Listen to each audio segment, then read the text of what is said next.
Welcome to Voice of the Pages, where the echoes of the past inspire the minds of today. Today, we delve into Down and Out in Paris and London, George Orwell's gripping memoir that lays bare the stark realities of poverty and survival. Through Orwell's unflinching narrative, we journey into the depths of human resilience and the enduring spirit of those living on the margins. This is a tale of hardship, dignity, and a relentless pursuit of hope amidst adversity. Down and Out in Paris and London, by George Orwell. Chapter 1. The Rue du Coq d'Or, Paris, 7 in the morning. A succession of furious, choking yells from the street. Madame Mance, who kept the little hotel opposite mine, had come out onto the pavement to address a lodger on the third floor. Her bare feet were stuck into sabots, and her gray hair was streaming down. Madame Mance, salope. Salope, how many times have I told you not to squash bugs on the wallpaper? Do you think you bought the hotel, eh? Why can't you throw them out of the window like everyone else? Putain, salope. The woman on the third floor, vache. Thereupon a whole variegated chorus of yells, as windows were flung open on every side and half the street joined in the quarrel. They shut up abruptly 10 minutes later when a squadron of cavalry rode past, and people stopped shouting to look at them. I sketched this scene just to convey something of the spirit of the Rue du Coq d'Or. Not that quarrels were the only thing that happened there, but still, we seldom got through the morning without at least one outburst of this description. Quarrels and the desolate cries of street hawkers, and the shouts of children chasing orange peel over the cobbles, and at night loud singing and the sour reek of the refuse carts, made up the atmosphere of the street. It was a very narrow street, a ravine of tall, leprous houses, lurching towards one another in queer attitudes, as though they had all been frozen in the act of collapse. All the houses were hotels and packed to the tiles with lodgers, mostly Poles, Arabs, and Italians. At the foot of the hotels were tiny bistros, where you could be drunk for the equivalent of a shilling. On Saturday nights, about a third of the male population of the quarter was drunk. There was fighting over women, and the Arab navvies who lived in the cheapest hotels used to conduct mysterious feuds and fight them out with chairs and occasionally revolvers. At night, the policemen would only come through the street two together. It was a fairly rackety place, and yet amid the noise and dirt lived the usual respectable French shopkeepers, bakers and laundresses and the like, keeping themselves to themselves and quietly piling up small fortunes. It was quite a representative Paris slum. My hotel was called the Hotel de Trois Moineaux. It was a dark, rickety warren of 5 stories, cut up by wooden partitions into 40 rooms. The rooms were small, arid, and veterately dirty, for there was no maid, and Madame F., the patron, had no time to do any sweeping. The walls were as thin as matchwood, and to hide the cracks, they had been covered with layer after layer of pink paper, which had come loose and housed innumerable bugs. Near the ceiling, long lines of bugs marched all day like columns of soldiers, and at night came down ravenously hungry, so that one had to get up every few hours and kill them in hecatombs. Sometimes when the bug got too bad, one used to burn sulfur and drive them into the next room, whereupon the lodger next door would retort by having his room sulfured and drive the bugs back. It was a dirty place, but homelike, for Madame F. and her husband were good sorts. The rent of the rooms varied between 30 and 50 francs a week. The lodgers were a floating population, largely foreigners, who used to turn up without luggage, stay a week, and then disappear again. They were of every trade: cobblers, bricklayers, stonemasons, navvies, students, prostitutes, rag pickers. Some of them were fantastically poor. In one of the attics, there was a Bulgarian student who made fancy shoes for the American market. From 6 to 12, he sat on his bed, making a dozen pairs of shoes and earning 35 francs.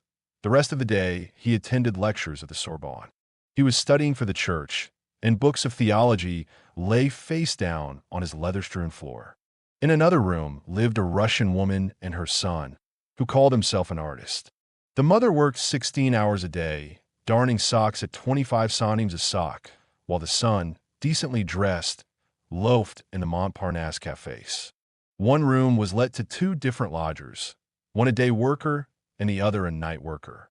In another room, a widower shared the same bed with his two grown-up daughters, both consumptive. There were eccentric characters in the hotel.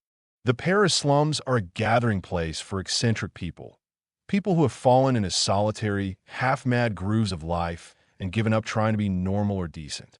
Poverty frees them from ordinary standards of behavior, just as money frees people from work. Some of the lodgers in our hotel lived lives that were curious beyond words. There were the Rugiers, for instance, an old, ragged, dwarfish couple who plied an extraordinary trade. They used to sell postcards on the Boulevard Saint-Michel. The curious thing was that the postcards were sold in sealed packets as pornographic ones, but were actually photographs of chateaus on the Loire. The buyers did not discover this till too late, and of course never complained. The Rugiers earned about 100 francs a week, and by strict economy, managed to be always half-starved and half-drunk. The filth of their room was such that one could smell it on the floor below. According to Madame F., neither of the Rugiers had taken off their clothes for 4 years. Or there was Henri, who worked in the sewers. He was a tall, melancholy man with curly hair, rather romantic-looking in his long, sewerman's boots. Henry's peculiarity was that he did not speak, except for the purposes of work, literally for days together. Only a year before he had been a chauffeur in good employ and saving money. One day, he fell in love, and when the girl refused him, he lost his temper and kicked her. On being kicked, the girl fell desperately in love with Henri, and for a fortnight, they lived together and spent 1,000 francs of Henry's money. Then the girl was unfaithful. Henri planted a knife in her upper arm and was sent to prison for 6 months. As soon as she had been stabbed, the girl fell more in love with Henri than ever, and the two made up their quarrel and agreed that when Henri came out of jail, he should buy a taxi and they would marry and settle down. But a fortnight later, the girl was unfaithful again, and when Henri came out, she was with child. Henri did not stab her again. He drew out all his savings and went on a drinking bout that ended in another month's imprisonment.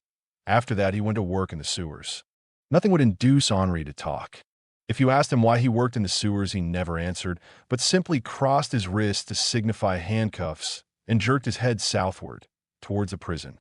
Bad luck seemed to have turned him half-witted in a single day. Or there was an Englishman, who lived 6 months of the year in Putney with his parents and 6 months in France. During his time in France, he drank 4 liters of wine a day and 6 liters on Saturdays. He had once traveled as far as the Azores, because the wine there is cheaper than anywhere in Europe. He was a gentle, domesticated creature, never rowdy or quarrelsome, and never sober. He would lie in bed till midday, and from then till midnight he was in his corner of the bistro, quietly and methodically soaking. While he soaked, he talked, in a refined, womanish voice, about antique furniture. Except myself, R. was the only Englishman in the quarter. There were plenty of other people who lived lives just as eccentric as these. Monsieur Jules, the Romanian, who had a glass eye and would not admit it, Furex the Limousin stonemason, Roucault the miser. He died before my time, though.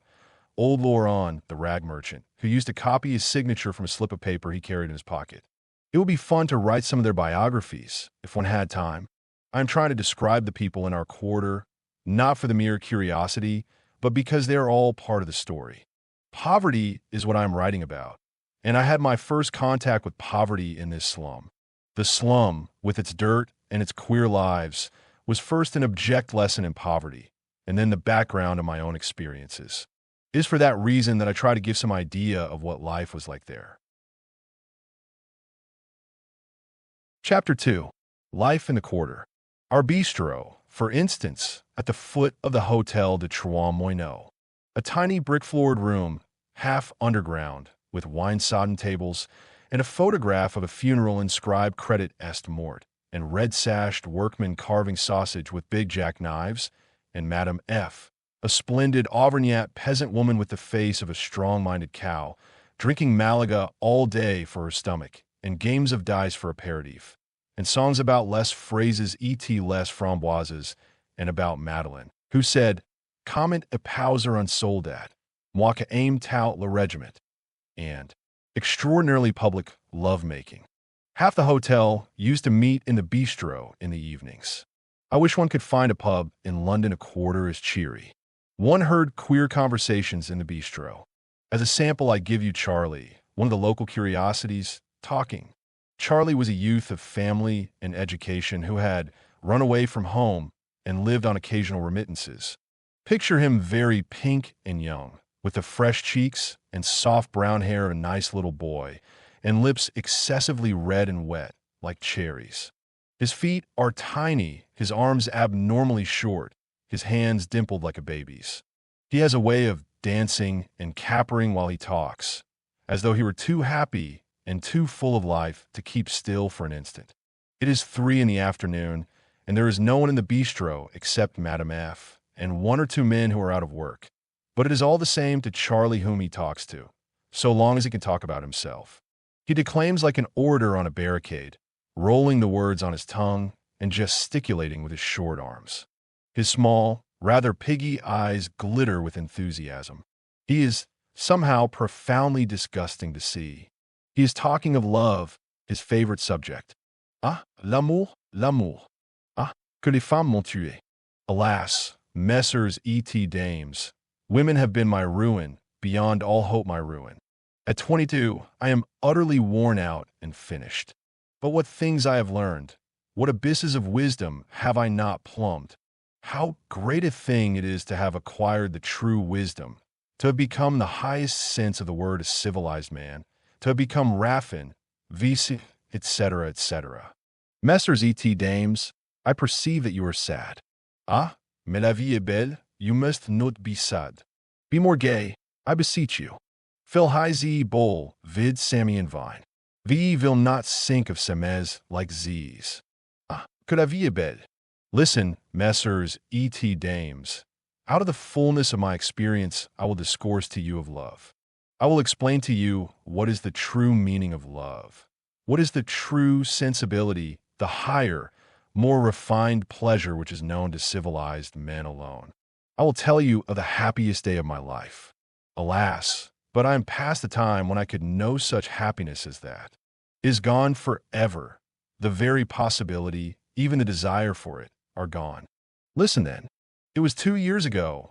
My brother was in Paris. He is a lawyer, and my parents had told him to find me and take me out to dinner.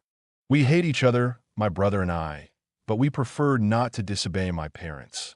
We dined, and at dinner he grew very drunk upon 3 bottles of Bordeaux.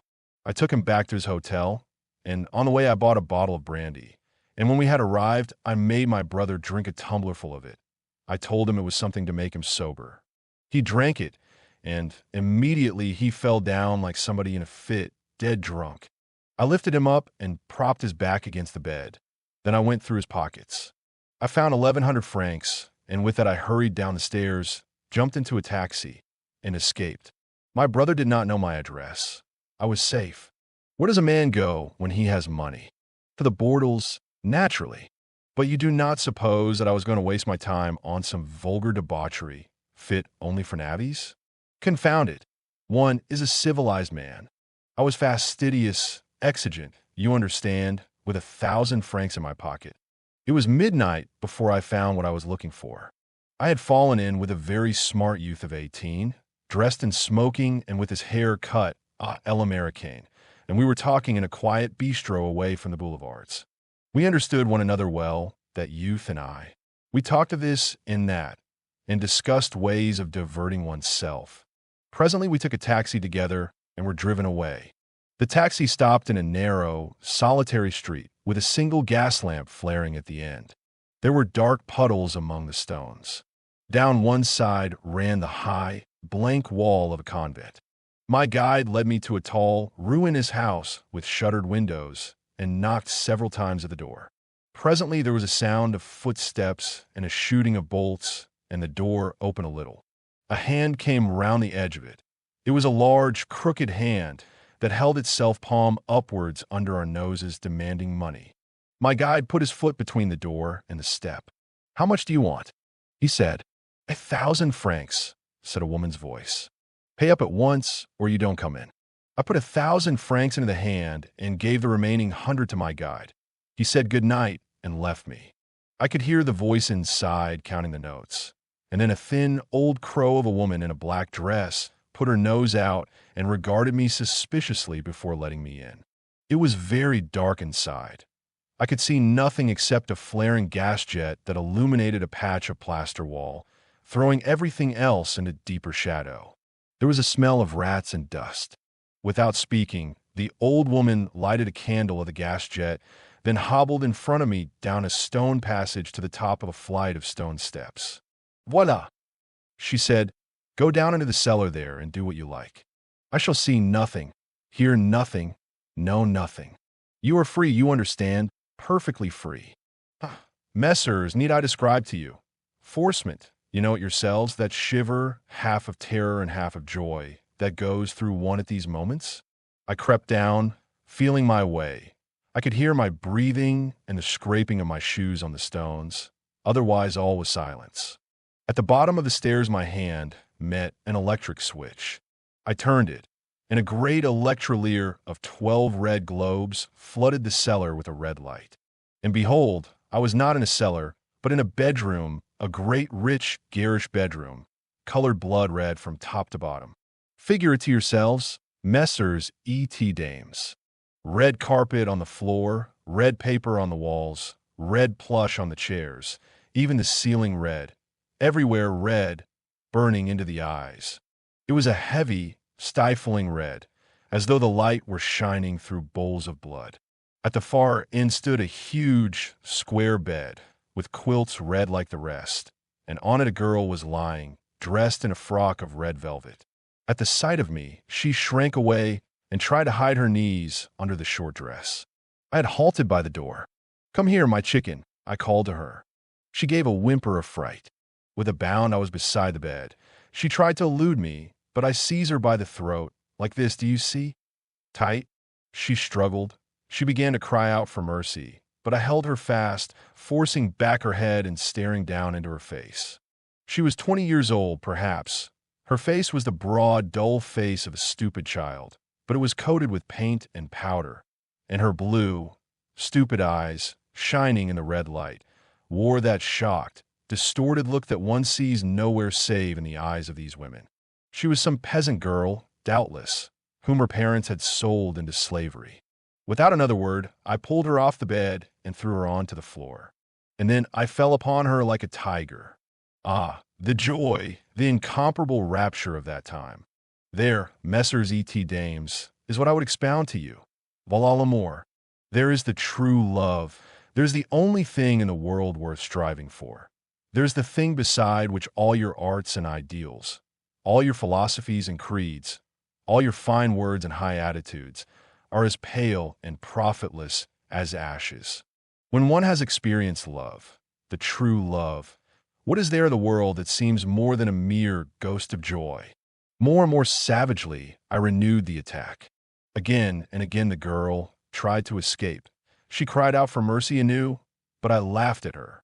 Mercy, I said, do you suppose I have come here to show mercy? Do you suppose I have paid 1,000 francs for that? I swear to you, Messrs. E.T. Dames, that if it were not for that accursed law that robs us of our liberty, I would have murdered her at that moment. Ah, how she screamed, with what bitter cries of agony.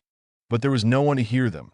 Down there under the streets of Paris, we were as secure as at the heart of a pyramid. Tears streamed down the girl's face, washing away the powder in long, dirty smears. Ah, that irrecoverable time. You, Messrs. E.T. Dames, you who have not cultivated the finer sensibilities of love, for you such pleasure is almost beyond conception. And I too, now that my youth is gone, youth, shall never again see life so beautiful as that. It is finished. Yes, it is gone. Gone forever. The poverty, the shortness, the disappointment of human joy. For in reality, in realite, what is the duration of the supreme moment of love? It is nothing, an instant, a second perhaps. A second of ecstasy, and after that, dust, ashes, nothingness. And so, just for one instant, I captured the supreme happiness, the highest and most refined emotion to which human beings can attain. And in the same moment it was finished, and I was left to what? All my savagery, my passion, were scattered like the petals of a rose. I was left cold and languid, full of vain regrets. In my revulsion, I even felt a kind of pity for the weeping girl on the floor. Is it not nauseous that we should be the prey of such mean emotions? I did not look at the girl again. My sole thought was to get away. I hastened up the steps of the vault and out into the street. It was dark and bitterly cold. The streets were empty. The stones echoed under my heels with a hollow, lonely ring. All my money was gone. I had not even the price of a taxi fare. I walked back alone to my cold, solitary room. But there, Messrs. E.T. Dames, that is what I promised to expound to you. That is love. That was the happiest day of my life. He was a curious specimen, Charlie. I describe him just to show what diverse characters could be found flourishing in the Coq d'Or quarter. Chapter 3. I lived in the Coq d'Or quarter for about a year and a half. One day, in summer, I found that I had just 450 francs left, and beyond this nothing but 36 francs a week, which I earned by giving English lessons. Hitherto, I had not thought about the future, but I now realized that I must do something at once. I decided to start looking for a job, and, very luckily, as it turned out, I took the precaution of paying 200 francs for a month's rent in advance. With the other 250 francs, besides the English lessons, I could live a month, and in a month I should probably find work. I aimed at becoming a guide to one of the tourist companies, or perhaps an interpreter. However, a piece of bad luck prevented this. One day, there turned up at the hotel a young Italian who called himself a compositor. He was rather an ambiguous person, for he wore side whiskers, which are the mark either of an Apache or an intellectual, and nobody was quite certain in which class to put him. Madame F. did not like the look of him and made him pay a week's rent in advance. The Italian paid the rent and stayed 6 nights at the hotel. During this time, he managed to prepare some duplicate keys, and on the last night, he robbed a dozen rooms, including mine. Luckily, he did not find the money that was in my pockets, so I was not left penniless. I was left with just 47 francs, that is, 7 and 10 pence. This put an end to my plans of looking for work. I had now got to live at the rate of about 6 francs a day, and from the start it was too difficult to leave much thought for anything else. It was now that my experiences of poverty began, for 6 francs a day, if not actual poverty, is on the fringe of it. 6 francs is a shilling, and you can live on a shilling a day in Paris if you know how. But it is a complicated business. It is altogether curious, your first contact with poverty. You have thought so much about poverty. It is the thing you have feared all your life, the thing you knew would happen to you sooner or later, and it is all so utterly and prosaically different. You thought it would be quite simple. It is extraordinarily complicated. You thought it would be terrible. It is merely squalid and boring. It is the peculiar lowness of poverty that you discover first, the shifts that it puts you to, the complicated meanness, the crust wiping. You discover, for instance, the secrecy attaching to poverty. At a sudden stroke, you have been reduced to an income of 6 francs a day. But of course you dare not admit it. You have got to pretend that you are living quite as usual. From the start, it tangles you in a net of lies, and even with the lies, you can hardly manage it. You stop sending clothes to the laundry, and the laundress catches you in the street and asks you why. You mumble something, and she, thinking you are sending the clothes elsewhere, is your enemy for life. The tobacconist keeps asking why you have cut down your smoking. There are letters you want to answer and cannot because stamps are too expensive. And then there are your meals. Meals are the worst difficulty of all. Every day, at meal times, you go out, ostensibly to a restaurant, and loaf an hour in the Luxembourg Gardens, watching the pigeons. Afterwards, you smuggle your food home in your pockets. Your food is bread and margarine or bread and wine, and even the nature of the food is governed by lies. You have to buy rye bread instead of household bread, because the rye loaves, though dearer, are round and can be smuggled in your pockets. This wastes you a franc a day. Your linen gets filthy, and you run out of soap and razor blades. Your hair wants cutting, and you try to cut it yourself, with such fearful results that you have to go to the barber after all and spend the equivalent of a day's food. All day you are telling lies, and expensive lies. You discover the extreme precariousness of your 6 francs a day. Disasters happen and rob you of food. You have spent your last 80 centimes on half a liter of milk and are boiling it over the spirit lamp. While it boils, a bug runs down your forearm. You give the bug a flick with your nail, and it falls, plop, straight into the milk. There is nothing for it but to throw the milk away and go foodless. You go to the baker's to buy a pound of bread, and you wait while the girl cuts a pound for another customer. She is clumsy and cuts more than a pound. "Pardon, monsieur," she says, "I suppose you don't mind paying 2 sous extra? Bread is a franc a pound, and you have exactly a franc." When you think that you too might be asked to pay 2 sous extra and would have to confess that you could not, you bolt in panic. It is hours before you dare venture into a baker's shop again. You go to the greengrocer's to spend a franc on a kilogram of potatoes. But one of the pieces that make up the franc is a Belgian piece, and the shopman refuses it. You slink out of the shop and can never go there again. You have strayed into a respectable quarter, and you see a prosperous friend coming. To avoid him, you dodge into the nearest cafe. Once in the cafe, you must buy something, so you spend your last 50 centimes on a glass of black coffee with a dead fly in it. Once could multiply these disasters by the 100. They are part of the process of being hard up. You discover what it is like to be hungry. With bread and margarine in your belly, you go out and look into the shop windows. Everywhere there is food insulting you in huge, wasteful piles. Whole dead pigs, baskets of hot loaves, great yellow blocks of butter, strings of sausages, mountains of potatoes, vast Gruyere cheeses like grindstones. A sniveling self-pity comes over you at the sight of so much food. You plan to grab a loaf and run, swallowing it before they catch you, and you refrain from pure funk. You discover the boredom which is inseparable from poverty, the times when you have nothing to do and, being underfed, can interest yourself in nothing. For half a day at a time you lie on your bed, feeling like the jeune squelette in Baudelaire's poem. Only food could rouse you. You discover that a man who has gone even a week on bread and margarine is not a man any longer, only a belly with a few accessory organs. This, one could describe it further, but it is all in the same style, is life on 6 francs a day. Thousands of people in Paris live it, struggling artists and students, prostitutes when their luck is out of work people of all kinds. It is the suburbs, as it were, of poverty. I continued in this style for about 3 weeks. The 47 francs were soon gone, and I had to do what I could on 36 francs a week from the English lessons. Being inexperienced, I handled the money badly, and sometimes I was a day without food.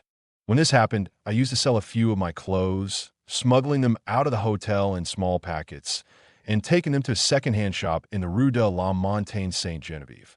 The shopman was a red-haired Jew, an extraordinary, disagreeable man who used to fall into furious rages at the sight of a client. From his manner, one would have supposed that we had done him some injury by coming to him. "Murd," he used to shout. "You here again? What do you think this is? A soup kitchen." And he paid incredibly low prices. For a hat which I had bought for 25 shillings and scarcely worn, he gave 5 francs. For a good pair of shoes, 5 francs. For shirts, a franc each. He always preferred to exchange rather than buy, and he had a trick of thrusting some useless article into one's hand and then pretending that one had accepted it. Once I saw him take a good overcoat from an old woman, put 2 white billiard balls in her hand, and then push her rapidly out of the shop before she could protest. It would have been a pleasure to flatten the Jew's nose, if only one could have afforded it. These 3 weeks were squalid and uncomfortable, and evidently there was worse coming, for my rent would be due before long. Nevertheless, things were not a quarter as bad as I had expected. For when you are approaching poverty, you make one discovery which outweighs some of the others. You discover boredom and mean complications and the beginnings of hunger, but you also discover the great redeeming feature of poverty, the fact that it annihilates the future. Within certain limits, it is actually true that the less money you have, the less you worry. When you have 100 francs in the world, you are liable to the most craven panics. When you have only 3 francs, you are quite indifferent. For 3 francs will feed you till tomorrow, and you cannot think further than that. You are bored, but you're not afraid. You think vaguely, I shall be starving in a day or two. Shocking, isn't it? And then the mind wanders to other topics. A bread and margarine diet does, to some extent, provide its own anodyne. And there's another feeling that is a great consolation in poverty. I believe everyone who has been hard up has experienced it. It is a feeling of relief, almost of pleasure, at knowing yourself at last genuinely down and out. You have talked so often of going to the dogs, and well, here are the dogs, and you have reached them, and you can stand it. It takes off a lot of anxiety. Chapter 4. One day my English lessons ceased abruptly. The weather was getting hot, and one of my pupils, feeling too lazy to go on with his lessons, dismissed me. The other disappeared from his lodgings without notice, owing me 12 francs. I was left with only 30 centimes and no tobacco. For a day and a half, I had nothing to cat or smoke, and then, too hungry to put it off any longer, I packed my remaining clothes into my suitcase and took them to the pawn shop. This put an end to all pretense of being in funds, for I could not take my clothes out of the hotel without asking Madame F.'s leave. I remember, however, how surprised she was at my asking her instead of removing the clothes on the sly, shooting the moon being a common trick in our quarter. It was the first time that I had been in a French pawn shop. One went through grandiose stone portals, marked, of course, Liberté, Égalité, Fraternité. They write that even over the police stations in France, into a large bare room like a school classroom, with a counter and rows of benches. 40 or 50 people were waiting. One handed one's pledge over the counter and sat down. Presently, when the clerk had assessed its value, he would call out, "Numero such and such, will you take 50 francs?" Sometimes it was only 15 francs, or 10, or 5. Whatever it was, the whole room knew it. As I came, the clerk called with an air of offense, "Numero 83, here," and gave a little whistle and a beckon, as though calling a dog. Numero 83 stepped to the counter. He was an old, bearded man, with an overcoat buttoned up at the neck and frayed trouser ends. Without a word, the clerk shot the bundle across the counter. Evidently, it was worth nothing. It fell to the ground and came open, displaying 4 pairs of men's woolen pants. No one could help laughing. Poor Numero 83 gathered up his pants and shambled out, muttering to himself.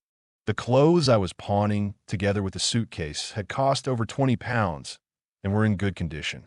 I thought they must be worth 10 pounds, and a quarter of this, one expects quarter value at a pawn shop, was 250 or 300 francs. I waited without anxiety, expecting 200 francs at the worst. At last the clerk called my number, Numero 97. "Yes," I said, standing up. "70 francs." 70 francs for 10 pounds worth of clothes. But it was no use arguing. I had seen someone else attempt to argue, and the clerk had instantly refused the pledge. I took the money and the pawn ticket and walked out. I had now no clothes except what I stood up in, the coat badly out at the elbow, an overcoat, moderately pawnable, and one spare shirt. Afterwards, when it was too late, I learned that it was wiser to go to a pawn shop in the afternoon. The clerks are French, and, like most French people, are in a bad temper till they have eaten their lunch. When I got home, Madame F. was sweeping the bistro floor. She came up the steps to meet me. I could see in her eye that she was uneasy about my rent. "Well," she said, "what did you get for your clothes?" "Not much. 200 francs, I said promptly. "Tiens," she said, surprised. "Well, that's not bad. How expensive those English clothes must be." The lie saved a lot of trouble, and, strangely enough, it came true. A few days later, I did receive exactly 200 francs due to me for a newspaper article, and, though it hurt to do it, I at once paid every penny of it in rent. So, though I came near to starving in the following weeks, I was hardly ever without a roof. It was now absolutely necessary to find work, and I remembered a friend of mine, a Russian waiter named Boris, who might be able to help me. I had first met him in the public ward of a hospital where he was being treated for arthritis in the left leg. He had told me to come to him if I were ever in difficulties. I must say something about Boris, for he was a curious character and my close friend for a long time. He was a big, soldierly man of about 35 and had been good-looking, but since his illness, he had grown immensely fat from lying in bed. Like most Russian refugees, he had had an adventurous life. His parents, killed in the revolution, had been rich people, and he had served through the war in the 2nd Siberian Rifles, which, according to him, was the best regiment in the Russian army. After the war, he had first worked in a brush factory, then as a porter at Les Halle's, then had become a dishwasher, and had finally worked his way up to be a waiter. When he fell ill, he was at the hotel scribe and taking 100 francs a day in tips. His ambition was to become a maitre d'hotel, save 50,000 francs, and set up a small, select restaurant on the right bank. Boris always talked of the war as the happiest time of his life. War and soldiering were his passion. He had read innumerable books of strategy and military history, and could tell you all about the theories of Napoleon, Kutuzov, Clausewitz, Malka, and Foch. Anything to do with soldiers pleased him. His favorite cafe was the Glossary de Lillis in Montparnasse, simply because the statue of Marshal Ney stands outside it. Later on, Boris and I sometimes went to the Rue du Commerce together. If we went by metro, Boris always got out at Cambronne Station instead of Commerce, though Commerce was nearer. He liked the association with General Cambronne, who was called on to surrender at Waterloo, and answered simply, "Murd." The only things left to Boris by the revolution were his medals and some photographs of his old regiment. He had kept these when everything else went to the pawn shop. Almost every day he would spread the photographs out on the bed and talk about them. "Voilà, mon ami. There you see me at the head of my company. Fine big man, eh? Not like these little rats of Frenchmen. A captain at 20, not bad, eh? Yes, a captain in the 2nd Siberian Rifles, and my father was a colonel. Mais mon ami, the ups and downs of life. A captain in the Russian army, and then, piff, the revolution. Every penny gone. In 1916, I stayed a week at the Hotel Edouard September. In 1920, I was trying for a job as night watchman there. I have been night watchman, cellarman, floor scrubber, dishwasher, porter, lavatory attendant. I have tipped waiters, and I have been tipped by waiters. But I have known what it is to live like a gentleman, mon ami. I do not say it to boast, but the other day I was trying to compute how many mistresses I have had in my life, and I made it out to be over 200. Yes, at least 200. Well, C.A. Reviendra. Victory is to him who fights the longest. Courage, etc., etc. Boris had a queer, changeable nature. He always wished himself back in the army, but he had also been a waiter long enough to acquire the waiter's outlook. Though he had never saved more than a few thousand francs, he took it for granted that in the end he would be able to set up his own restaurant and grow rich. All waiters, I afterwards found, talk and think of this. It is what reconciles them to being waiters. Boris used to talk interestingly about hotel life. Waiting is a gamble, he used to say. You may die poor. You may make your fortune in a year. You're not paid wages. You depend on tips, 10% of the bill, and a commission from the wine companies on champagne corks. Sometimes the tips are enormous. The barman at Maxim's, for instance, makes 500 francs a day. More than 500 in the season. I have made 200 francs a day myself. It was at a hotel in Biarritz in the season. The whole staff, from the manager down to the plongeurs, was working 21 hours a day. 21 hours work and 2.5 hours in bed for a month on end. Still, it was worth it at 200 francs a day. You never know when a stroke of luck is coming. Once when I was at the Hotel Royal, an American customer sent for me before dinner and ordered 24 brandy cocktails. I brought them all together on a tray in 24 glasses. Now, garçon, said the customer, he was drunk, I'll drink 12 and you'll drink 12, and if you can walk to the door afterwards, you get 100 francs. I walked to the door and he gave me 100 francs. And every night for 6 days, he did the same thing. 12 brandy cocktails, then 100 francs. A few months later, I heard he had been extradited by the American government. Embezzlement. There is something fine, do you not think about these Americans?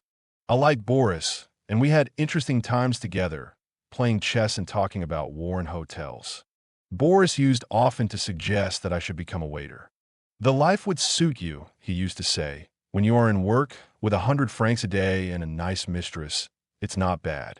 You say you go in for writing. Writing is bosh. There's only one way to make money at writing, and that is to marry a publisher's daughter. But you'll make a good waiter if you shave that mustache off. You are tall, and you speak English. Those are the chief things a waiter needs. Wait till I can bend this accursed leg, mon ami. And then, if you're ever out of job, come to me. Now that I was short of my rent and getting hungry, I remembered Boris's promise and decided to look him up at once. I did not hope to become a waiter so easily as he had promised, but of course I knew how to scrub dishes, and no doubt he could give me a job in the kitchen. He had said that dishwashing jobs were to be had for the asking during the summer. It was a great relief to remember that I had, after all, one influential friend to fall back on. Chapter 5. A short time before, Boris had given me an address in the Rue du Marquis de Blancs-Manteau. All he had said in his letter was that things were not marching too badly, and I assumed that he was back at the hotel scribe, touching his 100 francs a day. I was full of hope and wondered why I had been fool enough not to go to Boris before. I saw myself in a cozy restaurant with jolly cooks singing love songs as they broke eggs into the pan, and 5 solid meals a day. I even squandered 2 francs 50 on a packet of Gaulois Bleu in anticipation of my wages. In the morning, I walked down to the Rue du Marquis de Blancs-Manteau. With a shock, I found it a shimmy-back street as bad as my own. Boris's hotel was the dirtiest hotel in the street. From its dark doorway, there came out a vile, sour odor, a mixture of slops and synthetic soup. It was bouillon zip, 25 centimes a packet. A misgiving came over me. People who drink bouillon zip are starving or near it. Could Boris possibly be earning 100 francs a day? A surly patron, sitting in the office, said to me, yes, the Russian was at home, in the attic. I went up 6 nights of narrow, winding stairs, the bouillon zip growing stronger as one got higher. Boris did not answer when I knocked at his door, so I opened it and went in. The room was an attic, 10 feet square, lighted only by a skylight, its sole furniture a narrow iron bedstead, a chair, and a washhand stand with 1 game leg. A long S-shaped chain of bugs marched slowly across the wall above the bed. Boris was lying asleep, naked, his large belly making a mound under the grimy sheet. His chest was spotted with insect bites. As I came in, he woke up, rubbed his eyes, and groaned deeply. "Name of Jesus Christ," he exclaimed. "Oh, name of Jesus Christ, my back. Curse it, I believe my back is broken." "What's the matter?" I exclaimed. "My back is broken, that is all. I have spent the night on the floor." "Oh, name of Jesus Christ. If you knew what my back feels like." "My dear Boris, are you ill?" "Not ill. Only starving. Yes, starving to death if this goes on much longer. Besides sleeping on the floor, I have lived on 2 francs a day for weeks past. It is fearful. You have come at a bad moment, mon ami." It did not seem much use to ask whether Boris still had his job at the hotel scribe. I hurried downstairs and bought a loaf of bread. Boris threw himself on the bread and ate half of it, after which he felt better, sat up in bed, and told me what was the matter with him.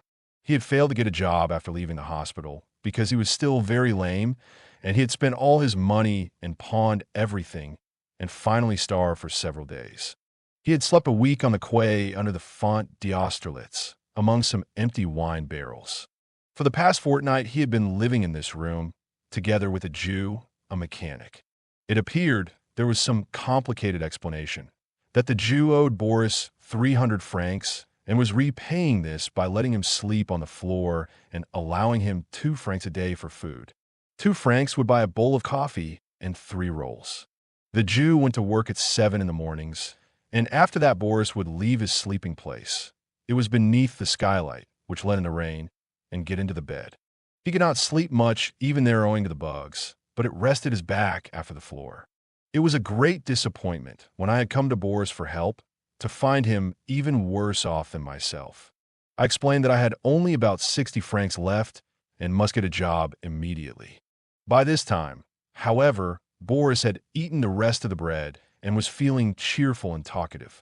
He said carelessly, "Good heavens, what are you worrying about? 60 francs. Why, it's a fortune. Please hand me that shoe, mon ami. I'm going to smash some of those bugs if they come within reach. But do you think there's any chance of getting a job?" Chance? It's a certainty. In fact, I have got something already. There is a new Russian restaurant which is to open in a few days in the Rue du Commerce. It is unchosen tendu that I am to be maitre d'hotel. I can easily get you a job in the kitchen. 500 francs a month and your food. Tips, too, if you're lucky. But in the meantime, I've got to pay my rent before long. Oh, we shall find something. I've got a few cards up my sleeve. There are people who owe me money. For instance, Paris is full of them. One of them is bound to pay up before long. Then think of all the women who have been my mistress. A woman never forgets, you know. I have only to ask, and they will help me. Besides, the Jew tells me he's going to steal some magnetos from the garage where he works, and he will pay us 5 francs a day to clean them before he sells them. That alone would keep us. Ne worry, mon ami. Nothing is easier to get than money. Well, let's go out now and look for a job. Présently, mon ami. We shan't starve, don't you fear. This is only the fortune of war. I've been in a worse whole scores of times. It's only a question of persisting. Remember Foch's maxim. Adeques. Adeques. Adeques. It was midday before Boris decided to get up. All the clothes he now had left were one suit, with one shirt, collar and tie, a pair of shoes almost worn out, and a pair of socks all holes. He had also an overcoat, which was to be pawned in the last extremity. He had a suitcase, a wretched 20-franc cardboard thing, but very important because the patron of the hotel believed that it was full of clothes. Without that, he would probably have turned Boris out of doors. What it actually contained were the medals and photographs, various odds and ends, and huge bundles of love letters. In spite of all this, Boris managed to keep a fairly smart appearance. He shaved without soap and with a razor blade 2 months old, tied his tie so that the holes did not show, and carefully stuffed the soles of his shoes with newspaper. Finally, when he was dressed, he produced an ink bottle and inked the skin of his ankles where it showed through his socks. You would never have thought, when it was finished, that he had recently been sleeping under the Seine bridges. We went to a small cafe off the Rue de Rivoli, a well-known rendezvous of hotel managers and employees. At the back was a dark, cave-like room where all kinds of hotel workers were sitting. Smart young waiters, others not so smart and clearly hungry, fat pink cooks, greasy dishwashers, battered old scrubbing women. Everyone had an untouched glass of black coffee in front of him. The place was, in effect, an employment bureau, and the money spent on drinks was the patron's commission. Sometimes a stout, important-looking man, obviously a restaurateur, would come in and speak to the barman, and the barman would call to one of the people at the back of the cafe. But he never called to Boris or me, and we left after 2 hours, as the etiquette was that you could only stay 2 hours for one drink. We learned afterwards, when it was too late, that the dodge was to bribe the barman. If you could afford 20 francs, he would generally get you a job. We went to the hotel scribe and waited an hour on the pavement, hoping that the manager would come out, but he never did. Then we dragged ourselves down to the Rue du Commerce, only to find that the new restaurant, which was being redecorated, was shut up and the patron away. It was now night. We had walked 14 kilometers over pavement, and we were so tired that we had to waste 1 franc 50 on going home by metro. Walking was agony to Boris with his game leg, and his optimism wore thinner and thinner as the day went on. When he got out of the metro at the place d'Italie, he was in despair. He began to say that it was no use looking for work. There was nothing for it but to try crime. "Ce ne robe d'un stave, mon ami." I have often planned it. A fat, rich American, some dark-cornered down Montparnasse way, a cobblestone and a stocking bang. It is feasible, do you not think? I would not flinch. I have been a soldier, remember. He decided against the plan in the end, because we were both foreigners and easily recognized. When we got back to my room, we spent another 1 franc 50 on bread and chocolate. Boris devoured his share, and at once cheered up like magic. Food seemed to act on his system as rapidly as a cocktail. He took out a pencil and began making a list of the people who would probably give us jobs. There were dozens of them, he said. Tomorrow we shall find something. Mon ami, I know it in my bones. The luck always changes. Besides, we both have brains. A man with brains can't starve. What things a man can do with brains? Brains will make money out of anything. I had a friend once, a Pole, a real man of genius. And what do you think he used to do? He would buy a gold ring and pawn it for 15 francs. Then, you know how carelessly the clerks fill up the tickets, where the clerk had written in, or he would add ET diamonds, and he would change 15 francs to 15,000. Need it? Then, you see, he could borrow 1,000 francs on the security of the ticket. That is what I mean by brains. For the rest of the evening, Boris was in a hopeful mood, talking of the times we should have together when we were waiters together at Nice or Biarritz, with smart rooms and enough money to set up mistresses. He was too tired to walk the 3 kilometers back to his hotel and slept the night on the floor of my room, with his coat rolled round his shoes for a pillow. Chapter 6. We again failed to find work the next day, and it was 3 weeks before the luck changed. My 200 francs saved me from trouble about the rent, but everything else went as badly as possible. Day after day, Boris and I went up and down Paris, drifting at 2 miles an hour through the crowds, bored and hungry, and finding nothing. One day, I remember, we crossed the Seine 11 times. We loitered for hours outside service doorways, and when the manager came out, we would go up to him ingratiatingly, cap in hand. We always got the same answer. They did not want a lame man, nor a man without experience. Once we were very nearly engaged. While we spoke to the manager, Boris stood straight upright, not supporting himself with his stick, and the manager did not see that he was lame. Yes, he said, we want 2 men in the cellars. Perhaps you would do. Come inside. Then Boris moved. The game was up. Ah, said the manager, you limp. Malheureusement. We enrolled our names at agencies and answered advertisements, but walking everywhere made us slow, and we seemed to miss every job by half an hour. Once we very nearly got a job swabbing out railway trucks, but at the last moment, they rejected us in favor of Frenchmen. Once we answered an advertisement calling for hands at a circus. You had to shift benches and clean up litter, and, during the performance, stand on 2 tubs and let a lion jump through your legs. When we got to the place, an hour before the time named, we found a queue of 50 men already waiting. There is some attraction in lions, evidently. Once an agency to which I had applied months earlier sent me a petit bleu, telling me of an Italian gentleman who wanted English lessons. The petit bleu said, come at once, and promised 20 francs an hour. Boris and I were in despair. Here was a splendid chance, and I could not take it, for it was impossible to go to the agency with my coat out at the elbow. Then it occurred to us that I could wear Boris's coat. It did not match my trousers, but the trousers were gray and might pass for flannel at a short distance. The coat was so much too big for me that I had to wear it unbuttoned and keep one hand in my pocket.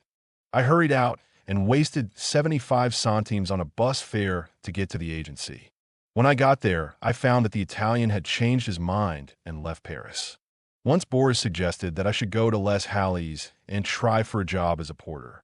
I arrived at 4:30 in the morning, when the work was getting into its swing. Seeing a short, fat man in a bowler hat directing some porters, I went up to him and asked for work.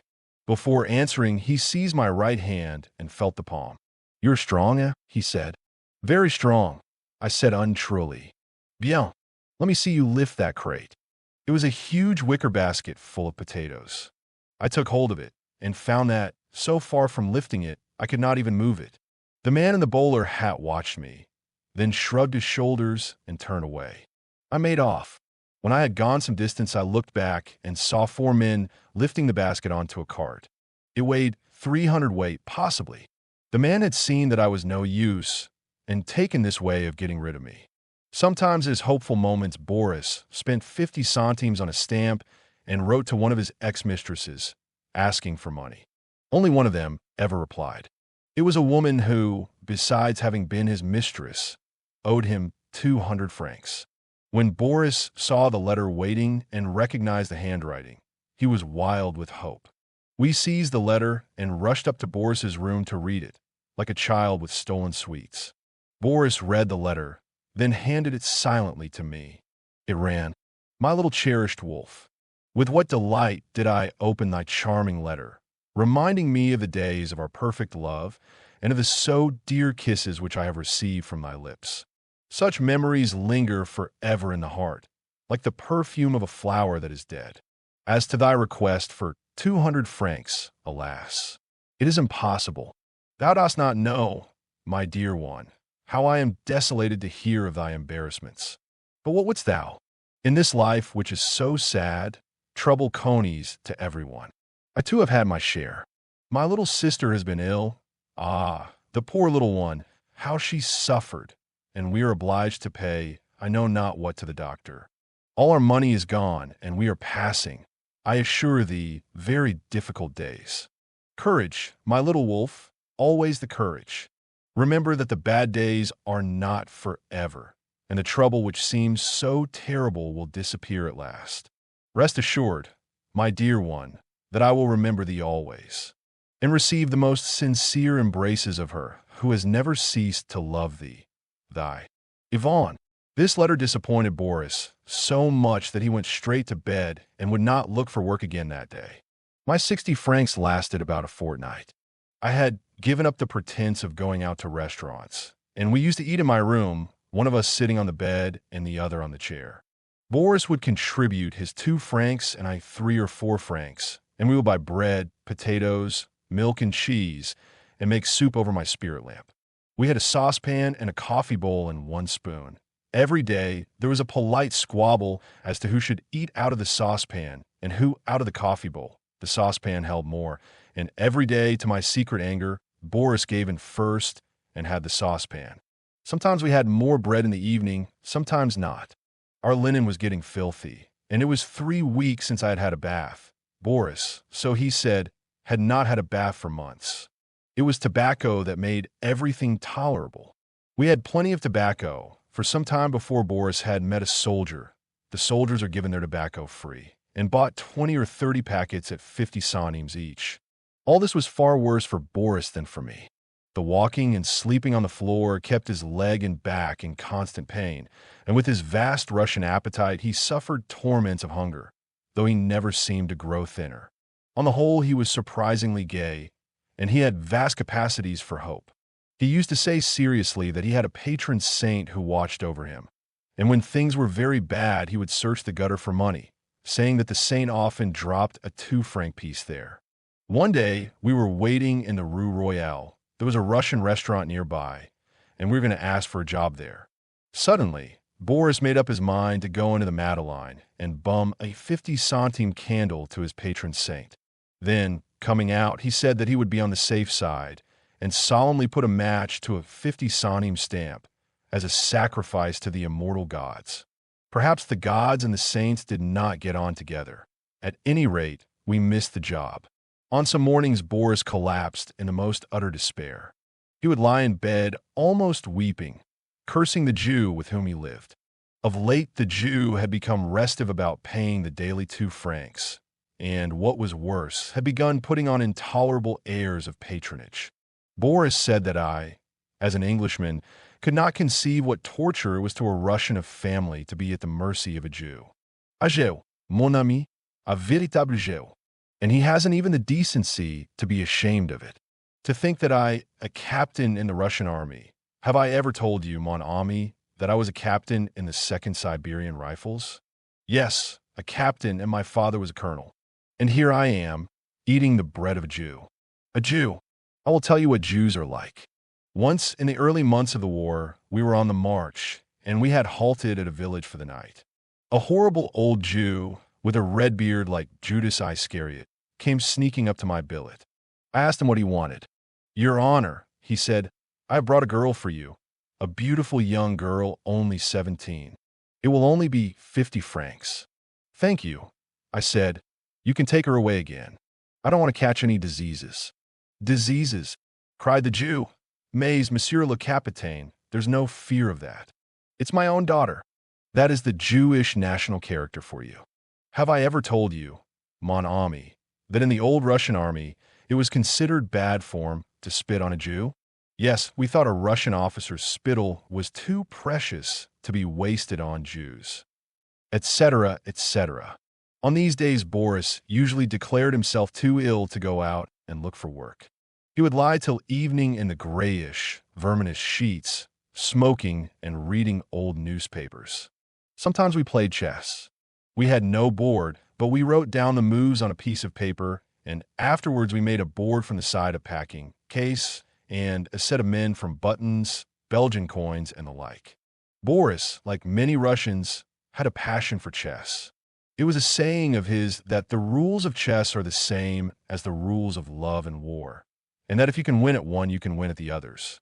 But he also said that if you have a chessboard, you do not mind being hungry, which was certainly not true in my case. Chapter 7. My money oozed away, to 8 francs, to 4 francs, to 1 franc, to 25 centimes, and 25 centimes is useless, for it will buy nothing except a newspaper. We went several days on dry bread, and then I was 2.5 days with nothing to eat, whatever. This was an ugly experience. There are people who do fasting cures of 3 weeks or more, and they say that fasting is quite pleasant after the 4th day. I do not know, never having gone beyond the 3rd day. Probably it seems different when one is doing it voluntarily and is not underfed at the start. The first day, too inert to look for work, I borrowed a rod and went fishing in the Seine, baiting with bluebottles. I hoped to catch enough for a meal, but of course I did not. The Seine is full of dace, but they grew cunning during the siege of Paris, and none of them has been caught since, except in nets. On the 2nd day, I thought of pawning my overcoat, but it seemed too far to walk to the pawn shop, and I spent the day in bed, reading the memoirs of Sherlock Holmes. It was all that I felt equal to, without food. Hunger reduces one to an utterly spineless, brainless condition, more like the after-effects of influenza than anything else. It is as though one had been turned into a jellyfish, or as though all one's blood had been pumped out and lukewarm water substituted. Complete inertia is my chief memory of hunger. That, and being obliged to spit very frequently, and the spittle being curiously white and flocculent, like cuckoo spit. I do not know the reason for this, but everyone who has gone hungry several days has noticed it. On the 3rd morning, I felt very much better. I realized that I must do something at once, and I decided to go and ask Boris to let me share his 2 francs at any rate for a day or two. When I arrived, I found Boris in bed and furiously angry. As soon as I came in, he burst out, almost choking. He has taken it back, the dirty thief. He has taken it back. Who's taken what? I said, the Jew. Taken my 2 francs, the dog, the thief. He robbed me in my sleep. It appeared that on the previous night, the Jew had flatly refused to pay the daily 2 francs. They had argued, and at last the Jew had consented to hand over the money. He had done it, Boris said, in the most offensive manner, making a little speech about how kind he was and extorting abject gratitude. And then in the morning, he had stolen the money back before Boris was awake. This was a blow. I was horribly disappointed, for I had allowed my belly to expect food, a great mistake when one is hungry. However, rather to my surprise, Boris was far from despairing. He sat up in bed, lighted his pipe, and reviewed the situation. Now listen, mon ami, this is a tight corner. We have only 25 centimes between us, and I don't suppose the Jew will ever pay my 2 francs again. In any case, his behavior is becoming intolerable. Will you believe it? The other night, he had the indecency to bring a woman in here while I was there on the floor. The low animal. And I have a worse thing to tell you. The Jew intends clearing out of here. He owes a week's rent, and his idea is to avoid paying that and give me the slip at the same time. If the Jew shoots the moon, I shall be left without a roof, and the patron will take my suitcase in lieu of rent. Curse him. We have got to make a vigorous move. All right, but what can we do? It seems to me that the only thing is to pawn our overcoats and get some food. We'll do that, of course, but I must get my possessions out of this house first. To think of my photographs being seized. Well, my plan is ready. I'm going to forestall the Jew and shoot the moon myself. F. Look camp. Retreat, you understand. I think that is the correct move. But, my dear Boris, how can you in daytime? You're bound to be caught. Oh well, it will need strategy, of course. Our patron is on the watch for people slipping out without paying their rent. He's been had that way before.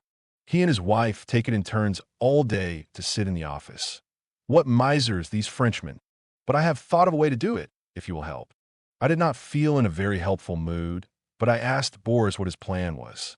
He explained it carefully. Now listen, we must start by pawning our overcoats. First go back to your room and fetch your overcoat, then come back here and fetch mine and smuggle it out under cover of yours. Take them to the pawn shop in the Rue de Francs Bourgeois. You ought to get 20 francs for the two, with luck. Then go down to the Seine bank and fill your pockets with stones and bring them back and put them in my suitcase. You see the idea? I shall wrap as many of my things as I can carry in a newspaper and go down and ask the patron the way to the nearest laundry. I shall be very brazen and casual, you understand. And of course the patron will think the bundle is nothing but dirty linen. Or, if he does suspect anything, he will do what he always does, the mean sneak. He will go up to my room and feel the weight of my suitcase. And when he feels the weight of stones, he will think it is still full. Strategy, yeah? Then afterwards I can come back and carry my other things out of my pockets. But what about the suitcase? Oh, that? We shall have to abandon it. The miserable thing only cost about 20 francs. Besides, one always abandons something in a retreat. Look at Napoleon at the Beresina. He abandoned his whole army. Boris was so pleased with this scheme, he called it ruse de guerre, that he almost forgot being hungry. Its main weakness, that he would have nowhere to sleep after shooting the moon, he ignored. At first the ruse de guerre worked well. I went home and fetched my overcoat that made already 9 kilometers on an empty belly and smuggled Boris's coat out successfully. Then a hitch occurred. The receiver at the pawn shop, a nasty, sour-faced, interfering little man, a typical French official, refused the coats on the ground that they were not wrapped up in anything. He said that they must be put either in a valise or a cardboard box. This spoiled everything, for we had no box of any kind, and with only 25 centimes between us we could not buy one. I went back and told Boris the bad news. Murd, he said, that makes it awkward. Well, no matter, there's always a way. We'll put the overcoats in my suitcase. But how are we to get the suitcase past the patron? He's sitting almost in the door of the office. It's impossible. How easily you despair, mon ami. Where is that English obstinacy that I have read of? Courage. We'll manage it. Boris thought for a little while, and then produced another cunning plan. The essential difficulty was to hold the patron's attention for perhaps 5 seconds, while we could slip past with the suitcase. But, as it happened, the patron had just one weak spot, that he was interested in le sport, and was ready to talk if you approach him on this subject. Boris read an article about bicycle races in an old copy of the Petit Parisien, and then, when he had reconnoitered the stairs, went down and managed to set the patron talking. Meanwhile, I waited at the foot of the stairs with the overcoats under one arm and the suitcase under the other. Boris was to give a cough when he thought the moment favorable. I waited trembling, for at any moment the patron's wife might come out of the door opposite the office, and then the game was up. However, presently Boris coughed. I sneaked rapidly past the office and out into the street, rejoicing that my shoes did not creak. The plan might have failed if Boris had been thinner, for his big shoulders blocked the doorway of the office. His nerve was splendid, too. He went on laughing and talking in the most casual way, and so loud that he quite covered any noise I made. When I was well away, he came and joined me round the corner, and we bolted. And then, after all our trouble, the receiver at the pawn shop again refused the overcoats. He told me, one could see his French soul reveling in the pedantry of it, that I had not sufficient papers of identification. My carte d'identité was not enough, and I must show a passport or addressed envelopes. Boris had addressed envelopes by the score, but his carte d'identité was out of order. He never renewed it, so as to avoid the tax, so we could not pawn the overcoats in his name. All we could do was to trudge up to my room, get the necessary papers, and take the coats to the pawn shop in the Boulevard Port Royal. I left Boris at my room and went down to the pawn shop. When I got there, I found that it was shut and would not open till 4 in the afternoon. It was now about 1:30, and I had walked 12 kilometers and had no food for 60 hours. Fate seemed to be playing a series of extraordinarily unamusing jokes. Then the luck changed as though by a miracle. I was walking home through the Rue Broca when suddenly, glittering on the cobbles, I saw a 5-sou piece. I pounced on it, hurried home, got our other 5-sou piece, and bought a pound of potatoes. There was only enough alcohol in the stove to parboil them, and we had no salt, but we wolfed them, skins and all. After that we felt like new men, and sat playing chess till the pawn shop opened. At 4 o'clock, I went back to the pawn shop. I was not hopeful, for if I had only got 70 francs before, what could I expect for 2 shabby overcoats and a cardboard suitcase?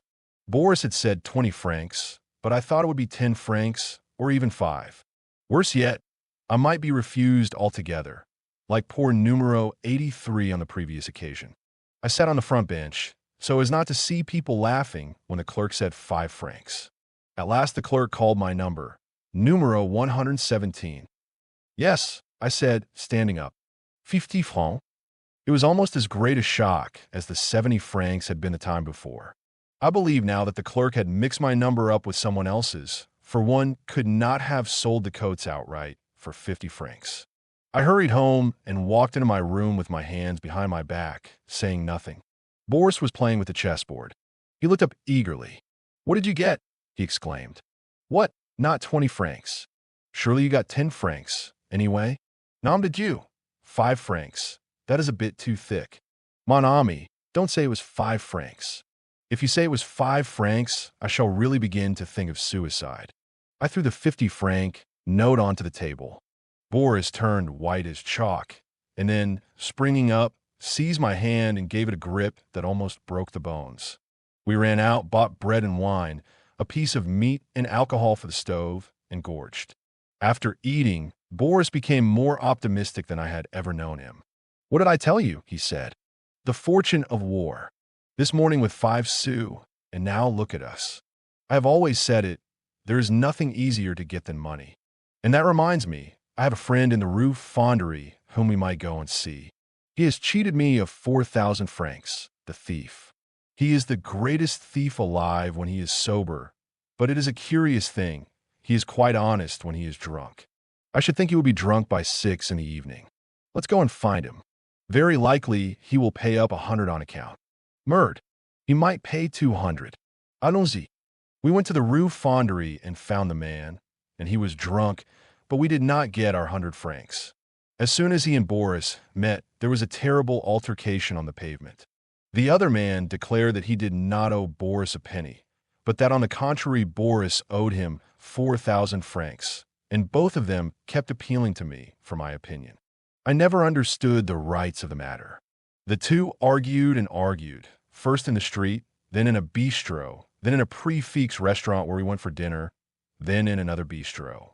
Finally, having called one another thieves for 2 hours, they went off together on a drinking bout that finished up the last sou of Boris's money. Boris slept the night at the house of a cobbler, another Russian refugee, in the Commerce Quarter. Meanwhile, I had 8 francs left and plenty of cigarettes, and was stuffed to the eyes with food and drink. It was a marvelous change for the better after 2 bad days. Chapter 8. We had now 28 francs in hand, and could start looking for work once more. Boris was still sleeping, on some mysterious terms, at the house of the cobbler, and he had managed to borrow another 20 francs from a Russian friend. He had friends, mostly ex-officers like himself, here and they're all over Paris.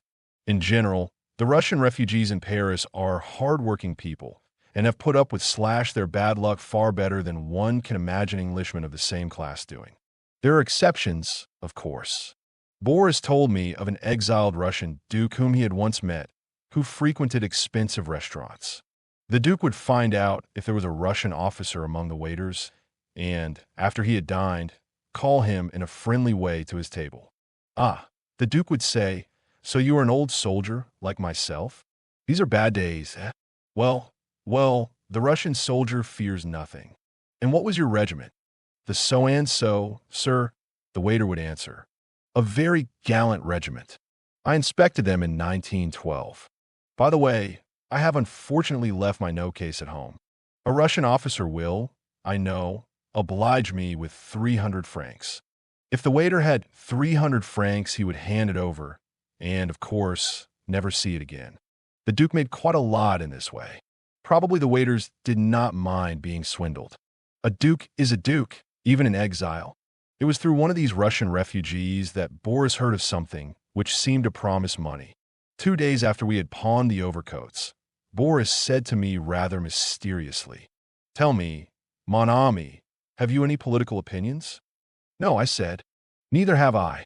Of course, one is always a patriot, but still, did not Moses say something about spoiling the Egyptians? As an Englishman, you will have read the Bible.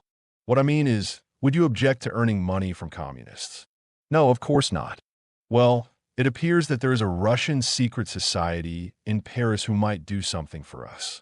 They are communists. In fact, they are agents for the Bolsheviks. They act as a friendly society, get in touch with exiled Russians, and try to get them to turn Bolshevik. My friend has joined their society, and he thinks they would help us if we went to them. But what can they do for us? In any case, they won't help me, as I'm not a Russian. That is just the point. It seems that they are correspondents for a Moscow paper, and they want some articles on English politics. If we got to them, at once they may commission you to write the articles. Me? But I don't know anything about politics. Murd. Neither do they. Who does know anything about politics? It's easy. All you have to do is to copy it out of the English papers. Isn't there a Paris Daily Mail? Copy it from that. But the Daily Mail is a conservative paper. They loathe the communists. Well, say the opposite of what the Daily Mail says, then you can't be wrong. We mustn't throw this chance away, mon ami. It might mean hundreds of francs. I did not like the idea, for the Paris police are very hard on communists, especially if they are foreigners, and I was already under suspicion. Some months before, a detective had seen me come out of the office of Communist Weekly paper, and I had had a great deal of trouble with the police. If they caught me going to this secret society, it might mean deportation.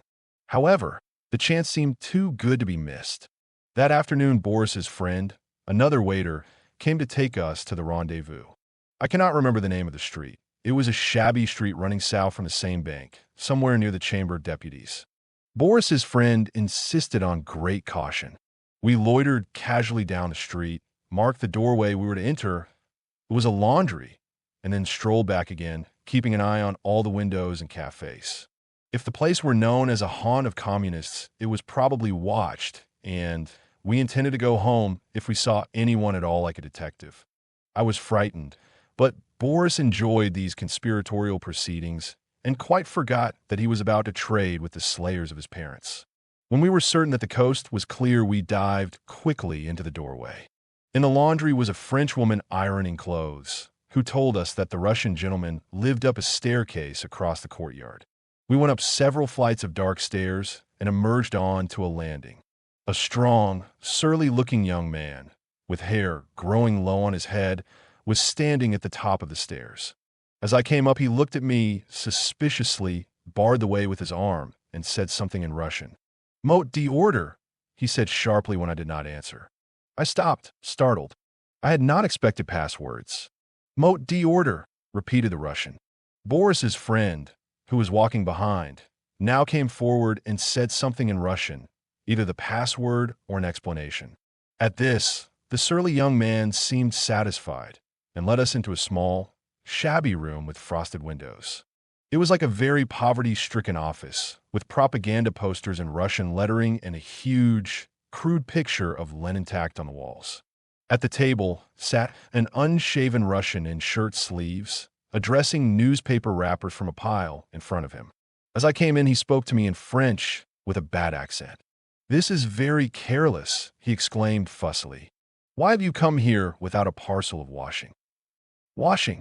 Everybody who comes here brings washing." It looks as though they were going to the laundry downstairs. "Bring a good, large bundle next time. We don't want the police on our tracks." This was even more conspiratorial than I had expected. Boris sat down in the only vacant chair, and there was a great deal of talking in Russian. Only the unshaven man talked. The surly one leaned against the wall with his eyes on me, as though he still suspected me. It was queer, standing in the little secret room with its revolutionary posters, listening to a conversation of which I did not understand a word. The Russians talked quickly and eagerly, with smiles and shrugs of the shoulders. I wondered what it was all about. They would be calling each other Little Father, I thought, and Little Dove, and Ivan Alexandrovich, like the characters in Russian novels. And the talk would be of revolutions. The unshaven man would be saying firmly, "We never argue. Controversy is a bourgeois pastime. Deeds are our arguments." Then I gathered that it was not this exactly. 20 francs was being demanded, for an entrance fee apparently, and Boris was promising to pay it. We had just 17 francs in the world. Finally, Boris produced our precious store of money and paid 5 francs on account. At this, the surly man looked less suspicious and sat down on the edge of the table. The unshaven one began to question me in French, making notes on a slip of paper. Was I a communist? He asked. By sympathy, I answered. I had never joined any organization. Did I understand the political situation in England? Oh, of course. I mentioned the names of various ministers and made some contemptuous remarks about the Labour Party. And what about loose sport? Could I do articles on loose sport? Football and socialism have some mysterious connection on the continent. Oh, of course again. Both men nodded gravely. The unshaven one said, Evidement, you have a thorough knowledge of conditions in England. Could you undertake to write a series of articles for a Moscow weekly paper? We will give you the particulars. Certainly. Then, comrade, you will hear from us by the first post tomorrow, or possibly the second post. Our rate of pay is 150 francs an article. Remember to bring a parcel of washing next time you come. Au revoir, Conrad. We went downstairs, looked carefully out of the laundry to see if there was anyone in the street, and slipped out. Boris was wild with joy. In a sort of sacrificial ecstasy, he rushed into the nearest tobacconist's and spent 50 centimes on a cigar. He came out thumping his stick on the pavement and beaming. At last. Now, mon ami, our fortune really is made. You took them in finely. Did you hear him call you comrade? 150 francs an article. Nom de Dieu, what luck. Next morning, when I heard the postman, I rushed down to the bistro for my letter. To my disappointment, it had not come. I stayed at home for the second post. Still no letter. When 3 days had gone by, and I had not heard from the secret society, we gave up hope, deciding that they must have found somebody else to do their articles. 10 days later, we made another visit to the office of the secret society, taking care to bring a parcel that looked like washing. And the secret society had vanished. The woman in the laundry knew nothing. She simply said that C.S. Messers had left some days ago, after trouble about the rent. What fools we looked, standing there with our parcel. But it was a consolation that we had paid only 5 francs instead of 20. And that was the last we ever heard of the secret society. Who or what they really were, nobody knew.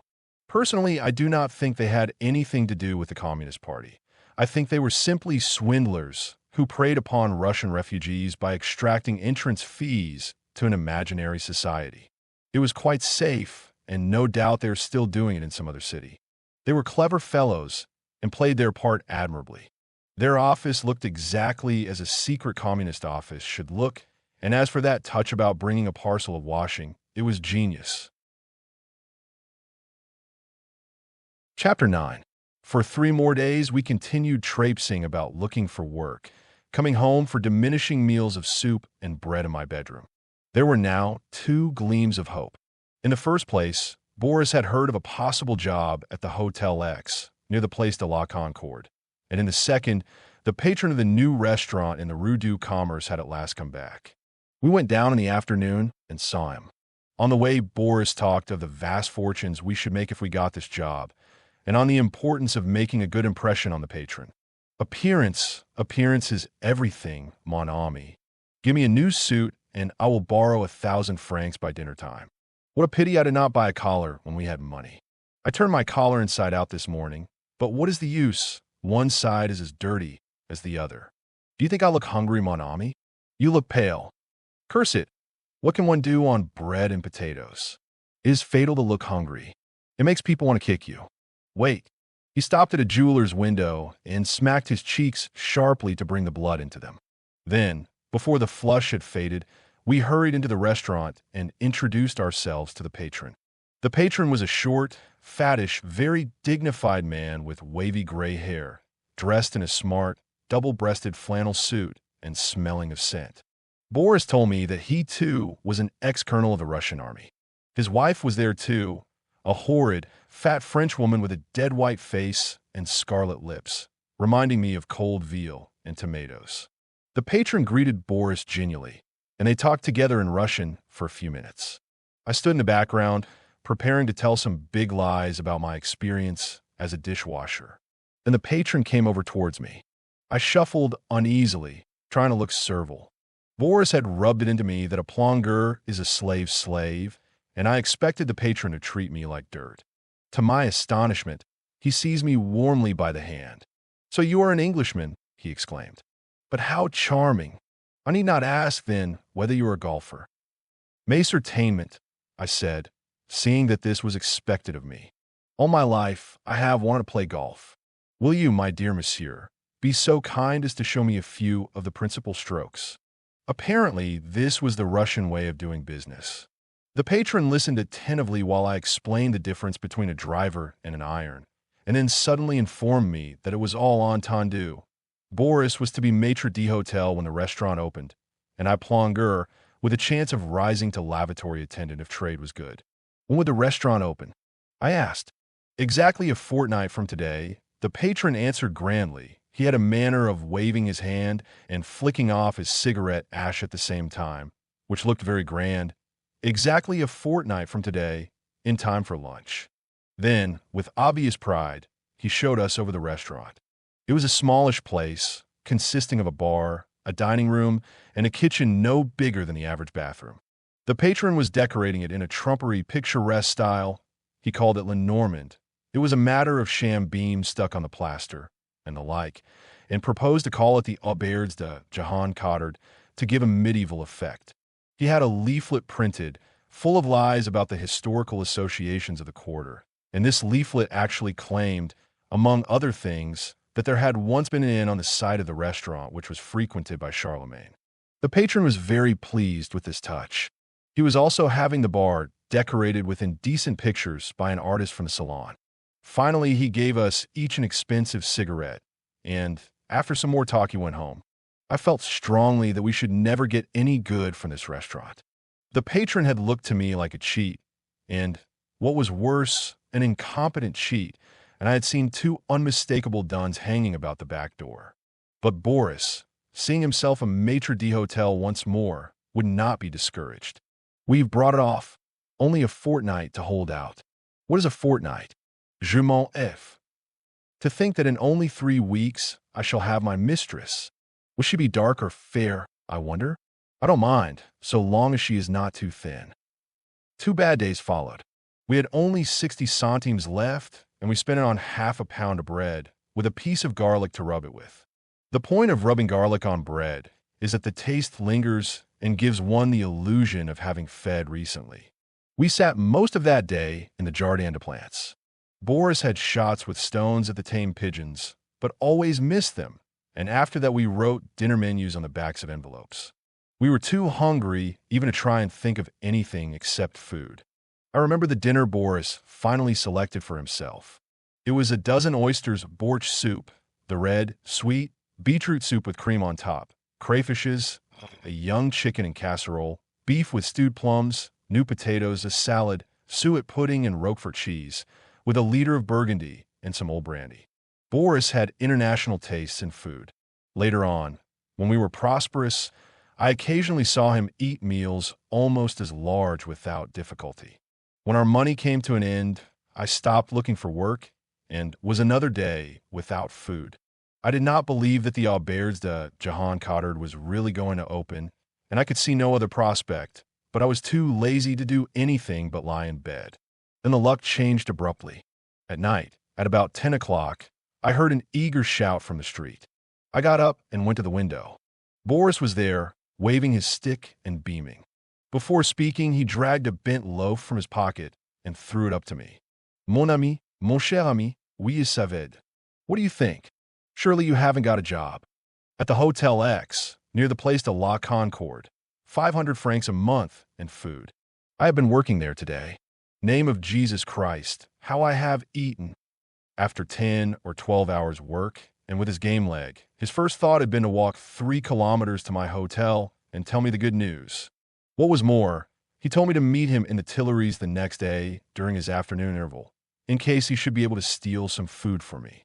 At the appointed time, I met Boris on a public bench. He undid his waistcoat and produced a large, crushed newspaper packet. In it were some minced veal, a wedge of camembert cheese, bread, and an éclair, all jumbled together. Voila, said Boris. That's all I could smuggle out for you. The doorkeeper is a cunning swine.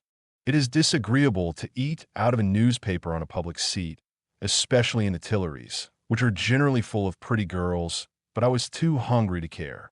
While I ate, Boris explained that he was working in the cafeteria of the hotel, that is, in English, the still room. It appeared that the cafeteria was the very lowest post in the hotel, and a dreadful come down for a waiter, but it would do until the auberge de Jehan Cottard opened. Meanwhile, I was to meet Boris every day in the Tuileries, and he would smuggle out as much food as he dared. For 3 days we continued with this arrangement, and I lived entirely on the stolen food. Then all our troubles came to an end, for one of the plongeurs left the Hotel X, and on Boris's recommendation, I was given a job there myself. Chapter 10.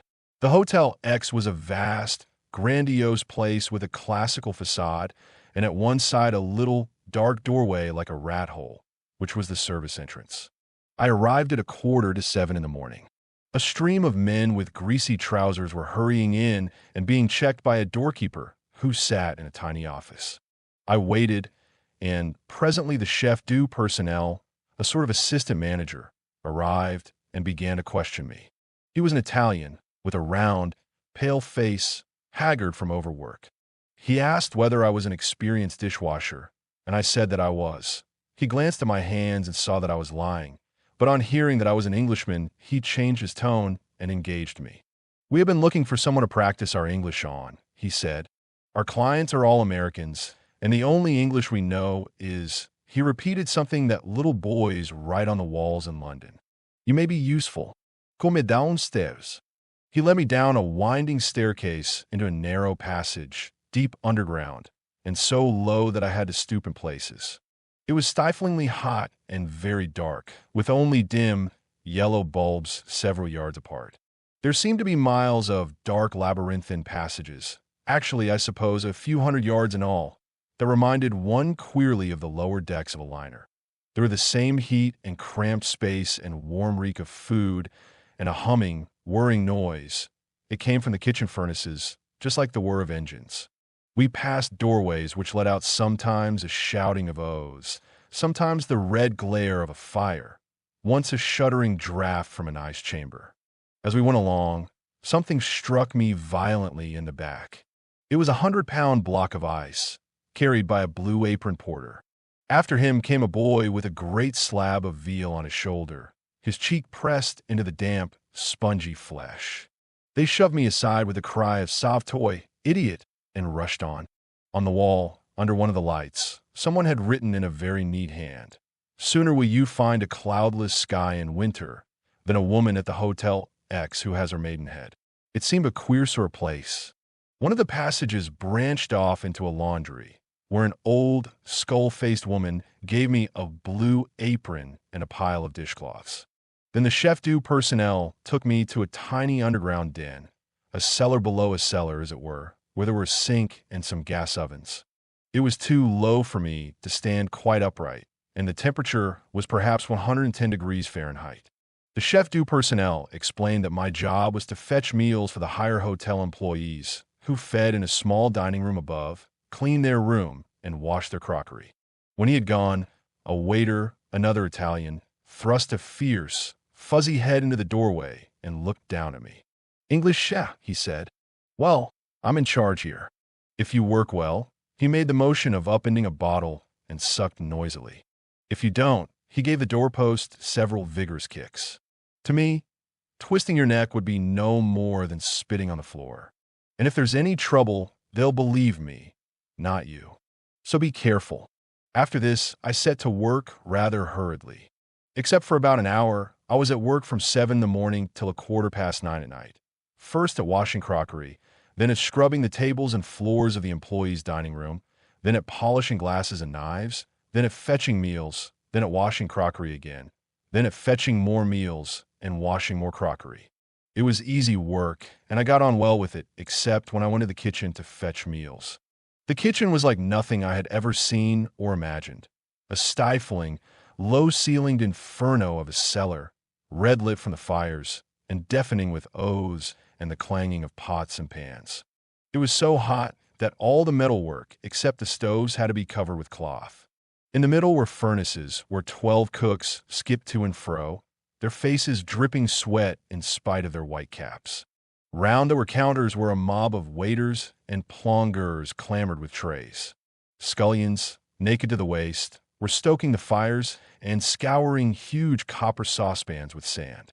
Everyone seemed to be in a hurry and a rage. The head cook, a fine scarlet man with big mustachios, stood in the middle booming continuously. C.A. marqué du Ofsbriels. C.A. marqué un Chateaubriand et ux pomes saudis, except when he broke off to curse at a plongeur.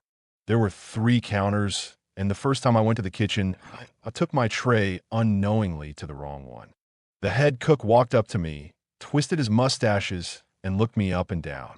Then he beckoned to the breakfast cook and pointed at me. Do you see that?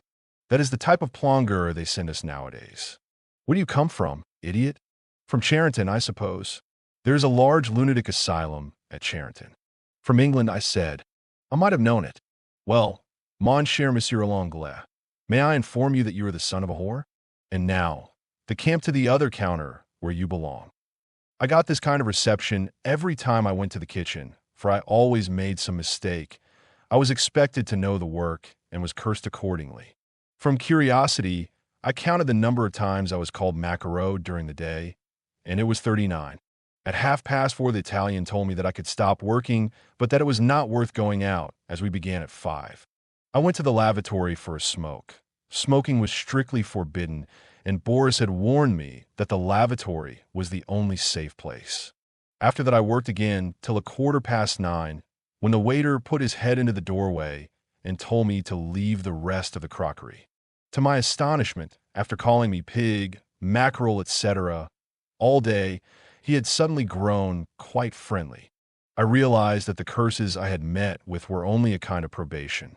That'll do, mon petit, said the waiter. 2 n'est pas dit Browlard, but you work all right. Come up and have your dinner. The hotel allows us 2 liters of wine each, and I've stolen another bottle. We'll have a fine booze. We had an excellent dinner from the leavings of the higher employees. The waiter, grown mellow, told me stories about his love affairs, and about 2 men whom he had stabbed in Italy, and about how he had dodged his military service. He was a good fellow when one got to know him. He reminded me of Benvenuto Cellini, somehow. I was tired and drenched with sweat, but I felt a new man after a day's solid food. The work did not seem difficult, and I felt that this job would suit me. It was not certain, however, that it would continue, for I had been engaged as an extra for the day only, at 25 francs. The sour-faced doorkeeper counted out the money, less 50 centimes which he said was for insurance, a lie, I discovered afterwards. Then he stepped out into the passage, made me take off my coat, and carefully prodded me all over, searching for stolen food. After this, the chef du personnel appeared and spoke to me. Like the waiter, he had grown more genial on seeing that I was willing to work. We will give you a permanent job if you like, he said. The head waiter says he would enjoy calling in Englishman names. Will you sign on for a month? Here was a job at last, and I was ready to jump at it. Then I remembered the Russian restaurant, due to open in a fortnight. It seemed hardly fair to promise working a month and then leave in the middle. I said that I had other work in prospect. Could I be engaged for a fortnight? But at that the chef du personnel shrugged his shoulders, and said that the hotel only engaged men by the month. Evidently, I had lost my chance of a job. Boris, by arrangement, was waiting for me in the arcade of the Rue de Rivoli. When I told him what had happened, he was furious. For the first time since I had known him, he forgot his manners and called me a fool. Idiot. Species of idiot. What's the good of my finding you a job when you go and chuck it up the next moment? How could you be such a fool as to mention the other restaurant? You'd only to promise you would work for a month. It seemed more honest to say I might have to leave. I objected. Honest. Honest. Who ever heard of a plonger being honest? Mon ami. Suddenly he seized my lapel and spoke very earnestly. Mon ami, you have worked here all day? You see what hotel work is like. Do you think a plonger can afford a sense of honor? No, perhaps not. Well, then, go back quickly and tell the chef du personnel you are quite ready to work for a month. Say you will throw the other job over. Then, when our restaurant opens, we have only to walk out. But what about my wages if I break my contract? Boris banged his stick on the pavement and cried out at such stupidity. Has to be paid by the day, then you won't lose a sou. Do you suppose they would prosecute a plonger for breaking his contract? A plonger is too low to be prosecuted. I hurried back, found the chef du personnel, and told him that I would work for a month, whereat he signed me on. Ibis was my first lesson in plonger morality. Later I realized how foolish it had been to have any scruples, for the big hotels are quite merciless towards their employees. They engage or discharge men as the work demands, and they all sack 10% or more of their staff when the season is over. Nor have they any difficulty in replacing a man who leaves at short notice, for Paris is thronged by hotel employees out of work.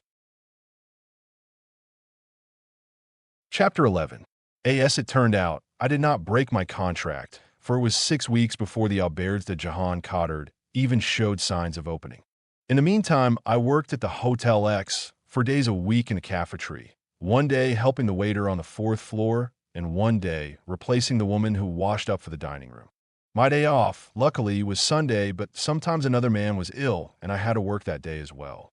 The hours were from 7 in the morning till 2 in the afternoon, and from 5 in the evening till 9, 11 hours. But it was a 14-hour day when I washed up for the dining room.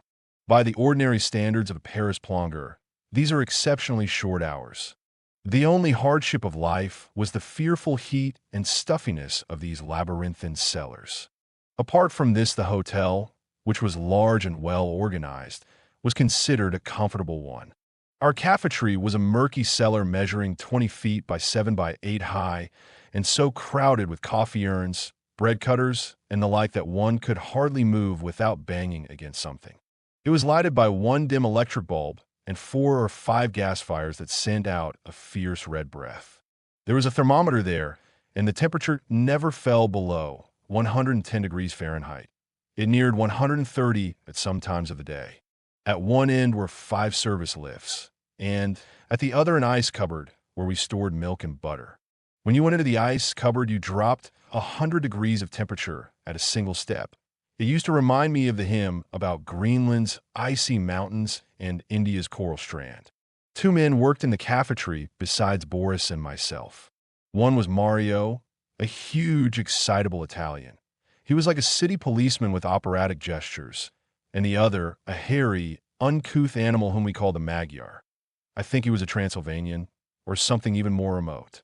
Except the Magyar, we were all big men, and at the rush hours we collided incessantly. The work in the cafeteria was spasmodic. We were never idle, but the real work only came in bursts of 2 hours at a time. We called each burst un coup de feu. The first coup de feu came at 8, when the guests upstairs began to wake up and demand breakfast. At 8, a sudden banging and yelling would break out all through the basement. Bells rang on all sides. Blue apron men rushed through the passages. Our service lifts came down with a simultaneous crash, and the waiters on all 5 floors began shouting Italian oaths down the shafts. I don't remember all our duties, but they included making tea, coffee, and chocolate, fetching meals from the kitchen, wines from the cellar, and fruit, and so forth from the dining room, slicing bread, making toast, rolling pats of butter, measuring jam, opening milk cans, counting lumps of sugar, boiling eggs, cooking porridge, pounding ice, grinding coffee. All this for from 100 to 200 customers. The kitchen was 30 yards away, and the dining room 60 or 70 yards. Everything we sent up in the service lifts had to be covered by a voucher, and the vouchers had to be carefully filed, and there was trouble if even a lump of sugar was lost. Besides this, we had to supply the staff with bread and coffee and fetch the meals for the waiters upstairs. All in all, it was a complicated job. I calculated that one had to walk and run about 15 miles during the day, and yet the strain of the work was more mental than physical. Nothing could be easier on the face of it than this stupid scullion work, but it is astonishingly hard when one is in a hurry. One has to leap to and fro between a multitude of jobs. It is like sorting a pack of cards against the clock. You are, for example, making toast when bang, down comes a service lift with an order for tea, rolls, and 3 different kinds of jam, and simultaneously bang, down comes another demanding scrambled eggs, coffee, and grapefruit. You run to the kitchen for the eggs and to the dining room for the fruit, going like lightning so as to be back before your toast bums and having to remember about the tea and coffee, besides half a dozen other orders that are still pending. And at the same time, some waiter is following you and making trouble about a lost bottle of soda water, and you are arguing with him. It needs more brains than one might think. Mario said, no doubt truly, that it took a year to make a reliable cafetiere. The time between 8 and 10:30 was a sort of delirium. Sometimes we were going as though we had only 5 minutes to live. Sometimes there were sudden lulls when the orders stopped and everything seemed quiet for a moment. Then we swept up the litter from the floor, threw down fresh sawdust, and swallowed gallipots of wine or coffee or water. Anything so long as it was wet. Very often we used to break off chunks of ice and suck them while we worked. The heat among the gas fires was nauseating. We swallowed quarts of drink during the day, and after a few hours, even our aprons were drenched with sweat. At times we were hopelessly behind with the work, and some of the customers would have gone without their breakfast, but Mario always pulled us through. He had worked 14 years in the cafeteria, and he had the skill that never wastes a second between jobs. The Magyar was very stupid, and I was inexperienced, and Boris was inclined to shirk, partly because of his lame leg, partly because he was ashamed of working in the cafeteria after being a waiter. But Mario was wonderful. The way he would stretch his great arms right across the cafeteria to fill a coffee pot with one hand and boil an egg with the other, at the same time watching toast and shouting directions to the Magyar, and between whiles singing snatches from Rigoletto, was beyond all praise. The patron knew his value, and he was paid 1,000 francs a month instead of 500 like the rest of us. The breakfast pandemonium stopped at 10:30. Then we scrubbed the cafeteria tables, swept the floor, and polished the brasswork, and, on good mornings, went one at a time to the lavatory for a smoke. This was our slack time. Only relatively slack, however, for we had only 10 minutes for lunch, and we never got through it uninterrupted. The customer's luncheon hour, between 12 and 2, was another period of turmoil, like the breakfast hour. Most of our work was fetching meals from the kitchen, which meant constant engueulades from the cooks. By this time, the cooks had sweated in front of their furnaces for 4 or 5 hours, and their tempers were all warmed up. At 2, we were suddenly free men. We threw off our aprons and put on our coats, hurried out of doors, and, when we had money, dived into the nearest bistro. It was strange, coming up into the street from those firelit cellars. The air seemed blindingly clear and cold, like Arctic summer, and how sweet the petrol did smell, after the stenches of sweat and food. Sometimes we met some of our cooks and waiters in the bistros, and they were friendly and stood us drinks. Indoors we were their slaves, but it is an etiquette in hotel life that between hours everyone is equal, and the engueulades do not count. At 4:45 we went back to the hotel. Till 6:30 there were no orders, and we used this time to polish silver, clean out the coffee urns, and do other odd jobs. Then the grand turmoil of the day started, the dinner hour. I wish I could be Zola for a little while, just to describe that dinner hour. The essence of the situation was that 100 or 200 people were demanding individually different meals of 5 or 6 courses, and that 50 or 60 people had to cook and serve them and clean up the mess afterwards. Anyone with experience of catering will know what that means. And at this time, when the work was doubled The whole staff was tired out, and a number of them were drunk. I could write pages about the scene without giving a true idea of it. The chargings to and fro in the narrow passages, the collisions, the yells, the struggling with crates and trays and blocks of ice, the heat, the darkness, the furious festering quarrels which there was no time to fight out. They passed description. Anyone coming into the basement for the first time would have thought himself in a den of maniacs. It was only later, when I understood the working of a hotel, that I saw order in all this chaos. At 8:30, the work stopped very suddenly. We were not free till 9, but we used to throw ourselves full length on the floor and lie there resting our legs, too lazy even to go to the ice cupboard for a drink. Sometimes the chef-du personnel would come in with bottles of beer. For the hotel stood us an extra beer when we had a hard day. The food we were given was no more than eatable, but the patron was not mean about drink. He allowed us 2 liters of wine a day each, knowing that if a plongeur is not given 2 liters, he will steal 3. We had the heel taps of bottles as well, so that we often drank too much, a good thing, for one seemed to work faster when partially drunk. 4 days of the week passed like this. Of the other 2 working days, one was better and one worse. After a week of this life, I felt in need of a holiday. It was Saturday night, so the people in our bistro were busy getting drunk, and with a free day ahead of me, I was ready to join them. We all went to bed, drunk, at 2 in the morning, meaning to sleep till noon. At 5:30, I was suddenly awakened. A night watchman, sent from the hotel, was standing at my bedside. He stripped the clothes back and shook me roughly. "Get up," he said. "Tu t'es bien saoulé la gueule, eh?" "Well, never mind that. The hotel's a man short. You got to work today." "Why should I work?" I protested. "This is my day off." "Day off? Nothing. The work's got to be done. Get up."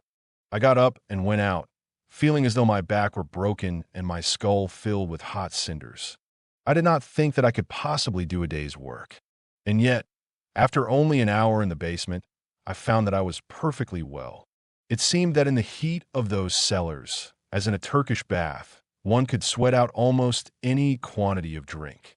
Plongeurs know this and count on it. The power of swallowing quarts of wine and then sweating it out before it can do much damage is one of the compensations of their life. Chapter 12. By far my best time at the hotel was when I went to help the waiter on the 4th floor. We worked in a small pantry which communicated with the cafeteria by service lifts. It was delightfully cool after the cellars, and the work was chiefly polishing silver and glasses, which is a humane job. Valini, the waiter, was a decent sort, and treated me almost as an equal when we were alone, though he had to speak roughly when there was anyone else present, for it does not do for a waiter to be friendly with plongeurs. He used sometimes to tip me 5 francs when he had a good day. He was a comely youth, aged 24, but looking 18, and like most waiters, he carried himself well and knew how to wear his clothes. With his black tailcoat and white tie, fresh face and sleek brown hair, he looked just like an Eton boy. Yet he had earned his living since he was 12 and worked his way up literally from the gutter, grossing the Italian frontier without a passport and selling chestnuts from a barrow on the northern boulevards, and being given 50 days imprisonment in London for working without a permit, and being made love to by a rich old woman in a hotel who gave him a diamond ring and afterwards accused him of stealing it, were among his experiences. I used to enjoy talking to him at slack times when we sat smoking down the lift shaft. My bad day was when I washed up for the dining room. I had not to wash the plates, which were done in the kitchen, but only the other crockery, silver, knives, and glasses. Yet even so, it meant 13 hours' work, and I used between 30 and 40 dishcloths during the day. The antiquated methods used in France double the work of washing up. Plate racks are unheard of, and there are no soap flakes, only the treacly soft soap, which refuses to lather in the hard Paris water. I worked in a dirty, crowded little den, a pantry and scullery combined, which gave straight on the dining room. Besides washing up, I had to fetch the waiters' food and serve them at table. Most of them were intolerably insolent, and I had to use my fists more than once to get common civility. The person who normally washed up was a woman, and they made her life a misery. It was amusing to look round the filthy little scullery and think that only a double door was between us and the dining room.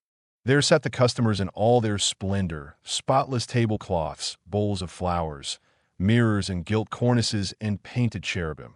And here, just a few feet away, we in our disgusting filth. For it really was disgusting filth. There was no time to sweep the floor till evening, and we slithered about in a compound of soapy water, lettuce leaves, torn paper, and trampled food. A dozen waiters with their coats off, showing their sweaty armpits, sat at the table mixing salads and sticking their thumbs into the cream pots. The room had a dirty, mixed smell of food and sweat. Everywhere in the cupboards, behind the piles of crockery, were squalid stores of food that the waiters had stolen. There were only 2 sinks and no washing basin, and it was nothing unusual for a waiter to wash his face in the water in which clean crockery was rinsing. But the customers saw nothing of this.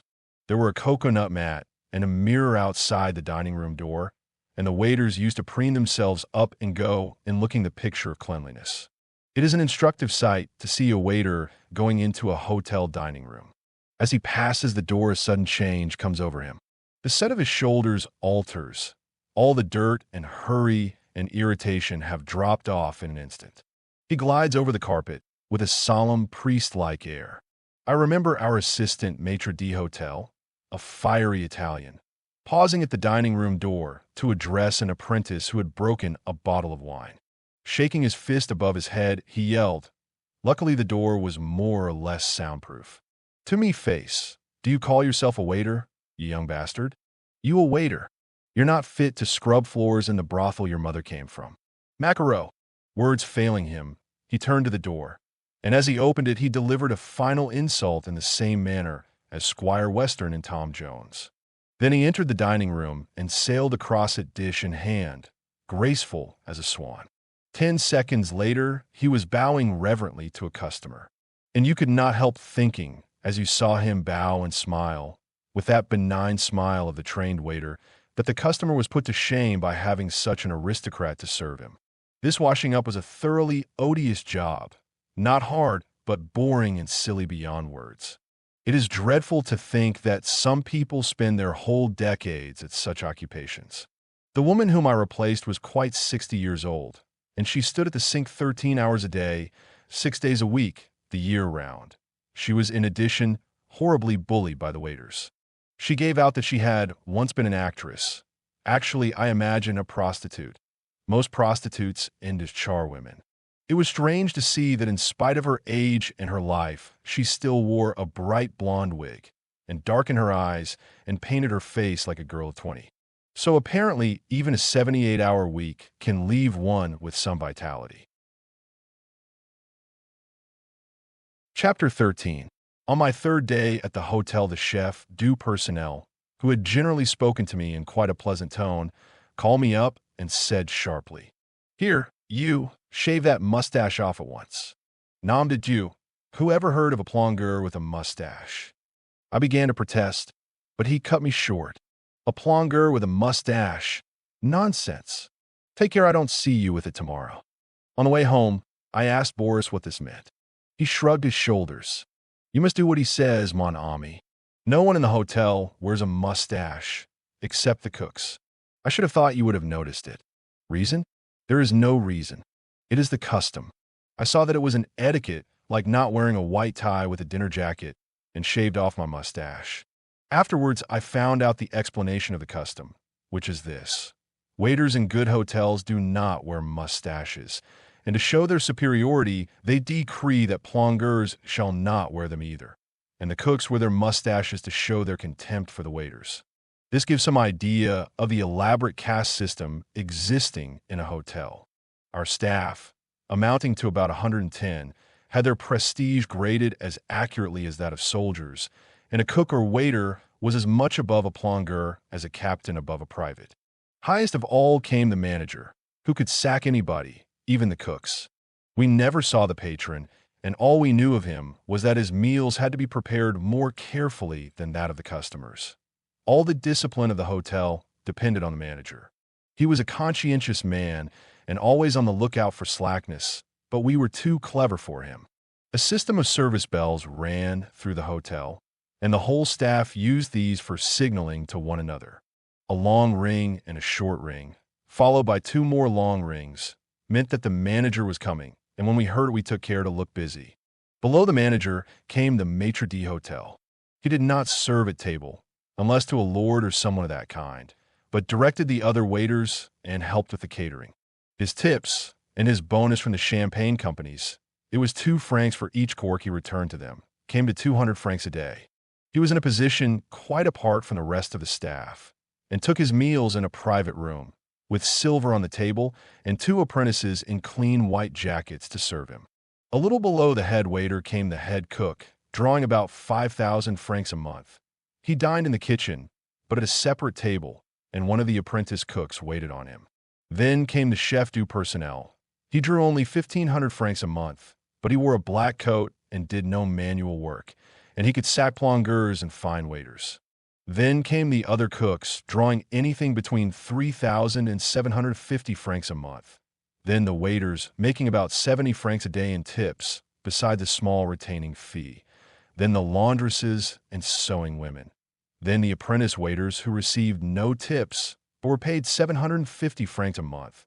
Then the plongeurs, also at 750 francs. Then the chambermaids, at 500 or 600 francs a month.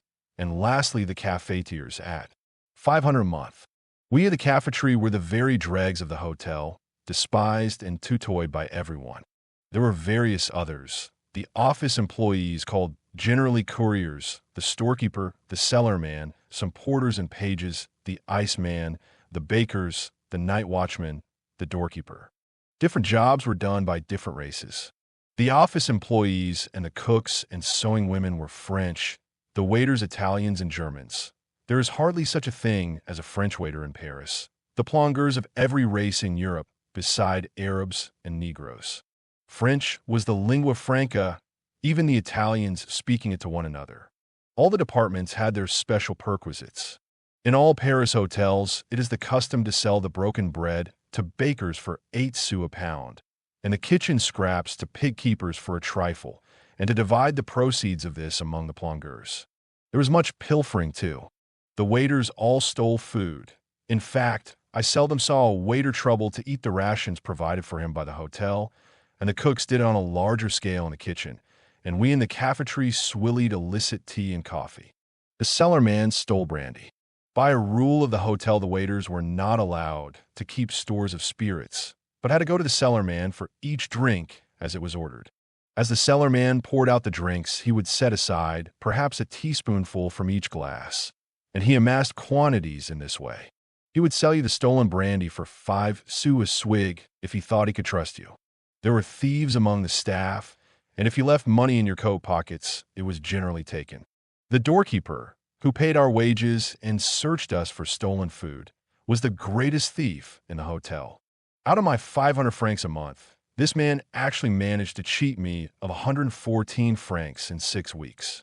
I had asked to be paid daily, so the doorkeeper paid me 16 francs each evening, and, by not paying for Sundays, for which a course payment was due, pocketed 64 francs. Also, I sometimes worked on a Sunday, for which, though I did not know it, I was entitled to an extra 25 francs. The doorkeeper never paid me this either, and so made away with another 75 francs. I only realized during my last week that I was being cheated, and, as I could prove nothing, only 25 francs were refunded. The doorkeeper played similar tricks on any employee who was fool enough to be taken in. He called himself a Greek, but in reality, he was an Armenian. After knowing him, I saw the force of the proverb, trust a snake before a Jew and a Jew before a Greek, but don't trust an Armenian. There were queer characters among the waiters. One was a gentleman, a youth who had been educated at a university and had had a well-paid job in a business office. He had caught a venereal disease, lost his job, drifted, and now considered himself lucky to be a waiter. Many of the waiters had slipped into France without passports, and 1 or 2 of them were spies. It is a common profession for a spy to adopt.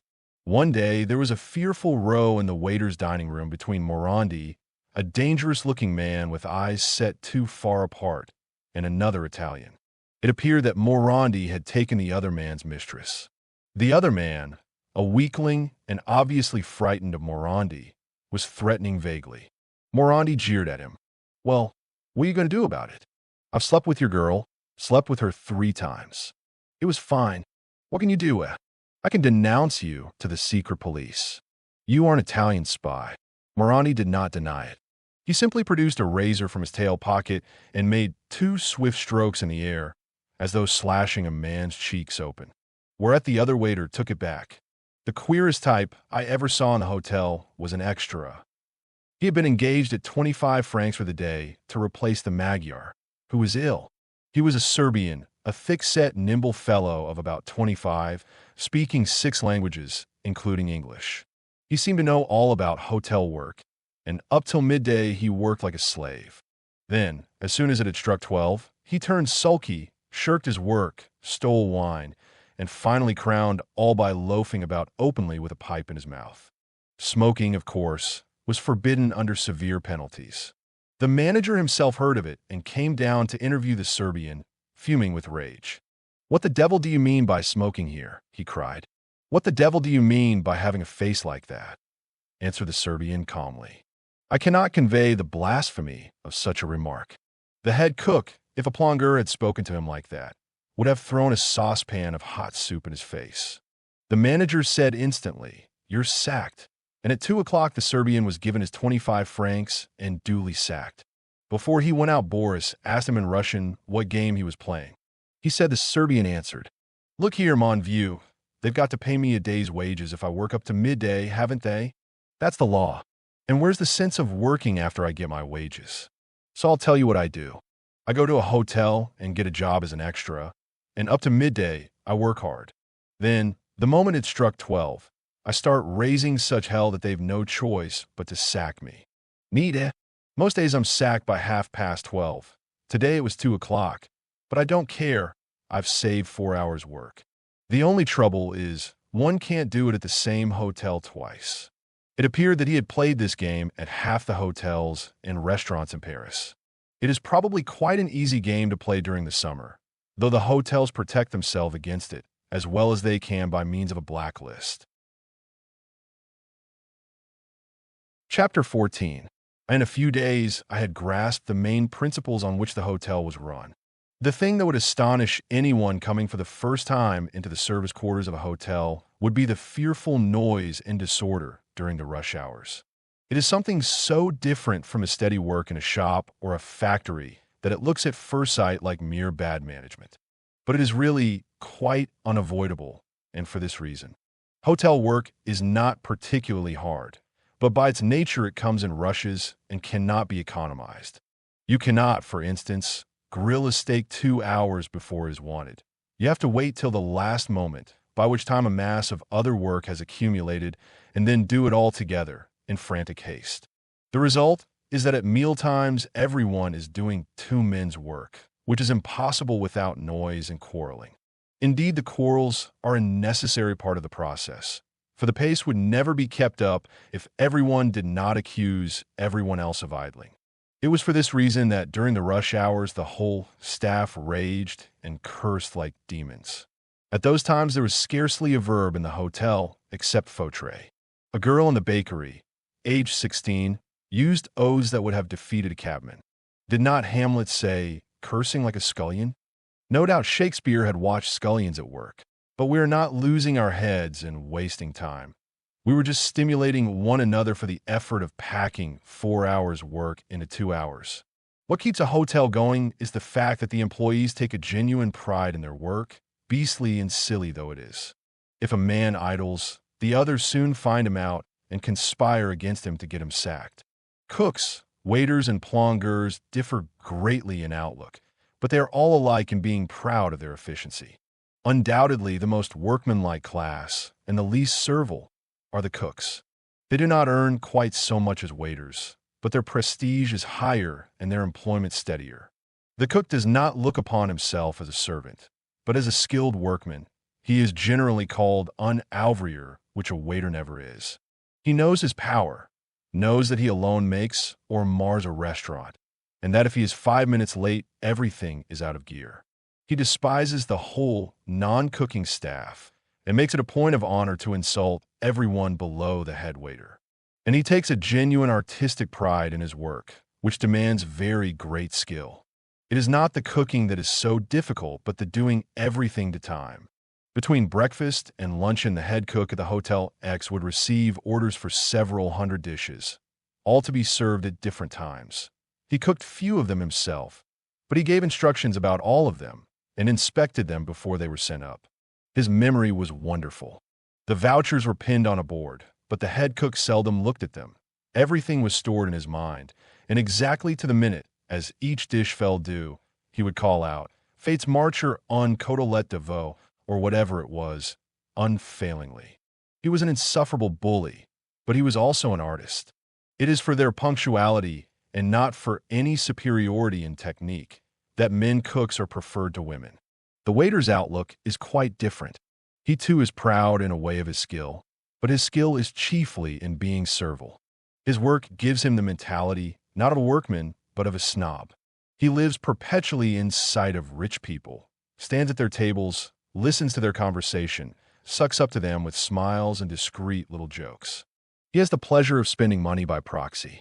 Moreover, there is always the chance that he may become rich himself, for though most waiters die poor, they have long runs of luck occasionally.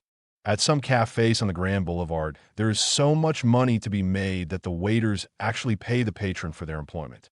The result is that between constantly seeing money and hoping to get it, the waiter comes to identify himself to some extent with his employers.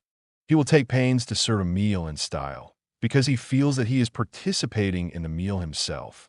I remember Valenti telling me of some banquet at Nice at which he had once served, and of how it cost 200,000 francs and was talked of for months afterwards. It was splendid, mon petit, mais magnifique. Jesus Christ. The champagne, the silver, the orchids, I have never seen anything like them, and I have seen some things. It was glorious. But, I said, you were only there to wait? Oh, of course. But still, it was splendid. The moral is, never be sorry for a waiter. Sometimes when you sit in a restaurant, still stuffing yourself half an hour after closing time, you feel that the tired waiter at your side must surely be despising you. But he is not. He is not thinking as he looks at you, what an overfed lout. He is thinking, one day, when I have saved enough money, I shall be able to imitate that man. He is ministering to a kind of pleasure he thoroughly understands and admires. And that is why waiters are seldom socialists, have no effective trade union, and will work 12 hours a day. They work 15 hours, 7 days a week, in many cafes. They are snobs, and they find the servile nature of their work rather congenial. The plongeurs, again, have a different outlook. Theirs is a job which offers no prospects, is intensely exhausting, and at the same time has not a trace of skill or interest. The sort of job that would always be done by women if women were strong enough. All that is required of them is to be constantly on the run and to put up with long hours in a stuffy atmosphere. They have no way of escaping from this life, for they cannot save a penny from their wages, and working from 60 to 100 hours a week leaves them no time to train for anything else. The best they can hope for is to find a slightly softer job as night watchman or lavatory attendant. And yet the plongeurs, low as they are, also have a kind of pride. It is the pride of the drudge, the man who is equal to no matter what quantity of work.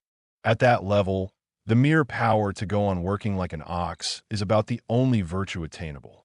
Debrouillard is what every plongeur wants to be called. A debrouillard is a man who, even when he is told to do the impossible, will essayer debrouiller, get it done somehow. One of the kitchen plongeurs at the Hotel X, a German, was well known as a debrouillard. One night, an English lord came to the hotel, and the waiters were in despair, for the lord had asked for peaches, and there were none in stock. It was late at night, and the shops would be shut. "Leave it to me," said the German. He went out, and in 10 minutes he was back with 4 peaches. He had gone into a neighboring restaurant and stolen them. That is what is meant by a debrouillard. The English lord paid for the peaches at 20 francs each. Mario, who was in charge of the cafeteria, had the typical drudge mentality. All he thought of was getting through the boulot, and he defied you to give him too much of it. 14 years underground had left him with about as much natural laziness as a piston rod. Faut être dur, he used to say when anyone complained. You will often hear plongeurs boast, just sweeter, as though they were soldiers, not male charwomen. Thus, everyone in the hotel had his sense of honor. And when the press of work came, we were all ready for a grand, concerted effort to get through it. The constant war between the different departments also made for efficiency, for everyone clung to his own privileges and tried to stop the others idling and pilfering. This is the good side of hotel work. In a hotel, a huge and complicated machine is kept running by an inadequate staff, because every man has a well-defined job and does it scrupulously. But there's a weak point, and it is this, that the job the staff are doing is not necessarily what the customer pays for. The customer pays, as he sees it, for good service. The employee is paid, as he sees it, for the boulot, meaning, as a rule, an imitation of good service. The result is that, though hotels are miracles of punctuality, they are worse than the worst private houses in the things that matter. Take cleanliness, for example. The dirt in the Hotel X, as soon as one penetrated into the service quarters, was revolting. Our cafeteria had year-old filth in all the dark corners, and the bread bin was infested with cockroaches. Once I suggested killing these beasts to Mario. "Why kill the poor animals?" he said reproachfully. The others laughed when I wanted to wash my hands before touching the butter. Yet we were clean where we recognized cleanliness as part of the boulot. We scrubbed the tables and polished the brasswork regularly because we had orders to do that, but we had no orders to be genuinely clean, and in any case we had no time for it. We were simply carrying out our duties, and as our first duty was punctuality, we saved time by being dirty. In the kitchen, the dirt was worse. It is not a figure of speech. It is a mere statement of fact to say that a French cook will spit in the soup. That is, if he is not going to drink it himself. He is an artist, but his art is not cleanliness. To a certain extent, he is even dirty because he is an artist for food. To look smart needs dirty treatment. When a steak, for instance, is brought up for the head cook's inspection, he does not handle it with a fork. He picks it up in his fingers and slaps it down, runs his thumb round the dish and licks it to taste the gravy, runs it round and licks again, then steps back and contemplates the piece of meat like an artist judging a picture, then presses it lovingly into place with his fat, pink fingers, every one of which he has licked 100 times that morning. When he is satisfied, he takes a cloth and wipes his fingerprints from the dish and hands it to the waiter. And the waiter, of course, dips his fingers into the gravy, his nasty, greasy fingers which he is forever running through his brilliantine hair. Whenever one pays more than, say, 10 francs for a dish of meat in Paris, one may be certain that it has been fingered in this manner. In very cheap restaurants, it is different. The same trouble is not taken over the food, and it is just forked out of the pan and flung onto a plate without handling. Roughly speaking, the more one pays for food, the more sweat and spittle one is obliged to eat with it. Dirtiness is inherent in hotels and restaurants, because sound food is sacrificed to punctuality and smartness. The hotel employee is too busy getting food ready to remember that it is meant to be eaten. A meal is simply on command to him, just as a man dying of cancer is simply a case to the doctor. A customer orders, for example, a piece of toast. Somebody, pressed with work in a cellar deep underground, has to prepare it. How can he stop and say to himself, "This toast is to be eaten. I must make it eatable"? All he knows is that it must look right and must be ready in 3 minutes. Some large drops of sweat fall from his forehead onto the toast. Why should he worry? Presently, the toast falls among the filthy sawdust on the floor. Why trouble to make a new piece? It is much quicker to wipe the sawdust off. On the way upstairs, the toast falls again, butter side down. Another wipe is all it needs. And so with everything. The only food at the Hotel X which was ever prepared cleanly was the staff's and the patrons. The maxim, repeated by everyone, was, "Look out for the patron, and as for the clients, send F. pas mal." Everywhere in the service quarters, dirt festered. A secret vein of dirt, running through the great garish hotel like the intestines through a man's body. Apart from the dirt, the patrons swindled the customers wholeheartedly. For the most part, the materials of the food were very bad, though the cooks knew how to serve it up in style. The meat was at best ordinary, and as to the vegetables, no good housekeeper would have looked at them in the market. The cream, by a standing order, was diluted with milk. The tea and coffee were of inferior sorts, and the jam was synthetic stuff out of vast unlabeled tins. All the cheaper wines, according to Boris, were corked vin ordinaire. There was a rule that employees must pay for anything they spoiled, and in consequence damaged things were seldom thrown away. Once the waiter on the third floor dropped a roast chicken down the shaft of our service lift, where it fell into a litter of broken bread, torn paper, and so forth at the bottom. We simply wiped it with a cloth and sent it up again.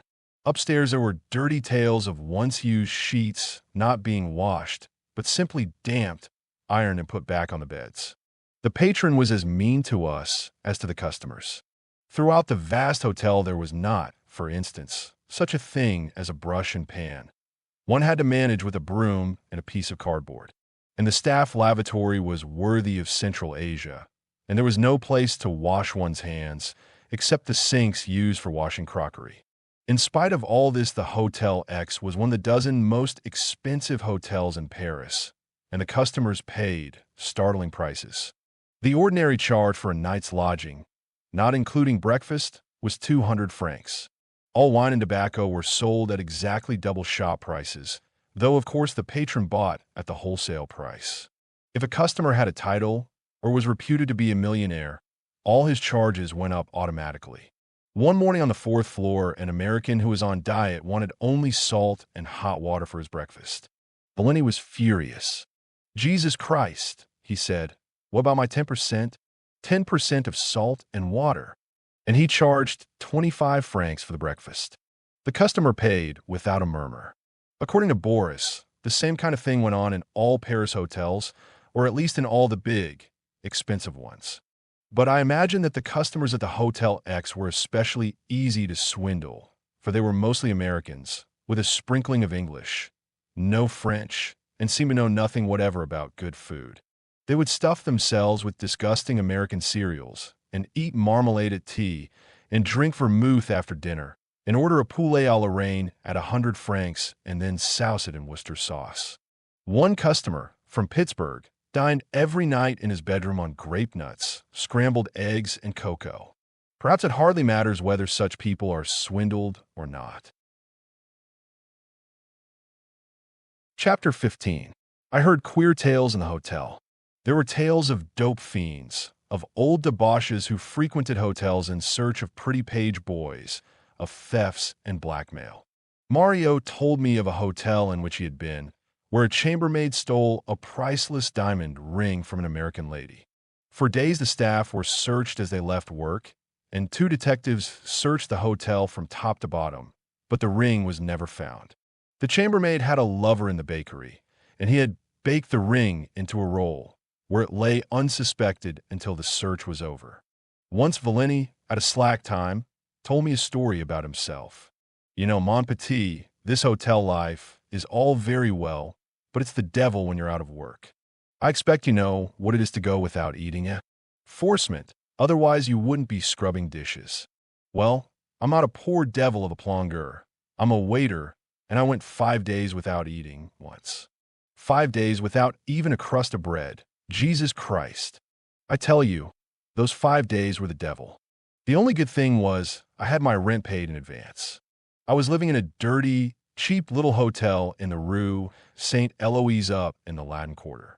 It was called the Hotel Suzanne May, after some famous prostitute of the time of the Empire. I was starving, and there was nothing I could do. I couldn't even go to the cafes where the hotel proprietors come to engage waiters, because I hadn't the price of a drink. All I could do was to lie in bed, getting weaker and weaker, and watching the bugs running about the ceiling. I don't want to go through that again, I can tell you. In the afternoon of the 5th day, I went half mad. At least, that's how it seems to me now. There was an old faded print of a woman's head hanging on the wall of my room, and I took to wondering who it could be. And after about an hour, I realized that it must be Saint Eloise, who was the patron saint of the quarter. I had never taken any notice of the thing before, but now, as I lay staring at it, a most extraordinary idea came into my head. "Écoute, mon cher," I said to myself, "you'll be starving to death if this goes on much longer. You got to do something. Why not try a prayer to Saint Eloise? Go down on your knees and ask her to send you some money. After all, it can't do any harm. Try it. Mais, hijo. Still, a man will do anything when he's hungry. Besides, as I said, it couldn't do any harm." I got out of bed and began praying. I said, "Dear Saint Eloise, if you exist, please send me some money. I don't ask for much, just enough to buy some bread and a bottle of wine and get my strength back. 3 or 4 francs would do. You don't know how grateful I'll be, Saint Eloise, if you help me this once. And be sure, if you send me anything, the first thing I'll do will be to go and bum a candle for you at your church down the street. Amen." I put in that about the candle because I had heard that saints like having candles burnt in their honor. I meant to keep my promise, of course, but I am an atheist and I didn't really believe that anything would come of it. Well, I got into bed again, and 5 minutes later there came a bang at the door. It was a girl called Maria, a big fat peasant girl who lived at our hotel. She was a very stupid girl, but a good sort, and I didn't much care for her to see me in the state I was in. She cried out at the sight of me. "Nom de Dieu."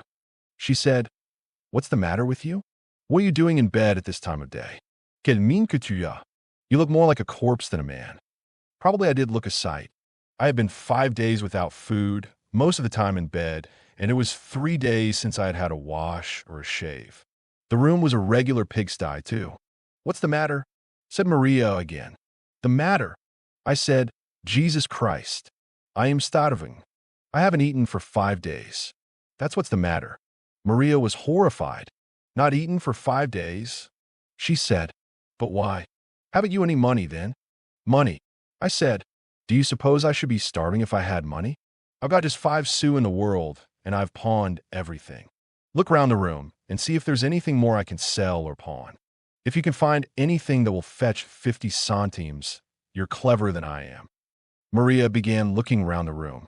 She poked, her great thick mouth fell open with astonishment. "You idiot!" she cried out. "Imbecile! What's this, then?" I saw that she had picked up an empty oil bidon that had been lying in the corner. I had bought it weeks before for an oil lamp I had before I sold my things. "That," I said, "that's an oil bidon. What about it?" "Imbecile, didn't you pay 3 francs 50 deposit on it?" Now, of course, I had paid the 3 francs 50. They always make you pay a deposit on the bidon, and you get it back when the bidon is returned. But I'd forgotten all about it. "Yes," I began. "Idiot!" shouted Maria again. She got so excited that she began to dance about until I thought her sabots would go through the floor. "Idiot! T'es fou! T'es fou! What have you got to do but take it back to the shop and get your deposit back? Starving, with 3 francs 50 staring you in the face. Imbecile! I can hardly believe now that in all those 5 days I had never once thought of taking the bidon back to the shop. As good as 3 francs 50 in hard cash, and it had never occurred to me. I sat up in bed. "Quick!" I shouted to Maria. "You take it for me. Take it to the grocer's at the corner. Run like the devil. And bring back food." Maria didn't need to be told.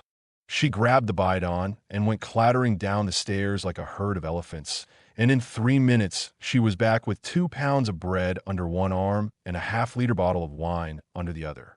I didn't stop to thank her. I just seized the bread and sank my teeth in it. Have you noticed how bread tastes when you've been hungry for a long time? Cold, wet, doughy like putty almost. But, Jesus Christ, how good it was. As for the wine, I sucked it all down in one draught, and it seemed to go straight into my veins and flow round my body like new blood. Ah, that made a difference. I wolfed the whole 2 pounds of bread without stopping to take breath. Maria stood with her hands on her hips, watching me eat. "Well, you feel better, eh?" she said when I had finished. "Better," I said. "I feel perfect. I'm not the same man as I was 5 minutes ago. There's only one thing in the world I need now, a cigarette." Maria put her hand in her apron pocket. You can't have it, she said. I've no money. This is all I had left out of your 3 francs 50, 7 sous. It's no good. The cheapest cigarettes are 12 sous a packet. Then I can have them. I said, Jesus Christ, what a piece of luck. I've got 5 sous, it's just enough. Maria took the 12 sous and was starting out to the tobacconist's. And then something I had forgotten all this time came into my head. There was that cursed Saint Eloise. I had promised her a candle if she sent me money. And really, who could say that the prayer hadn't come true? 3 or 4 francs, I had said, and the next moment along came 3 francs 50. There was no getting away from it. I should have to spend my 12 sous on a candle. I called Maria back. It's no use, I said. There's Saint Eloise. I have promised her a candle. The 12 sous will have to go on that. Silly, isn't it? I can't have my cigarettes after all. Saint Eloise? Said Maria. What about Saint Eloise?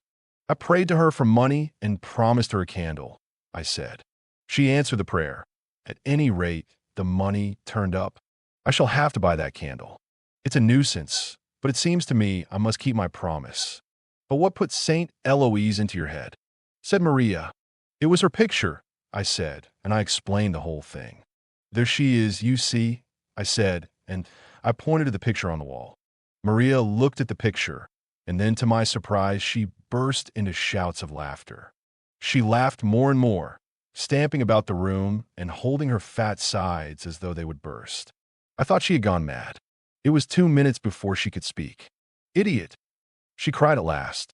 T'es fou! T'es fou! Do you mean to tell me you really knelt down and prayed to that picture? Who told you it was Saint Eloise? But I made sure it was Saint Eloise. I said, Imbecile, it isn't Saint Eloise at all. Who do you think it is? Who? I said, it is Suzanne May, the woman this hotel is called after. I've been praying to Suzanne May, the famous prostitute of the empire. But after all, I wasn't sorry. Maria and I had a good laugh, and then we talked it over, and we made out that I didn't owe Saint Eloise anything. Clearly, it wasn't she who had answered the prayer, and there was no need to buy her a candle. So I had my packet of cigarettes after all. Chapter 16. Time went on, and the Auberge de Jehan Cotard showed no signs of opening. Boris and I went down there one day during our afternoon interval and found that none of the alterations had been done, except the indecent pictures, and there were 3 done instead of 2. The patron greeted us with his usual blandness, and the next instant turned to me, his prospective dishwasher, and borrowed 5 francs. After that, I felt certain that the restaurant would never get beyond talk. The patron, however, again named the opening for exactly a fortnight from today and introduced us to the woman who was to do the cooking, a Baltic Russian 5 feet tall and a yard across the hips. She told us that she had been a singer before she came down to cooking, and that she was very artistic and adored English literature, especially La Caisse de l'Oncle Tom. In a fortnight, I had got so used to the routine of a plongeur's life that I could hardly imagine anything different. It was a life without much variation. At 5:45, one woke with a sudden start, tumbled into grease-stiffened clothes, and hurried out with dirty face and protesting muscles. It was dawn, and the windows were dark except for the workmen's cafes. The sky was like a vast flat wall of cobalt, with roofs and spires of black paper pasted upon it. Drowsy men were sweeping the pavements with 10-foot besoms, and ragged families picking over the dustbins. Workmen and girls with a piece of chocolate in one hand and a croissant in the other were pouring into the metro stations. Trams, filled with more workmen, boomed gloomily past. One hastened down to the station, fought for a place. One does literally have to fight on the Paris metro at 6 in the morning, and stood jammed in the swaying mass of passengers, nose to nose with some hideous French face, breathing sour wine and garlic. And then one descended into the labyrinth of the hotel basement and forgot daylight till 2 o'clock, when the sun was hot and the town black with people and cars. After my first week at the hotel, I always spent the afternoon interval in sleeping, or when I had money, in a bistro. Except for a few ambitious waiters who went to English classes, the whole staff wasted their leisure in this way. One seemed too lazy after the morning's work to do anything better. Sometimes half a dozen plongeurs would make up a party and go to an abominable brothel in the Rue de Size, where the charge was only 5 francs 25 centimes, 10 pence halfpenny. It was nicknamed Le Prix Fixe, and they used to describe their experiences there as a great joke. It was a favorite rendezvous of hotel workers. The plongeurs' wages did not allow them to marry, and no doubt work in a basement does not encourage fastidious feelings. For another 4 hours, one was in the cellars, and then one emerged, sweating, into the cool street. It was lamplight, that strange purplish gleam of the Paris lamps, and beyond the river the Eiffel Tower flashed from top to bottom with zigzag sky signs, like enormous snakes of fire. Streams of cars glided silently to and fro, and women, exquisite-looking in the dim light, strolled up and down the arcade. Sometimes a woman would glance at Boris or me, and then, noticing our greasy clothes, look hastily away again. One fought another battle in the metro and was home by 10. Generally from 10 to midnight, I went to a little bistro in our street, an underground place frequented by Arab navvies. It was a bad place for fights, and I sometimes saw bottles thrown, once with fearful effect, but as a rule the Arabs fought among themselves and let Christians alone. Raki, the Arab drink, was very cheap, and the bistro was open at all hours, for the Arabs, lucky men, had the power of working all day and drinking all night. It was the typical life of a plongeur, and it did not seem a bad life at the time.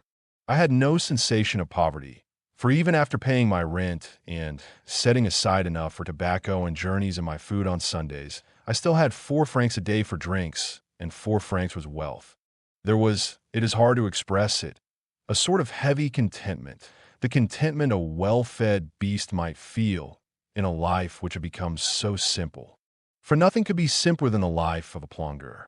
He lives in a rhythm between work and sleep, without time to think, hardly conscious of the exterior world. His Paris has shrunk to the hotel, the metro, a few bistros, and his bed.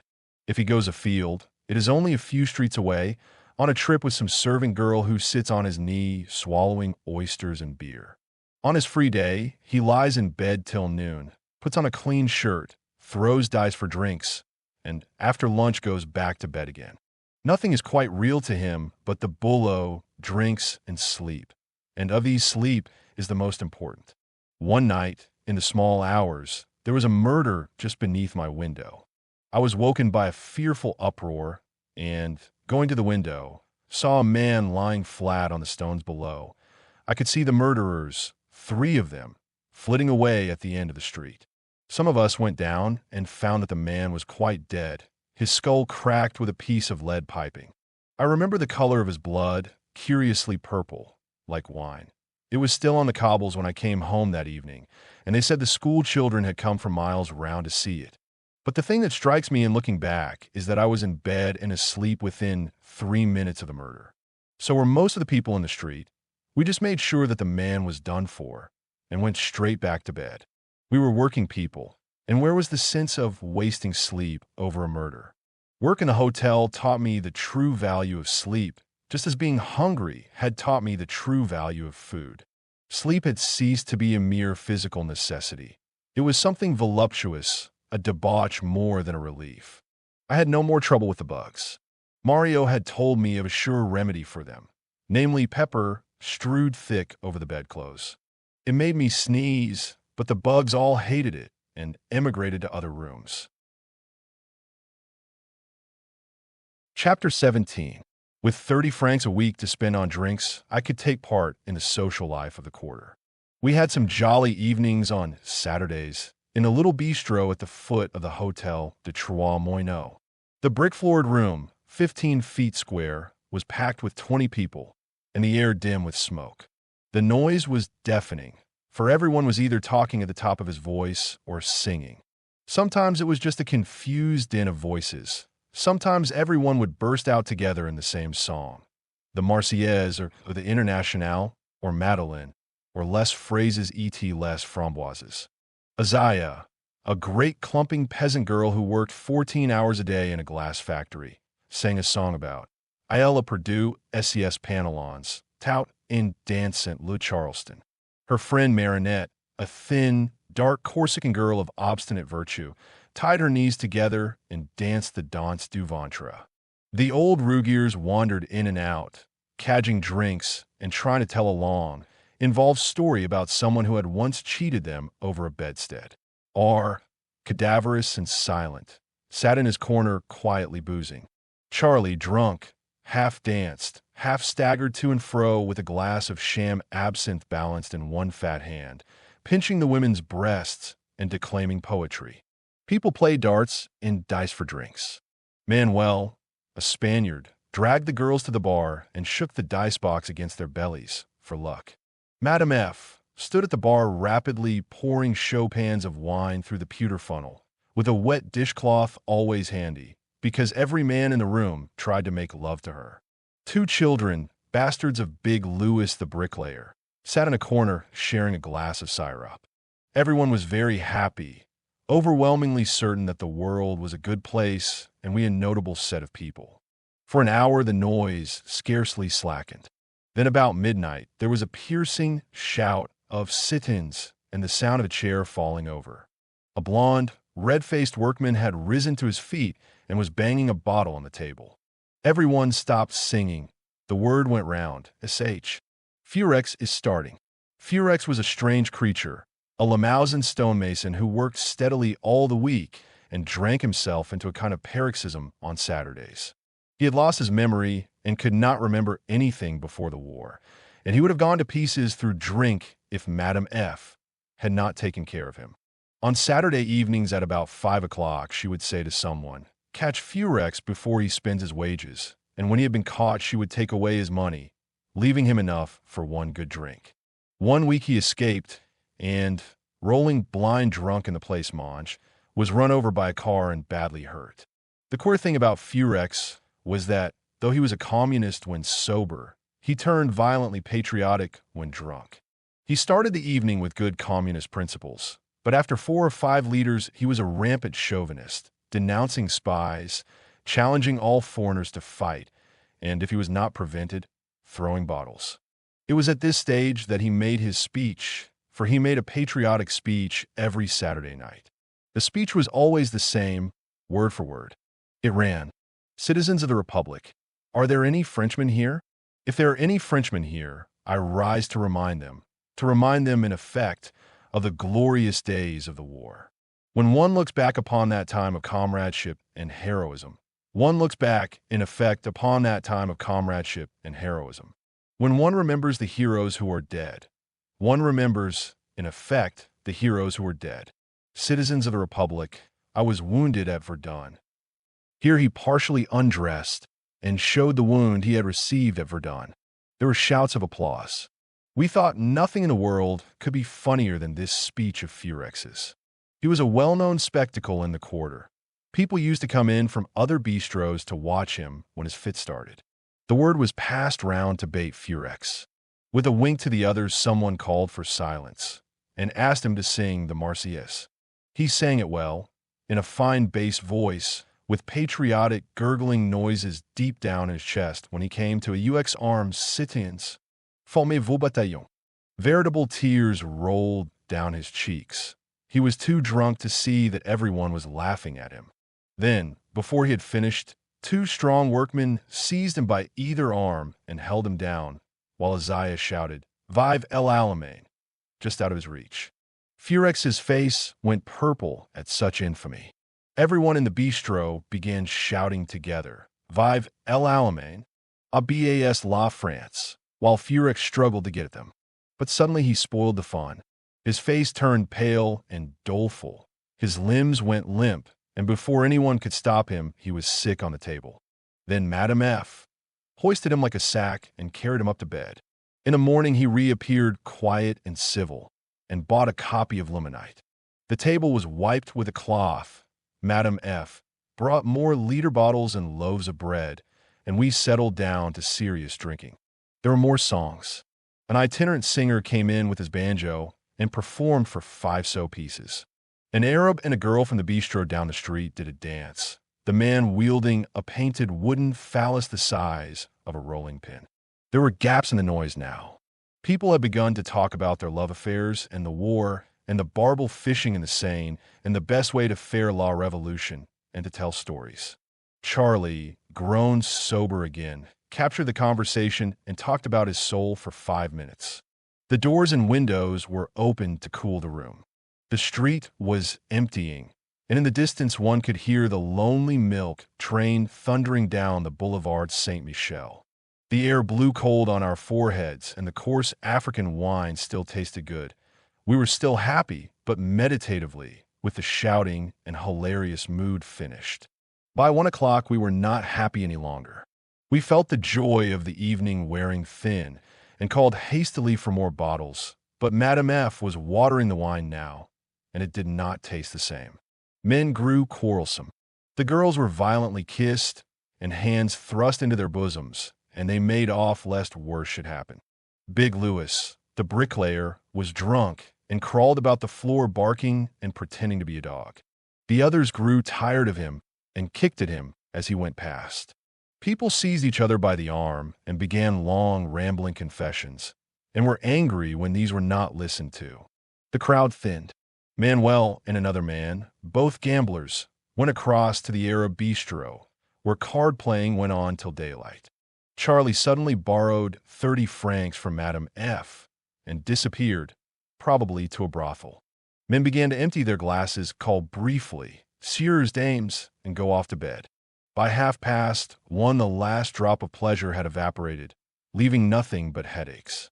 We perceived that we were not splendid inhabitants of a splendid world, but a crew of underpaid workmen grown squalidly and dismally drunk.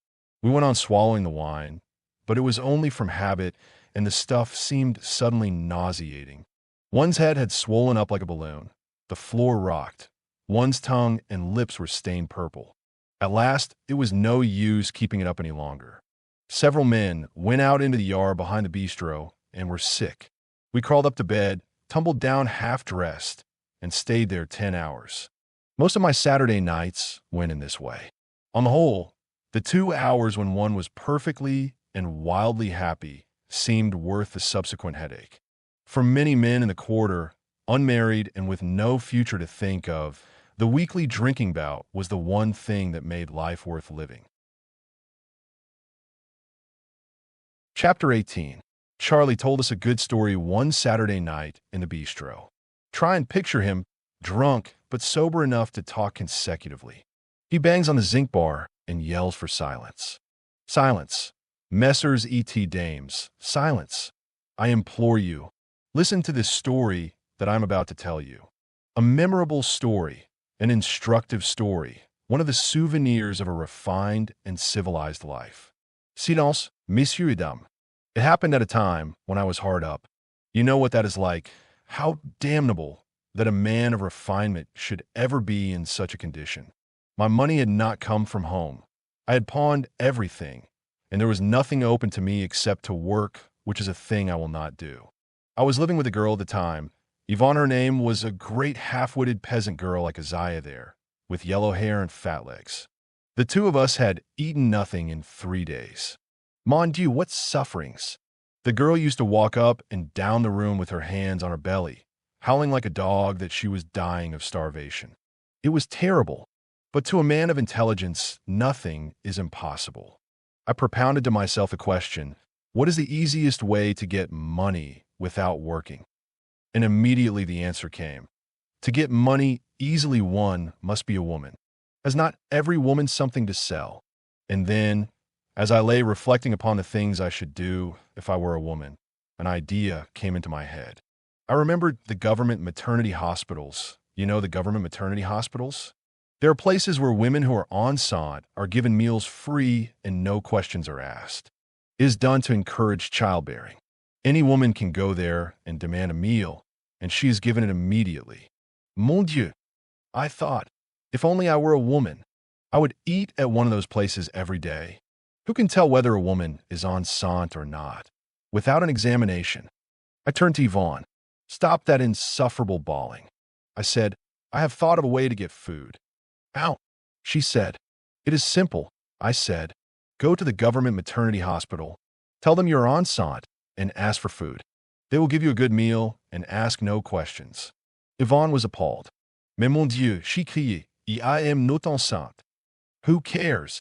I said. That is easily remedied. What do you need except a cushion? 2 cushions if necessary. It is an inspiration from heaven, ma chère. Don't waste it. Well, in the end, I persuaded her, and then we borrowed a cushion, and I got her ready and took her to the maternity hospital. They received her with open arms. They gave her cabbage soup, a ragout of beef, a puree of potatoes, bread and cheese and beer, and all kinds of advice about her baby. Yvonne gorged till she almost burst her skin and managed to slip some of the bread and cheese into her pocket for me. I took her there every day until I had money again. My intelligence had saved us. Everything went well until a year later. I was with Yvonne again, and one day we were walking down the Boulevard Port Royal near the barracks. Suddenly, Yvonne's mouth fell open, and she began turning red and white and red again. Mon Dieu, she cried, look at that who is coming. It is the nurse who is in charge at the maternity hospital. I am ruined. Quick, I said run, but it was too late. The nurse had recognized Yvonne, and she came straight up to us, smiling. She was a big fat woman with a gold pince-nez and red cheeks like the cheeks of an apple.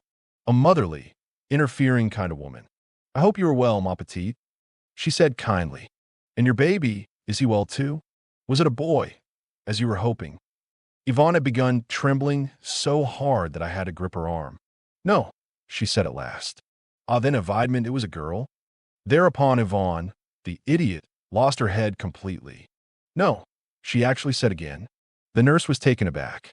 Comment, she exclaimed, neither a boy nor a girl. But how can that be? Figure to yourselves, Messrs. E.T. Dames. It was a dangerous moment. Yvonne had turned the color of a beetroot, and she looked ready to burst into tears. Another second, and she would have confessed everything. Heaven knows what might have happened. But as for me, I had kept my head. I stepped in and saved the situation. It was twins, I said calmly. Twins, exclaimed the nurse. And she was so pleased that she took Yvonne by the shoulders and embraced her on both cheeks, publicly. Yes, twins. Chapter 19. One day, when we had been at the Hotel X 5 or 6 weeks, Boris disappeared without notice. In the evening, I found him waiting for me in the Rue de Rivoli. He slapped me gaily on the shoulder. Free at last, mon ami. You can give notice in the morning. The Alberts opens tomorrow. Tomorrow? Well, possibly we shall need a day or two to arrange things. But, at any rate, no more cafeteria? Nous sommes lancés, mon ami. My tailcoat is at a pawn already. His manner was so hearty that I felt sure there was something wrong, and I did not at all want to leave my safe and comfortable job at the hotel. However, I had promised Boris, so I gave notice, and the next morning at 7 went down to the Alberts de Jehan Cotard. It was locked, and I went in search of Boris, who had once more bolted from his lodgings and taken a room in the Rue de la Croix-Nivert. I found him asleep, together with a girl whom he had picked up the night before, and who he told me was of a very sympathetic temperament. As to the restaurant, he said that it was all arranged. There were only a few little things to be seen to before we opened. At 10, I managed to get Boris out of bed, and we unlocked the restaurant. At a glance, I saw what the few little things amounted to. It was briefly this, that the alterations had not been touched since our last visit. The stove for the kitchen had not arrived, the water and electricity had not been laid on, and there was all manner of painting, polishing, and carpentering to be done. Nothing short of miracle could open the restaurant within 10 days, and by the look of things it might collapse without even opening. It was obvious what had happened. The patron was short of money, and he had engaged the staff, there were 4 of us, in order to use us instead of workmen. He would be getting our services almost free, for waiters are paid no wages, and though he would have to pay me, he would not be feeding me till the restaurant opened. In effect, he had swindled us of several hundred francs by sending for us before the restaurant was open. We had thrown up a good job for nothing.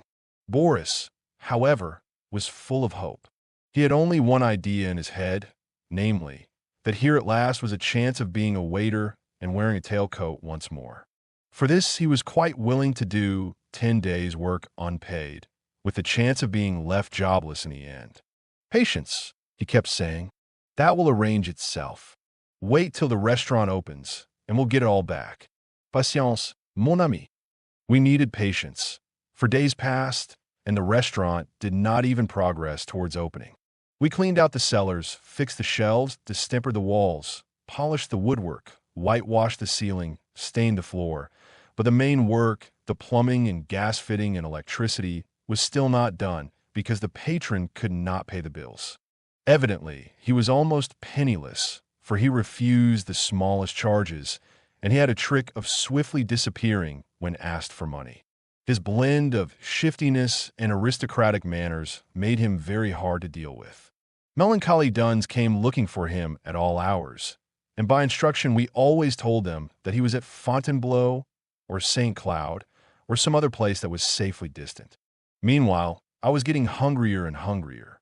I had left the hotel with 30 francs, and I had to go back immediately to a diet of dry bread. Boris had managed in the beginning to extract an advance of 60 francs from the patron, but he had spent half of it in redeeming his waiter's clothes and half on the girl of sympathetic temperament. He borrowed 3 francs a day from Jules, the second waiter, and spent it on bread. Some days we had not even money for tobacco. Sometimes the cook came to see how things were getting on, and when she saw that the kitchen was still bare of pots and pans, she usually wept. Jules, the second waiter, refused steadily to help with the work. He was a Magyar, a little dark, sharp-featured fellow in spectacles, and very talkative. He had been a medical student, but had abandoned his training for lack of money. He had a taste for talking while other people were working, and he told me all about himself and his ideas. It appeared that he was a communist and had various strange theories. He could prove to you by figures that it was wrong to work, and he was also, like most Magyars, passionately proud. Proud and lazy men do not make good waiters.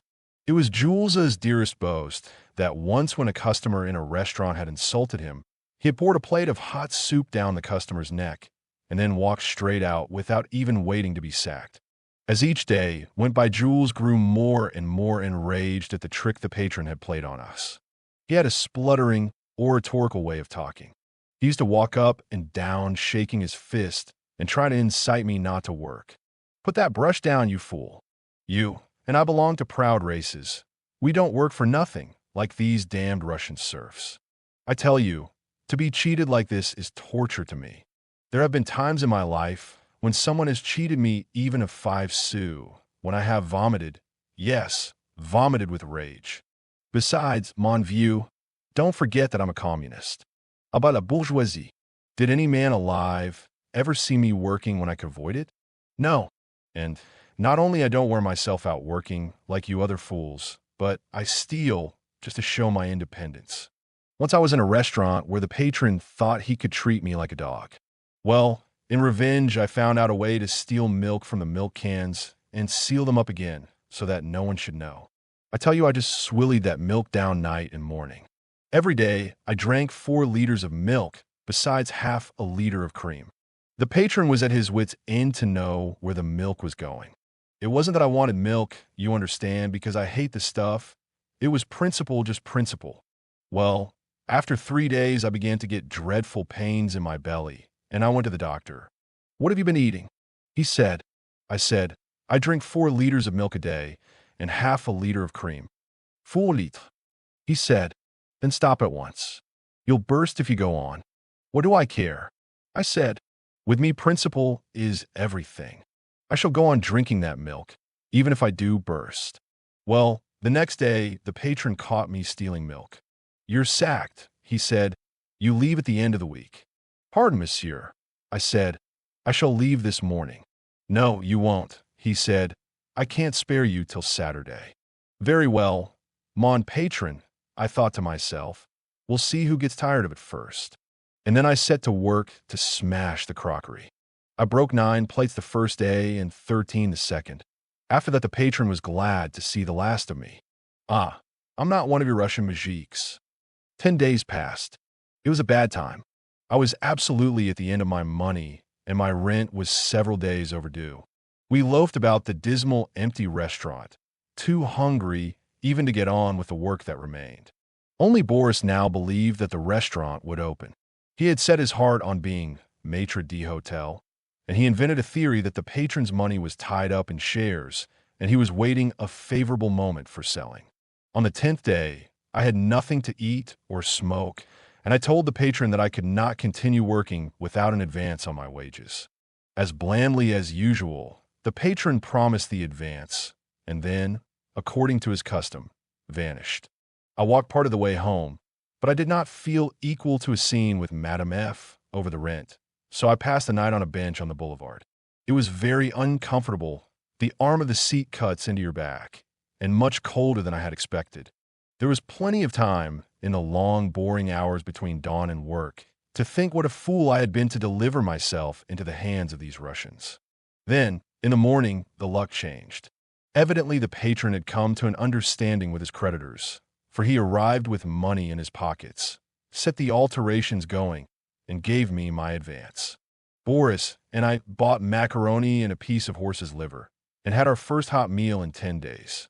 The workmen were brought in and the alterations made, hastily and with incredible shoddiness. The tables, for instance, were to be covered with baize, but when the patron found that baize was expensive, he bought instead disused army blankets, smelling incorrigibly of sweat. The tablecloths, they were check, to go with the Norman decorations, would cover them, of course. On the last night, we were at work till 2 in the morning, getting things ready. The crockery did not arrive till 8, and being new, had all to be washed.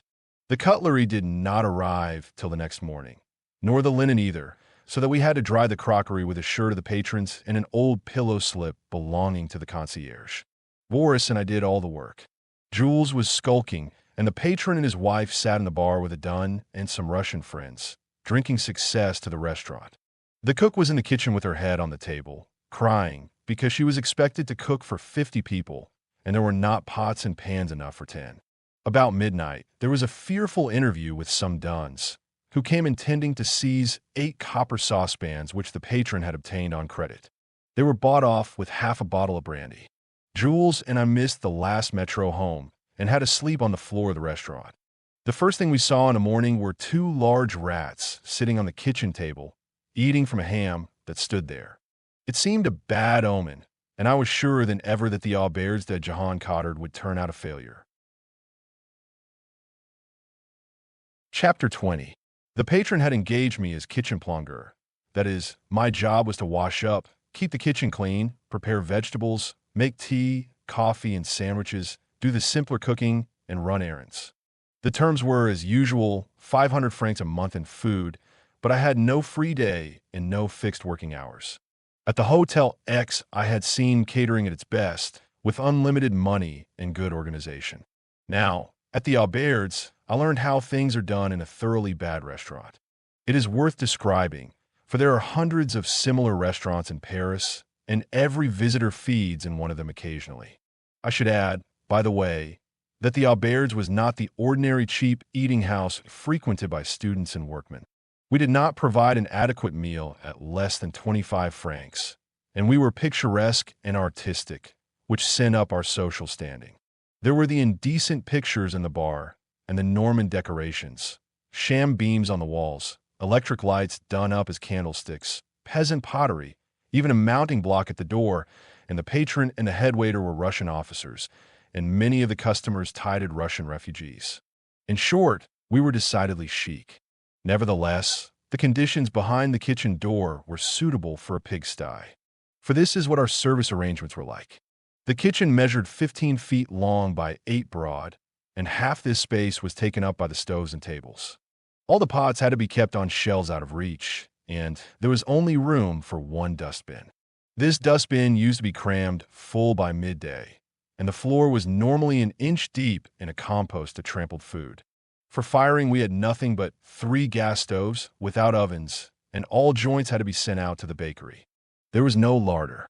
Our substitute for one was a half-roof shed in the yard, with a tree growing in the middle of it. The meat, vegetables, and so forth lay there on the bare earth, raided by rats and cats. There was no hot water laid on. Water for washing up had to be heated in pans, And as there was no room for these on the stoves when meals were cooking, most of the plates had to be washed in cold water. This, with soft soap and the hard Paris water, meant scraping the grease off with bits of newspaper. We were so short of saucepans that I had to wash each one as soon as it was done with, instead of leaving them till the evening. This alone wasted probably an hour a day. Owing to some scamping of expense in the installation, the electric light usually fused at 8 in the evening. The patron would only allow us 3 candles in the kitchen, and the cook said 3 were unlucky, so we had only 2. Our coffee grinder was borrowed from a bistro nearby, and our dustbin and brooms from the concierge. After the first week, a quantity of linen did not come back from the wash, as the bill was not paid. We were in trouble with the inspector of labor, who had discovered that the staff included no Frenchmen. He had several private interviews with the patron, who, I believe, was obliged to bribe him. The electric company was still dunning us, and when the duns found that we would buy them off with aperitif, they came every morning. We were in debt at the grocery, and credit would have been stopped. Only the grocer's wife, a mustachioed woman of 60, had taken a fancy to Jules, who was sent every morning to cajole her. Similarly, I had to waste an hour every day haggling over vegetables in the Rue du Commerce to save a few centimes. These are the results of starting a restaurant on insufficient capital.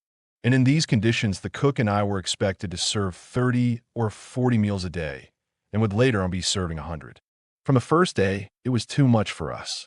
The cook's working hours were from 8 in the morning till midnight, and mine from 7 in the morning till 12:30 the next morning, 17 and a half hours, almost without a break. We never had time to sit down till 5 in the afternoon, and even then, there was no seat except the top of the dustbin. Boris, who lived nearby and had not to catch the last metro home, worked from 8 in the morning till 2 the next morning, 18 hours a day, 7 days a week. Such hours, though not usual, are nothing extraordinary in Paris. Life settled at once into a routine that made the Hotel X seem like a holiday. Every morning at 6 I drove myself out of bed, did not shave, sometimes washed, hurried up to the place deal tally, and fought for a place on metro. By 7, I was in the desolation of the cold, filthy kitchen, with the potato skins and bones and fishtails littered on the floor, and a pile of plates, stuck together in their grease, waiting from overnight. I could not stir on the plates yet because the water was cold, and I had to fetch milk and make coffee, for the others arrived at 8 and expected to find coffee ready. Also, there were always several copper saucepans to clean. Those copper saucepans are the bane of a plongeur's life. They have to be scoured with sand and bunches of chain, 10 minutes to each one, and then polished on the outside with brasso. Fortunately, the art of making them has been lost, and they are gradually vanishing from French kitchens, though one can still buy them secondhand. When I had begun on the plates, the cook would take me away from the plates to begin skinning onions, and when I had begun on the onions, the patron would arrive and send me out to buy cabbages. When I came back with the cabbages, the patron's wife would tell me to go to some shop half a mile away and buy a pot of rouge. By the time I came back, there would be more vegetables waiting, and the plates were still not done. In this way, our incompetence piled one job on another throughout the day, everything in arrears. Till 10, things went comparatively easily, though we were working fast, and no one lost his temper. The cook would find time to talk about her artistic nature, and say did I not think Tolstoy was epitant, and sing in a fine soprano voice as she minced beef on the board. But at 10 the waiters began clamoring for their lunch, which they had early, and at 11 the first customers would be arriving. Suddenly everything became hurry and bad temper. There was not the same furious rushing and yelling as at the Hotel X, but an atmosphere of muddle, petty spite, and exasperation. Discomfort was at the bottom of it. It was unbearably cramped in the kitchen, and dishes had to be put on the floor, and one had to be thinking constantly about not stepping on them. The cook's vast buttocks banged against me as she moved to and fro. A ceaseless, nagging chorus of orders streamed from her. Unspeakable idiot! How many times have I told you not to bleed the beetroots? Quick, let me get to the sink. Put those knives away. Get on with the potatoes. What have you done with my strainer? Oh, leave those potatoes alone. Didn't I tell you to skim the bouillon? Take that can of water off the stove. Never mind the washing up. Chop this celery. No, not like that, you fool, like this. There. Look at you letting those peas boil over. Now get to work and scale these herrings. Look, do you call this plate clean? Wipe it on your apron. Put that salad on the floor. That's right, put it where I'm bound to step in it. Look out, that pot's boiling over. Give me down that saucepan. No, the other one. Put this on the grill. Throw those potatoes away. Don't waste time. Throw them on the floor. Tread them in.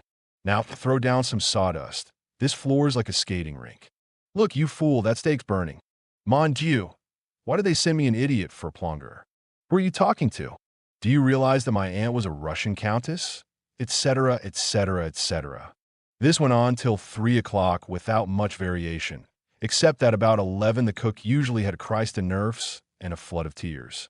From 3 to 5 was a fairly slack time for the waiters, but the cook was still busy, and I was working my fastest, for there was a pile of dirty plates waiting, and it was a race to get them done, or partly done, before dinner began. The washing up was doubled by the primitive conditions: a cramped draining board, tepid water, sodden cloths, and a sink that got blocked once in an hour. By 5, the cook and I were feeling unsteady on our feet, not having eaten or sat down since 7. We used to collapse, she on the dustbin and I on the floor, drink a bottle of beer, and apologize for some of the things we had said in the morning. Tea was what kept us going. We took care to have a pot always stewing and drank pints during the day. At 5:30, the hurry and quarreling began again, and now worse than before, because everyone was tired out. The cook had a Christ in nerfs at 6 and another at 9. They came on so regularly that one could have told the time by them. She would flop down on the dustbin, begin weeping hysterically, and cry out that never had she thought to come to such a life as this. Her nerves would not stand it. She had studied music at Vienna. She had a bedridden husband to support, etc., etc. At another time, one would have been sorry for her, but, tired as we all were, her whimpering voice merely infuriated us. Jules used to stand in the doorway and mimic her weeping. The patron's wife nagged, and Boris and Jules quarreled all day, because Jules shirked his work and Boris, as head waiter, claimed the larger share of the tips. Only the second day after the restaurant opened, they came to blows in the kitchen over a 2-franc tip, and the cook and I had to separate them. The only person who never forgot his manners was the patron. He kept the same hours as the rest of us, but he had no work to do, for it was his wife who really managed things. His sole job, besides ordering the supplies, was to stand in the bar smoking cigarettes and looking gentlemanly, and he did that to perfection. The cook and I generally found time to eat our dinner between 10 and 11 o'clock. At midnight, the cook would steal a packet of food for her husband, stow it under her clothes, and make off, whimpering that these hours would kill her and she would give notice in the morning. Jules also left at midnight, usually after a dispute with Boris, who had to look after the bar till 2. Between 12 and 5:30, I did what I could to finish the washing up. There was no time to attempt doing the work properly, and I used simply to rub the grease off the plates with table napkins. As for the dirt on the floor, I let it lie, or swept the worst of it out of sight under the stoves. At 12:30, I would put on my coat and hurry out. The patron, bland as ever, would stop me as I went down the alleyway past the bar. Mais, mon cher monsieur, how tiré you look. Please do me the favor of accepting this glass of brandy. He would hand me the glass of brandy as courteously as though I had been a Russian duke instead of a plongeur. He treated all of us like this. It was our compensation for working 17 hours a day. As a rule, the last metro was almost empty, a great advantage, for one could sit down and sleep for a quarter of an hour. Generally, I was in bed by 1:30. Sometimes I missed the train and had to sleep on the floor of the restaurant, but it hardly mattered, for I could have slept on cobblestones at that time. Chapter 21. This life went on for about a fortnight, with a slight increase of work as more customers came to the restaurant. I could have saved an hour a day by taking a room near the restaurant, but it seemed impossible to find time to change lodgings, or for that matter, to get my hair cut, look at a newspaper, or even undress completely. After 10 days, I managed to find a free quarter of an hour and wrote to my friend B in London asking him if he could get me a job of some sort. Anything, so long as it allowed more than 5 hours sleep. I was simply not equal to going on with a 17-hour day, though there are plenty of people who think nothing of it. When one is overworked, it is a good cure for self-pity to think of the thousands of people in Paris restaurants who work such hours, and will go on doing it, not for a few weeks, but for years.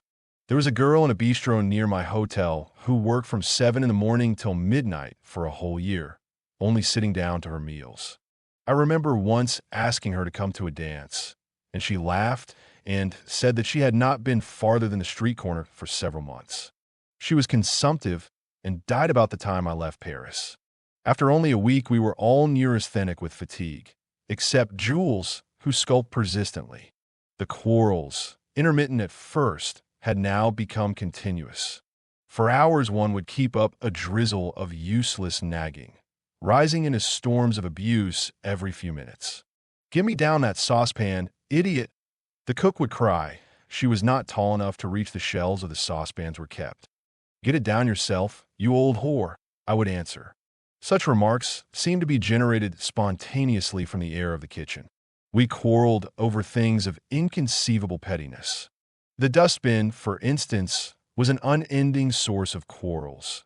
Whether it should be put where I wanted it, which was in the cook's way, or where she wanted it, which was between me and the sink.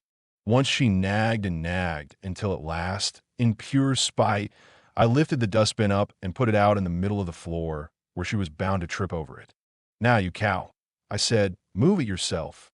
Poor old woman, it was too heavy for her to lift, and she sat down, put her head on the table, and burst out crying. And I jeered at her. This is the kind of effect that fatigue has upon one's manners. After a few days, the cook had ceased talking about Tolstoy and her artistic nature, and she and I were not on speaking terms, except for the purposes of work, and Boris and Jules were not on speaking terms, and neither of them was on speaking terms with the cook. We had agreed beforehand that the engueulades of working hours did not count between times, but we had called each other things too bad to be forgotten, and besides, there were no between times. Jules grew lazier and lazier, and he stole food constantly. From a sense of duty, he said. He called the rest of us John, Blackleg, when we would not join with him in stealing. He had a curious, malignant spirit. He told me, as a matter of pride, that he had sometimes wrung a dirty dishcloth into a customer's soup before taking it in, just to be revenged upon a member of the bourgeoisie. The kitchen grew dirtier and the rats bolder, though he trapped a few of them. Looking round that filthy room, with raw meat lying among refuse on the floor, and cold, clotted saucepans sprawling everywhere, and the sink blocked and coated with grease, I used to wonder whether there could be a restaurant in the world as bad as ours. But the other three all said that they had been in dirtier places. Jules took a positive pleasure in seeing things dirty. In the afternoon, when he had not much to do, he used to stand in the kitchen doorway, jeering at us for working too hard. "Fool! Why do you wash that plate? Wipe it on your trousers. Who cares about the customers? They don't know what's going on. What is restaurant work? You are carving a chicken and it falls on the floor. You apologize, you bow, you go out, and in 5 minutes you come back by another door with the same chicken. That is restaurant work, etc." And, strange to say, in spite of all this filth and incompetence, the Auberge de Jehan Cotard was actually a success. For the first few days, all our customers were Russians, friends of the patron, and these were followed by Americans and other foreigners, no Frenchmen. Then one night, there was tremendous excitement because our first Frenchman had arrived. For a moment, our quarrels were forgotten, and we all united in the effort to serve a good dinner. Boris tiptoed into the kitchen, jerked his thumb over his shoulder, and whispered conspiratorially, "Sh, attention, en français." A moment later, the patron's wife came and whispered, "Attention, en français." See that he gets a double portion of all vegetables. While the Frenchman ate, the patron's wife stood behind the grill of the kitchen door and watched the expression of his face. Next night, the Frenchman came back with 2 other Frenchmen. This meant that we were earning a good name.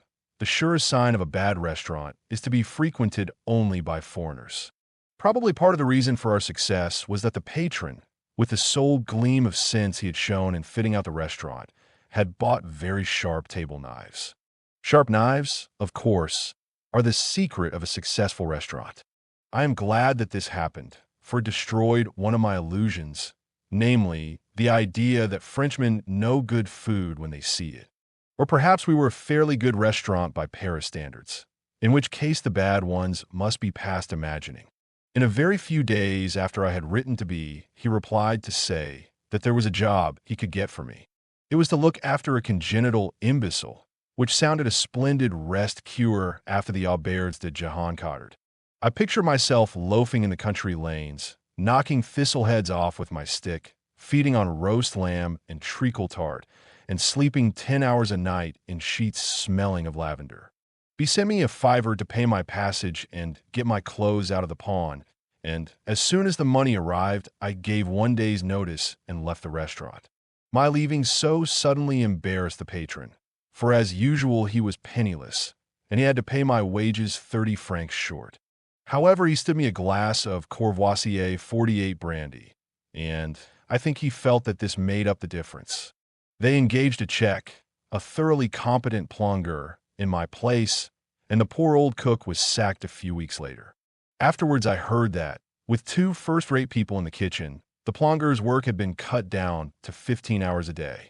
Below that, no one could have cut it, short of modernizing the kitchen. Chapter 22. For what they are worth, I want to give my opinions about the life of a Paris plongeur. When one comes to think of it, it is strange that thousands of people in a great modern city should spend their waking hours swabbing dishes in hot dens underground. The question I am raising is why this life goes on, what purpose it serves, and who wants it to continue, and why I am not taking the merely rebellious, feignant attitude. I am trying to consider the social significance of a plongeur's life. I think one should start by saying that a plongeur is one of the slaves of the modern world. Not that there is any need to whine over him, for he is better off than many manual workers, but still, he is no freer than if he were bought and sold. His work is servile and without art. He is paid just enough to keep him alive. His only holiday is the sack. He is cut off from marriage, or if he marries, his wife must work too. Except by a lucky chance, he has no escape from this life, save into prison. At this moment, there are men with university degrees scrubbing dishes in Paris for 10 or 15 hours a day. One cannot say that it is mere idleness on their part, for an idle man cannot be a plongeur. They have simply been trapped by a routine which makes thought impossible. If plongeurs thought at all, they would long ago have formed a union and gone on strike for better treatment. But they do not think because they have no leisure for it. Their life has made slaves of them. The question is, why does this slavery continue? People have a way of taking it for granted that all work is done for a sound purpose.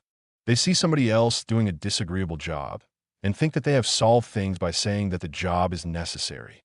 Coal mining, for example, is hard work, but it is necessary. We must have coal. Working in the sewers is unpleasant, but somebody must work in the sewers. And similarly with the plongeur's work. Some people must feed in restaurants, and so other people must swab dishes for 80 hours a week. It is the work of civilization, therefore unquestionable. This point is worth considering. Is a plongeur's work really necessary to civilization? We have a feeling that it must be honest work because it is hard and disagreeable, and we have made a sort of fetish of manual work.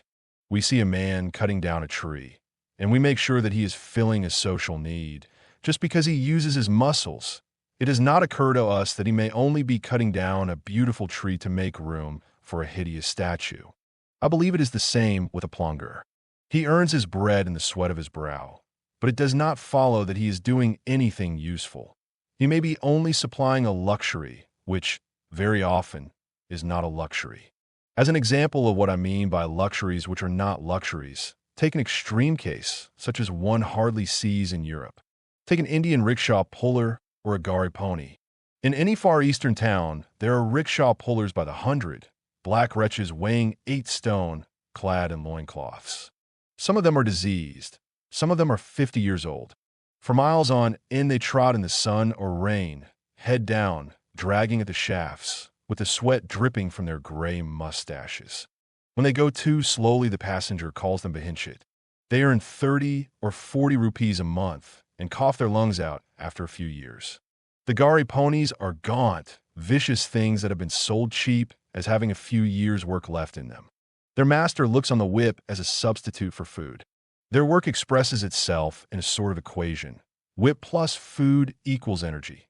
Generally, it is about 60% whip and 40% food. Sometimes their necks are encircled by one vast sore, so that they drag all day on raw flesh. It is still possible to make them work. However, it is just a question of thrashing them so hard that the pain behind outweighs the pain in front. After a few years, even the whip loses its virtue, and the pony goes to the knacker. These are instances of unnecessary work, for there is no real need for garis and rickshaws. They only exist because Orientals consider it vulgar to walk. They are luxuries, and, as anyone who has ridden in them knows, very poor luxuries. They afford a small amount of convenience, which cannot possibly balance the suffering of the men and animals. Similarly with the plongerer. He is a king compared with a rickshaw puller or a gari pony, but his case is analogous. He is the slave of a hotel or a restaurant, and his slavery is more or less useless. For after all, where's the real need of big hotels and smart restaurants? They are supposed to provide luxury, but in reality, they provide only a cheap, shoddy imitation of it. Nearly everyone hates hotels. Some restaurants are better than others, but it is impossible to get as good a meal in a restaurant as one can get for the same expense in a private house. No doubt hotels and restaurants must exist, but there is no need that they should enslave hundreds of people. What makes the work in them is not the essentials. It is the shams that are supposed to represent luxury. Smartness, as it is called, means, in effect, merely that the staff work more and the customers pay more. No one benefits except the proprietor, who will presently buy himself a striped villa at Deauville. Essentially, a smart hotel is a place where 100 people toil like devils in order that 200 may pay through the nose for things they do not really want. If the nonsense were cut out of hotels and restaurants, and the work done with simple efficiency, plongers might work 6 or 8 hours a day instead, often or 15. Suppose it is granted that a plonger's work is more or less useless. Then the question follows, why does anyone want him to go on working? I'm trying to go beyond the immediate economic cause and to consider what pleasure it can give anyone to think of men swabbing dishes for life. For there is no doubt that people, comfortably situated people, do find a pleasure in such thoughts. A slave, Marcus Cato said, should be working when he is not sleeping. It does not matter whether his work is needed or not. He must work because work in itself is good, for slaves at least. This sentiment still survives, and it has piled up mountains of useless drudgery. I believe that this instinct to perpetuate useless work is, at bottom, simply fear of the mob. The mob, the thought runs, are such low animals that they would be dangerous if they had leisure. It is safer to keep them too busy to think. A rich man who happens to be intellectually honest, if he is questioned about the improvement of working conditions, usually says something like this: "We know that poverty is unpleasant. In fact, since it is so remote, we rather enjoy harrowing ourselves with the thought of its unpleasantness. But don't expect us to do anything about it.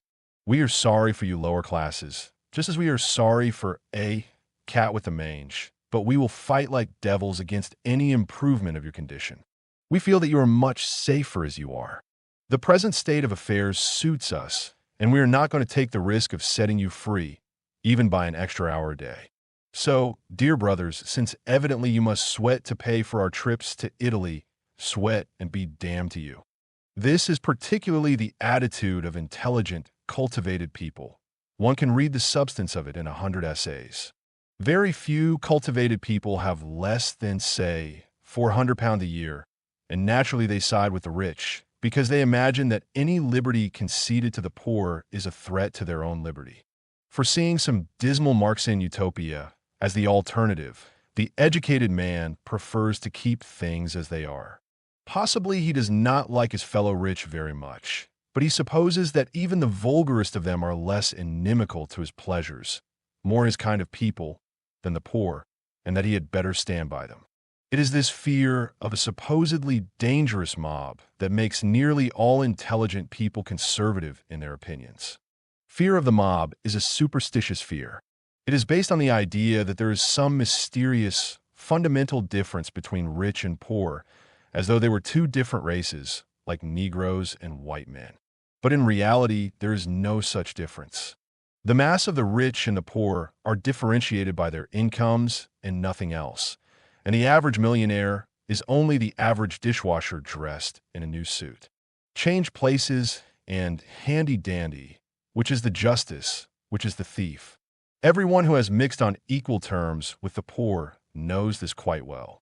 But the trouble is that intelligent, cultivated people, the very people who might be expected to have liberal opinions, never do mix with the poor. For what do the majority of educated people know about poverty?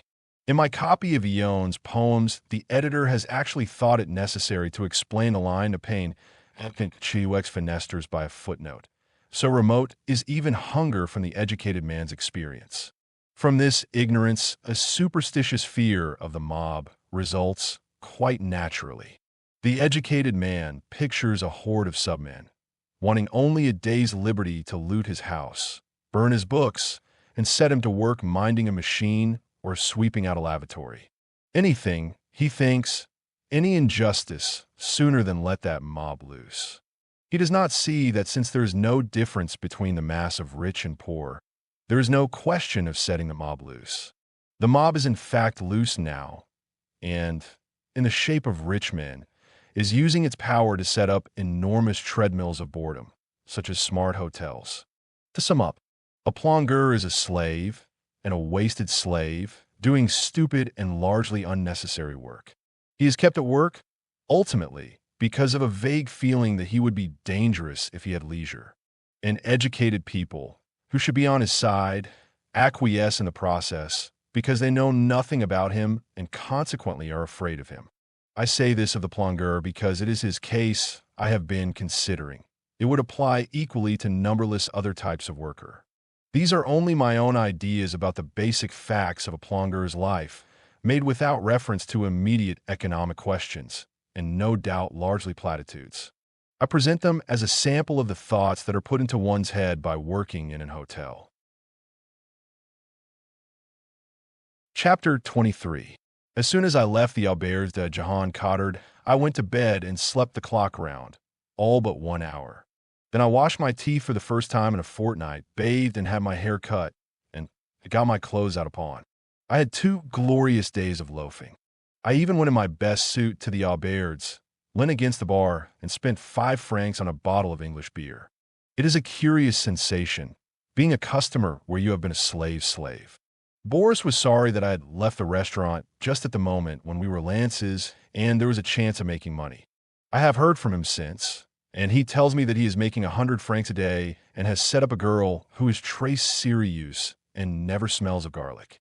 I spent a day wandering about our quarter, saying goodbye to everyone. It was on this day that Charlie told me about the death of old Rucal the miser, who had once lived in the quarter. Very likely Charlie was lying as usual, but it was a good story. Rucal died, aged 74, a year or 2 before I went to Paris, but the people in the quarter still talked of him while I was there. He never equaled Daniel Dancer or anyone of that kind, but he was an interesting character. He went to Les Halle's every morning to pick up damaged vegetables, and ate cat's meat, and wore newspaper instead of underclothes, and used the wainscoting of his room for firewood, and made himself a pair of trousers out of sack. All this with 500,000 francs invested. I should like very much to have known him. Like many misers, Rucal came to a bad end through putting his money into a wildcat scheme. One day, a Jew appeared in the quarter, an alert, businesslike young chap who had a first-rate plan for smuggling cocaine into England. It is easy enough, of course, to buy cocaine in Paris, and the smuggling would be quite simple in itself, only there is always some spy who betrays the plan to the customs or the police. It is said that this is often done by the very people who sell the cocaine, because the smuggling trade is in the hands of a large combine, who do not want competition. The Jew, however, swore that there was no danger. He knew a way of getting cocaine direct from Vienna, not through the usual channels, and there would be no blackmail to pay. He had gotten in touch with Rucol through a young Pole, a student at the Sorbonne, who was going to put 4,000 francs in the scheme if Rucol would put 6,000. For this, they could buy 10 pounds of cocaine, which would be worth a small fortune in England. The Pole and the Jew had a tremendous struggle to get the money from between old Rucol's claws. 6,000 francs was not much. He had more than that sewn into the mattress in his room, but it was agony for him to part with his soul. The Pole and the Jew were at him for weeks on end, explaining, bullying, coaxing, arguing, going down on their knees, and imploring him to produce the money. The old man was half frantic between greed and fear. His bowels yearned at the thought of getting, perhaps, 50,000 francs profit, and yet he could not bring himself to risk the money. He used to sit in a corner with his head in his hands, groaning and sometimes yelling out in agony, and often he would kneel down. He was very pious and pray for strength, but still he couldn't do it. But at last, more from exhaustion than anything else, he gave in quite suddenly. He slit open the mattress where his money was concealed and handed over 6,000 francs to the Jew. The Jew delivered the cocaine the same day and promptly vanished. And meanwhile, as was not surprising after the fuss Rucol had made, the affair had been noised all over the quarter. The very next morning the hotel was raided and searched by the police. Rucol and the Pole were in agonies. The police were downstairs, working their way up and searching every room in turn, and there was the great packet of cocaine on the table, with no place to hide it and no chance of escaping down the stairs. The Pole was for throwing the stuff out of the window, but Rucol would not hear of it. Charlie told me that he had been present at the scene. He said that when they tried to take the packet from Rucol, he clasped it to his breast and struggled like a madman, although he was 74 years old. He was wild with fright, but he would go to prison rather than throw his money away. At last, when the police were searching only one floor below, somebody had an idea. A man on Rucol's floor had a dozen tins of face powder which he was selling on commission. It was suggested that the cocaine could be put into the tins and passed off as face powder. The powder was hastily thrown out of the window and the cocaine substituted, and the tins were put openly on Rucol's table, as though there were nothing to conceal. A few minutes later, the police came to search Rucol's room. They tapped the walls and looked up the chimney and turned out the drawers and examined the floorboards. And then, just as they were about to give it up, having found nothing, the inspector noticed the tins on the table. "Tins," he said, "have a look at those tins." "I hadn't noticed them." "What's in it?" "Face powder," said the Pole as calmly as he could manage. But at the same instant, Rucol let out a loud, groaning noise from alarm, and the police became suspicious immediately. They opened one of the tins and tipped out the contents, and after smelling it, the inspector said that he believed it was cocaine. Rucol and the Pole began swearing on the names of the saints that it was only face powder, but it was no use. The more they protested, the more suspicious the police became. The two men were arrested and led off to the police station, followed by half the quarter. At the station, Rucol and the Pole were interrogated by the commissaire, while a tin of the cocaine was sent away to be analyzed. Charlie said that the scene Rucol made was beyond description. He wept, prayed, made contradictory statements, and denounced the Pole all at once, so loud that he could be heard half a street away. The policeman almost burst with laughing at him. After an hour, a policeman came back with a tin of cocaine and a note from the analyst. He was laughing. "This is not cocaine, monsieur," he said. "What? Not cocaine?" said the commissaire. "Mais, alors what is it, then?" "It is face powder." Rucol and the Pole were released at once, entirely exonerated but very angry. The Jew had double-crossed them. Afterwards, when the excitement was over, it turned out that he had played the same trick on two other people in the quarter. The Pole was glad enough to escape, even though he had lost his 4,000 francs. But poor old Rucol was utterly broken down. He took to his bed at once, and all that day and half the night they could hear him thrashing about, mumbling, and sometimes yelling out at the top of his voice. 6,000 francs. Nom de Jésus-Christ. 6,000 francs. 3 days later, he had some kind of stroke, and in a fortnight he was dead. Of a broken heart, Charlie said. Chapter 24. I traveled to England third class via Dunkirk and Tilbury, which is the cheapest and not the worst way of crossing the Channel.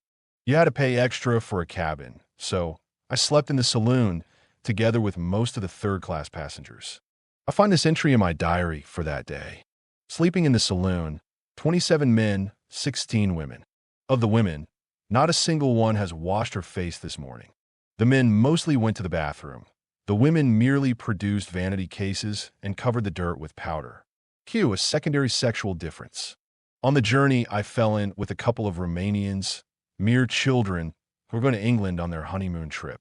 They asked innumerable questions about England, and I told them some startling lies. I was so pleased to be getting home, after being hard up for months in a foreign city, that England seemed to me a sort of paradise. There are, indeed, many things in England that make you glad to get home. Bathrooms, armchairs, minced sauce, new potatoes properly cooked, brown bread, marmalade, beer made with veritable hops. They're all splendid, if you can pay for them. England is a very good country when you are not poor. And of course, with a tame imbecile to look after, I was not going to be poor. The thought of not being poor made me very patriotic. The more questions the Romanians asked, the more I praised England. The climate, the scenery, the art, the literature, the laws. Everything in England was perfect. Was the architecture in England good? The Romanians asked. Splendid, I said, and you should just see the London statues. Paris is vulgar, half grandiosity and half slums. But London. Then the boat drew alongside Tilbury Pier. The first building we saw on the waterside was one of those huge hotels, all stucco and pinnacles, which stare from the English coast like idiots staring over an asylum wall. I saw the Romanians, too polite to say anything, cocking their eyes at the hotel. Built by French architects, I assured them. And even later, when the train was crawling into London through the eastern slums, I still kept it up about the beauties of English architecture. Nothing seemed too good to say about England, now that I was coming home and was not hard up anymore. I went to BS office, and his first words knocked everything to ruins. I'm sorry, he said. Your employers have gone abroad, patient and all. However, they'll be back in a month. I suppose you can hang on till then. I was outside in the street before it even occurred to me to borrow some more money. There's a month to wait, and I had exactly 19 and sixpence in hand. The news had taken my breath away. For a long time, I could not make up my mind what to do. I loafed the day in the streets, and, at night, not having the slightest notion of how to get a cheap bed in London, I went to a family hotel where the charge was 7 and sixpence. After paying the bill, I had 10 and twopence in hand. By the morning, I had made my plans. Sooner or later, I should have to go to B for more money, but it seemed hardly decent to do so yet, and in the meantime, I must exist in some hole-and-corner way. Past experience set me against pawning my best suit. I would leave all my things at the station cloakroom, except my second-best suit, which I could exchange for some cheap clothes and perhaps £1. If I was to live a month on 30 shillings, I must have bad clothes. Indeed, the worse the better. Whether 30 shillings could be made to last a month, I had no idea, not knowing London as I knew Paris. Perhaps I could beg or sell bootlaces, and I remembered articles I had read in the Sunday papers about beggars who have £2,000 sewn into their trousers. It was, at any rate, notoriously impossible to starve in London, so there was nothing to be anxious about. To sell my clothes, I went down into Lambeth, where the people are poor and there are a lot of rag shops.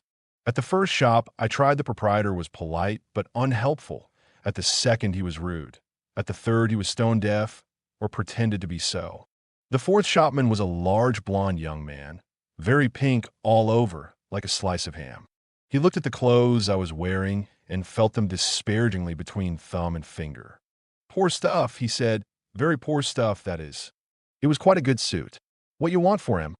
I explained that I wanted some older clothes and as much money as he could spare.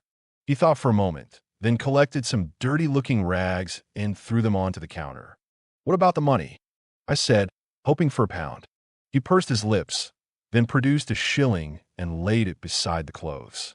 I did not argue. I was going to argue, but as I opened my mouth, he reached out as though to take up the shilling again. I saw that I was helpless. He let me change in a small room behind the shop. The clothes were a coat, once dark brown, a pair of black dungaree trousers, a scarf, and a cloth cap. I kept my own shirt, socks, and boots, and I had a comb and razor in my pocket. It gives one a very strange feeling to be wearing such clothes. I had worn bad enough things before, but nothing at all like these. They were not merely dirty and shapeless. They had, how is one to express it, a gracelessness, a patina of antique filth, quite different from mere shabbiness. They were the sort of clothes you see on a bootlace seller or tramp. An hour later, in Lambeth, I saw a hangdog man, obviously a tramp, coming towards me, and when I looked again, it was myself, reflected in a shop window. The dirt was plastering my face already. Dirt is a great respecter of persons. It lets you alone when you are well dressed, but as soon as your collar is gone, it flies towards you from all directions. I stayed in the streets till late at night, keeping on the move all the time. Dressed as I was half afraid that the police might arrest me as a vagabond, and I dared not speak to anyone, imagining that they must notice a disparity between my accent and my clothes. Later, I discovered that this never happened. My new clothes had put me instantly into a new world. Everyone's demeanor seemed to have changed abruptly. I helped the hawker pick up a barrow that he had upset. "Thanks, mate," he said with a grin. No one had called me mate before in my life. It was the clothes that had done it. For the first time I noticed, too, how the attitude of women varies with a man's clothes. When a badly dressed man passes them, they shudder away from him with a quite frank movement of disgust, as though he were a dead cat. Clothes are powerful things. Dressed in a tramp's clothes, it is very difficult, at any rate for the first day, not to feel that you are genuinely degraded. You might feel the same shame, irrational but very real, your first night in prison. At about 11, I began looking for a bed. I had read about doss houses. They are never called doss houses, by the way, and I suppose that one could get a bed for 4 pence or thereabouts. Seeing a man, a navvy or something of the kind, standing on the curb in the Waterloo Road, I stopped and questioned him. I said that I was stony broke and wanted the cheapest bed I could get. "Oh," said he, "you go to that ooze across the street there with the sign 'Good Beds for Single Men.' That's a good kip sleeping place. That is, I've been there myself on and off. You'll find it cheap and clean." It was a tall, battered-looking house with dim lights in all the windows, some of which were patched with brown paper. I entered a stone passageway, and a little etiolated boy with sleepy eyes appeared from a door leading to a cellar. Murmurous sounds came from the cellar, and a wave of hot air and cheese. The boy yawned and held out his hand. "Want a kip? That'll be a OG, governor." I paid the shilling, and the boy led me up a rickety, unlighted staircase to a bedroom. It had a sweetish reek of paregoric and foul linen. The windows seemed to be tight shut, and the air was almost suffocating at first. There was a candle burning, and I saw that the room measured 15 feet square by 8 high, and had 8 beds in it. Already 6 lodgers were in bed, queer lumpy shapes with all their own clothes, even their boots, piled on top of them. Someone was coughing in a loathsome manner in one corner. When I got into the bed, I found that it was as hard as a board, and as for the pillow, it was a mere hard cylinder like a block of wood. It was rather worse than sleeping on a table, because the bed was not 6 feet long and very narrow, and the mattress was convex, so that one had to hold on to avoid falling out. The sheets stank so horribly of sweat that I could not bear them near my nose. Also, the bedclothes only consisted of the sheets and a cotton counterpane, so that though stuffy, it was none too warm. Several noises recurred throughout the night. About once in an hour, the man on my left, a sailor, I think, woke up, swore vilely, and lighted a cigarette. Another man, victim of a bladder disease, got up and noisily used his chamber pot half a dozen times during the night. The man in the corner had a coughing fit once in every 20 minutes, so regularly that one came to listen for it, as one listened for the next yap when a dog is baying the moon. It was an unspeakably repellent sound, a foul bubbling and retching, as though the man's bowels were being churned up within him. Once when he struck a match, I saw that he was a very old man, with a gray, sunken face like that of a corpse, and he was wearing his trousers wrapped round his head as a nightcap, a thing which for some reason disgusted me very much. Every time he coughed or the other man swore, a sleepy voice from one of the other beds cried out, "Shut up! Oh, for Christ's sake, shut up!" I had about an hour's sleep in all. In the morning, I was woken by a dim impression of some large brown thing coming towards me. I opened my eyes and saw that it was one of the sailor's feet, sticking out of bed close to my face. It was dark brown, quite dark brown like an Indian's with dirt. The walls were leprous, and the sheets, 3 weeks from the wash, were almost raw umber color. I got up, dressed, and went downstairs. In the cellar were a row of basins and 2 slippery roller towels. I had a piece of soap in my pocket, and I was going to wash, when I noticed that every basin was streaked with grime, solid, sticky filth as black as boot blacking. I went out unwashed. Altogether, the lodging house had not come up to its description as cheap and clean. It was, however, as I found later, a fairly representative lodging house. I crossed the river and walked a long way eastward, finally going into a coffee shop on Tower Hill. An ordinary London coffee shop, like 1,000 others, it seemed queer and foreign after Paris. It was a little stuffy room with the high-backed pews that were fashionable in the 40s, the day's menu written on a mirror with a piece of soap, and a girl of 14 handling the dishes. Navvies were eating out of newspaper parcels and drinking tea in vast saucerless mugs like china tumblers. In a corner by himself, a Jew, muzzled down in the plate, was guiltily wolfing bacon. "Could I have some tea and bread and butter?" I said to the girl. She stared. "No butter, only marg," she said, surprised. And she repeated the order in the phrase that is to London what the eternal coup de rouge is to Paris. Large tea and 2 slices. On the wall beside my pew, there was a notice saying, "Pocketing the sugar not allowed." And beneath it some poetic customer had written, "He that takes away the sugar shall be called a dirty," but someone else had been at pains to scratch out the last word. This was England. The tea and 2 slices cost 3 halfpenny, leaving me with 8 and 2pence. Chapter 25. The 8 shillings lasted 3 days and 4 nights. After my bad experience in the Waterloo Road, I moved eastward and spent the next night in a lodging house in Pennyfields. This was a typical lodging house, like scores of others in London. It had accommodation for between 50 and 100 men and was managed by a deputy for the owner. That is, for these lodging houses are profitable concerns and are owned by rich men.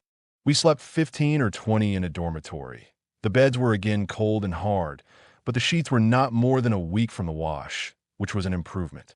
The charge was 9 pence or a shilling. In the shilling dormitory, the beds were 6 feet apart instead of 4. And the terms were cashed down by 7 in the evening or out you went. Downstairs there was a kitchen common to all lodgers, with free firing and a supply of cooking pots, tea basins, and toasting forks. There were 2 great clinker fires, which were kept burning day and night the year through. The work of tending the fires, sweeping the kitchen, and making the beds was done by the lodgers in rotation. One senior lodger, a fine Norman-looking stevedore named Steve, was known as head of the house and was arbiter of disputes and unpaid chucker-out. I liked the kitchen.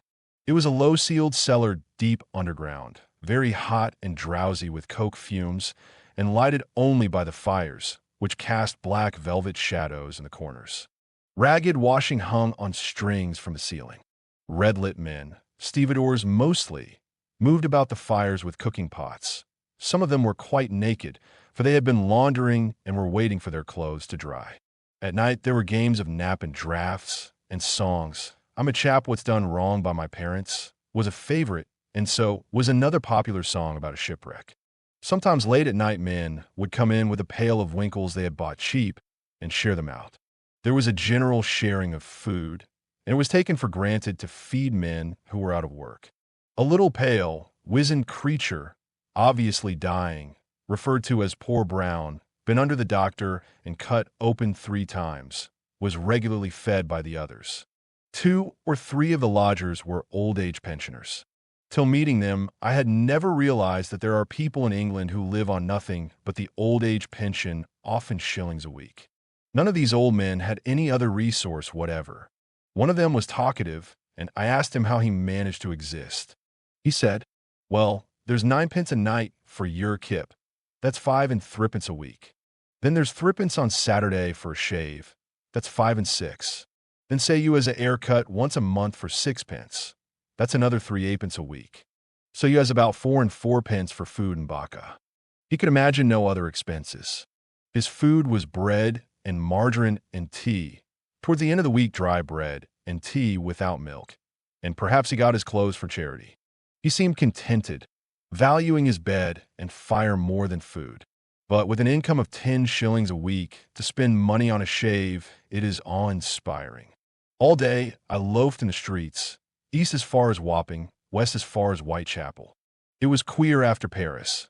Everything was so much cleaner and quieter and drearier. One missed the scream of the trams and the noisy, festering life of the back streets and the armed men clattering through the squares. The crowds were better dressed, and the faces comelier and milder and more alike, without that fierce individuality and malice of the French. There was less drunkenness, and less dirt, and less quarreling, and more idling. Knots of men stood at all the corners, slightly underfed, but kept going by the tea and 2 slices which the Londoner swallows every 2 hours. One seemed to breathe a less feverish air than in Paris. It was the land of the tea urn and the labor exchange, as Paris is the land of the bistro and the sweatshop.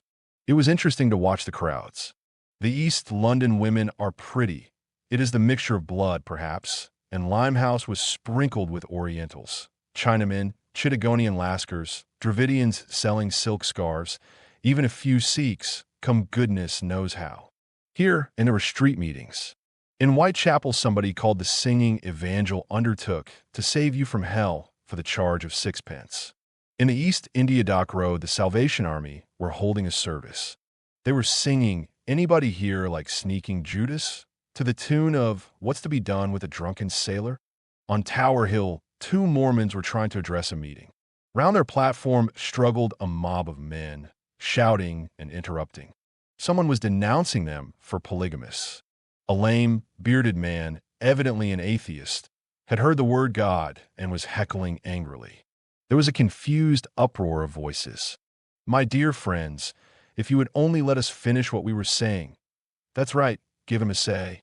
"Don't get on the argue." No, you answer me." "Can you show me God?" "You show him me, then I'll believe in him." "Oh, shut up. Don't keep interrupting of him." "Interrupt yourself." "Polygamists." "Well, there's a lot to be said for polygamy.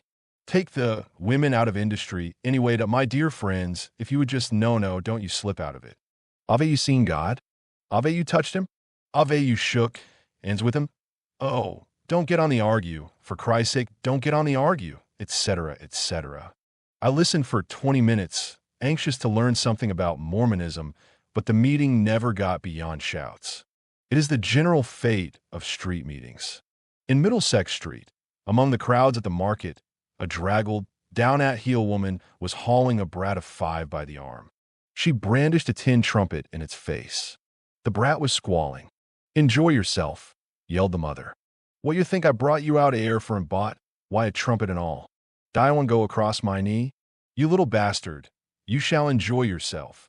Some drops of spittle fell from the trumpet. The mother and the child disappeared, both bawling. It was all very queer after Paris. The last night that I was in the Pennyfields lodging house, there was a quarrel between 2 of the lodgers, a vile scene. One of the old-age pensioners, a man of about 70, naked to the waist, he had been laundering, was violently abusing a short, thick-set stevedore who stood with his back to the fire. I could see the old man's face in the light of the fire, and he was almost crying with grief and rage. Evidently something very serious had happened. The old-age pensioner, "You, the stevedore, shut your mouth, you old, afore I said about yer." The old-age pensioner, "Just you try it on, you. I'm 30 year older in you, but it wouldn't take much to make me give you one as knock you into a bucketful of piss." The stevedore, "Ah, and then perhaps I wouldn't smash you up after you old." Thus for 5 minutes. The lodgers sat round, unhappy, trying to disregard the quarrel. The stevedore looked sullen, but the old man was growing more and more furious. He kept making little rushes at the other, sticking out his face and screaming from a few inches distant like a cat on a wall, and spitting. He was trying to nerve himself to strike a blow, and not quite succeeding. Finally, he burst out. That's what you are, eh? Take that in your dirty gob and suck it, you. Bye. I'll smash you afore I've done with you. That's what you are, a son of a whore. Lick that, you. That's what I think of you, you black bastard. Whereat he suddenly collapsed on a bench, took his face in his hands, and began crying. The other man, seeing that public feeling was against him, went out. Afterwards, I heard Steve explaining the cause of the quarrel. It appeared that it was all about a shilling's worth of food. In some way, the old man had lost his store of bread and margarine, and so would have nothing to eat for the next 3 days, except what the others gave him in charity. The stevedore, who was in work and well fed, had taunted him, hence the quarrel. When my money was down to 1 4 pence, I went for a night to a lodging house in Bow, where the charge was only 8 pence. One went down an area and through an alleyway into a deep, stifling cellar, 10 feet square. 10 men, navvies mostly, were sitting in the fierce glare of the fire. It was midnight, but the deputy's son, a pale, sticky child of 5, was there playing on the navvy's knees. An old Irishman was whistling to a blind bullfinch in a tiny cage. There were other songbirds there, tiny, faded things that had lived all their lives underground. The lodgers habitually made water in the fire to save going across a yard to the lavatory. As I sat at the table, I felt something stir near my feet and, looking down, saw a wave of black things moving slowly across the floor. They were black beetles. There were 6 beds in the dormitory, and the sheets, marked in huge letters stolen from no road, smelt loathsome. In the next bed to me lay a very old man, a pavement artist with some extraordinary curvature of the spine that made him stick right out of bed, with his back a foot or 2 from my face. It was bare and marked with curious swirls of dirt, like a marble tabletop. During the night, a man came in drunk and was sick on the floor close to my bed. There were bugs too, not so bad as in Paris, but enough to keep one awake. It was a filthy place. Yet the deputy and his wife were friendly people and ready to make one a cup of tea at any hour of the day or night. Chapter 26. In the morning, after paying for the usual tea and 2 slices and buying half an ounce of tobacco, I had a halfpenny left. I did not care to ask B for more money yet, so there was nothing for it but to go to a casual ward. I had very little idea how to set about this, but I knew that there was a casual ward at Romton, so I walked out there, arriving at 3 or 4 in the afternoon. Leaning against the pig pens in Romton Marketplace was a wizened old Irishman, obviously a tramp. I went and leaned beside him and presently offered him my tobacco box. He opened the box and looked at the tobacco in astonishment. "By God," he said, "dear sixpenn'orth o' good botchy here. Where the hell Jew get hold o' dat? You ain't been under road long. What, don't you have tobacco on the road?" I said, "Oh, we has it. Look." He produced a rusty tin which had once held OXO cubes. In it were 20 or 30 cigarette ends, picked up from the pavement. The Irishman said that he rarely got any other tobacco. He added that, with care, one could collect 2 ounces of tobacco a day on the London pavements. "You come out of one of the London spikes, casual wards?" he asked me. I said yes, thinking this would make him accept me as a fellow tramp, and asked him what the spike at Romton was like. He said, "Well, 'tis a cocoa spike. Dere's tay spikes and cocoa spikes and skilly spikes.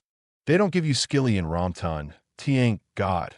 Leastways, they didn't the last time I was here. I've been up to York and round Wales since." "What is skilly?" I said. "Skilly? I can know hot water with some bloody oatmeal at the bottom. That's skilly. The skilly spikes is always the worst."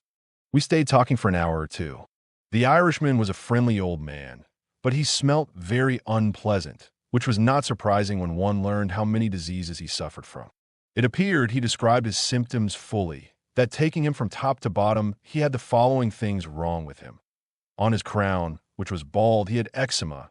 He was short-sighted and had no glasses. He had chronic bronchitis. He had some undiagnosed pain in the back. He had dyspepsia. He had urethritis. He had varicose veins, bunions, and flat feet. With this assemblage of diseases, he had tramped the roads for 15 years. At about 5, the Irishman said, "Could you do with a cup o' tea? The spike don't open till 6. I should think I could. Well, there's a place here where Day gives you a free cup o' tea and a bun. Good tea it is. Day makes you say a lot o' bloody prayers after. But hell, it all passes the time away. You come with me."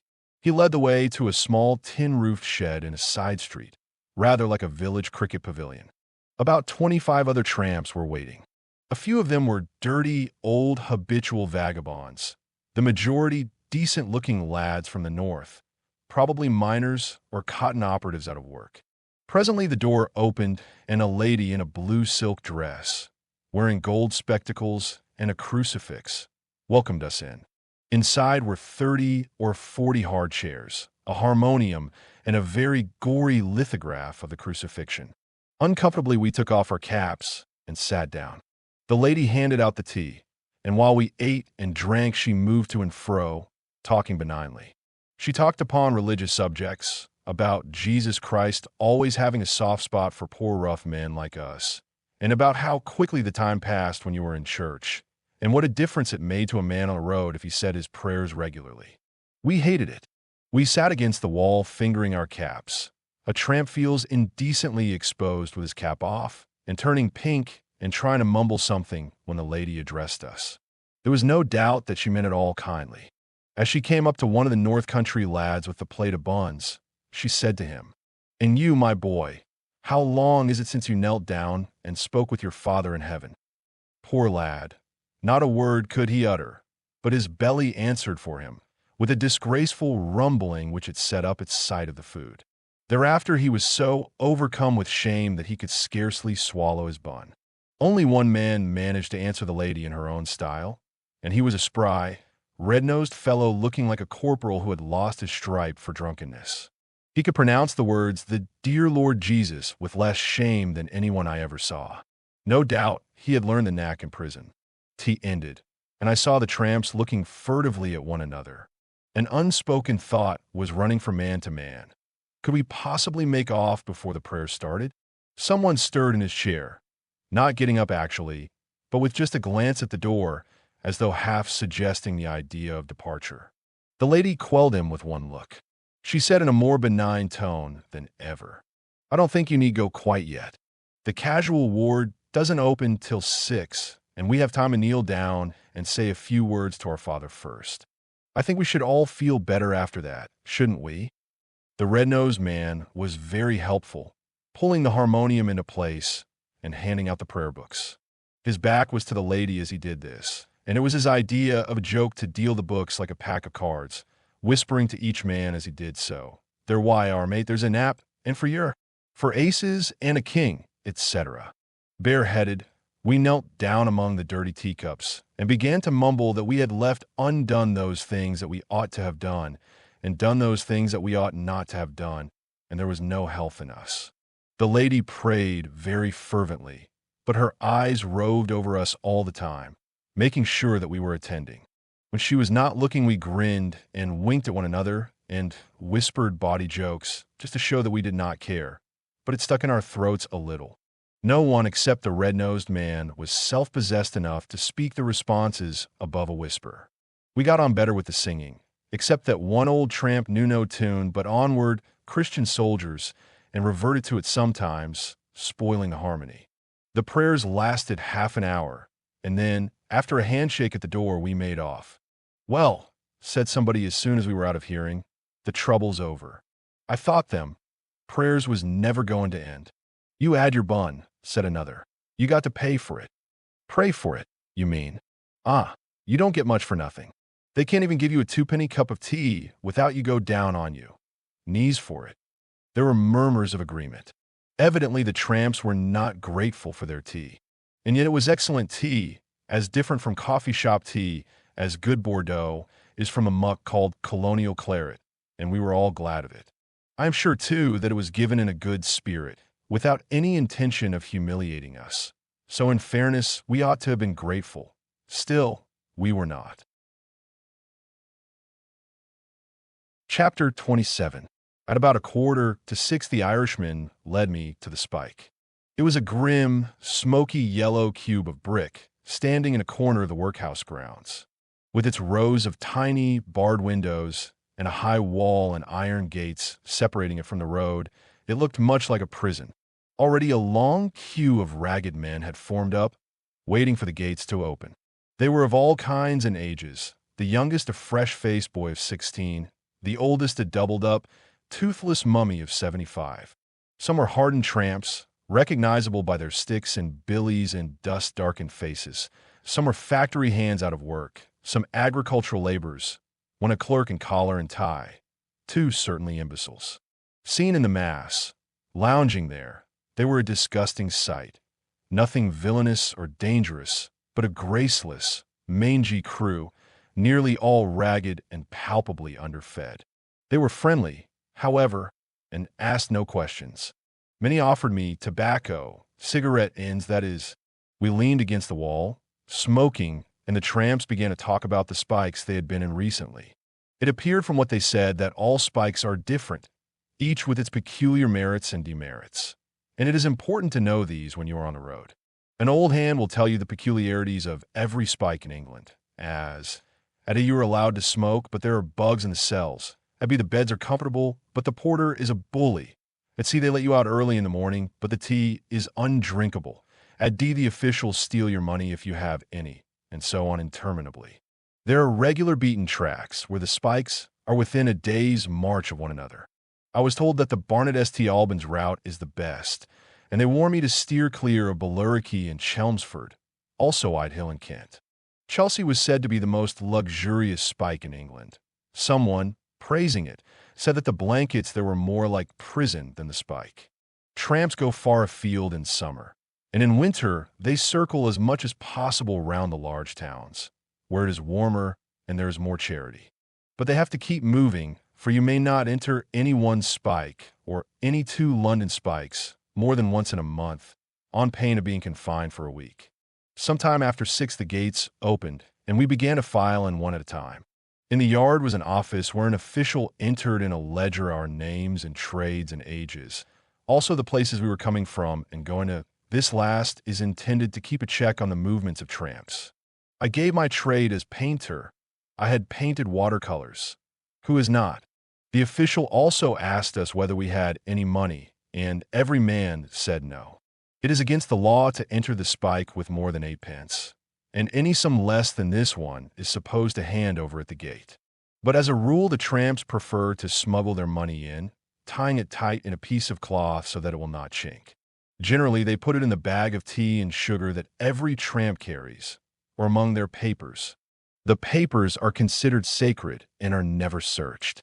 After registering at the office, we were led into the spike by an official known as the tramp major. His job is to supervise casuals, and he is generally a workhouse pauper and a great bawling ruffian of a porter in a blue uniform who treated us like cattle. The spike consisted simply of a bathroom and lavatory, and for the rest, long double rows of stone cells, perhaps 100 cells in all. It was a bare, gloomy place of stone and whitewash, unwillingly clean, with a smell which somehow I had foreseen from its appearance. A smell of soft soap, Jay's fluid and latrines. A cold, discouraging, prisonish smell. The porter herded us all into the passage, and then told us to come into the bathroom, 6 at a time, to be searched before bathing. The search was for money and tobacco, Romton being one of those spikes where you can smoke once you have smuggled your tobacco in, but it will be confiscated if it is found on you. The old hands had told us that the porter never searched below the knee, so before going in we had all hidden our tobacco in the ankles of our boots. Afterwards, while undressing, we slipped it into our coats, which we were allowed to keep, to serve as pillows. The scene in the bathroom was extraordinarily repulsive. 50 dirty, stark-naked men elbowing each other in a room 20 feet square, with only 2 bathtubs and 2 slimy roller towels between them all. I shall never forget the reek of dirty feet. Less than half the tramps actually bathed. I heard them saying that hot water is weakening to the system, but they all wash their faces and feet and the horrid, greasy little clouts known as toe rags which they bind round their toes. Fresh water was only allowed for men who were having a complete bath, so many men had to bathe in water where others had washed their feet. The porter shoved us to and fro, giving the rough side of his tongue when anyone wasted time. When my turn came for the bath, I asked if I might swill out the tub, which was streaked with dirt, before using it. He answered simply, "Shut your mouth and get on with your bath." That set the social tone of the place, and I did not speak again. When we had finished bathing, the porter tied our clothes in bundles and gave us workhouse shirts, gray cotton things of doubtful cleanliness, like abbreviated nightgowns. We were sent along to the cells at once, and presently the porter and the tramp major brought our supper across from the workhouse. Each man's ration was a half-pound wedge of bread smeared with margarine and a pint of bitter sugarless cocoa in a tin billy. Sitting on the floor, we wolfed this in 5 minutes, and at about 7 o'clock the cell doors were locked on the outside, to remain locked till 8 in the morning. Each man was allowed to sleep with his mate, the cells being intended to hold 2 men apiece.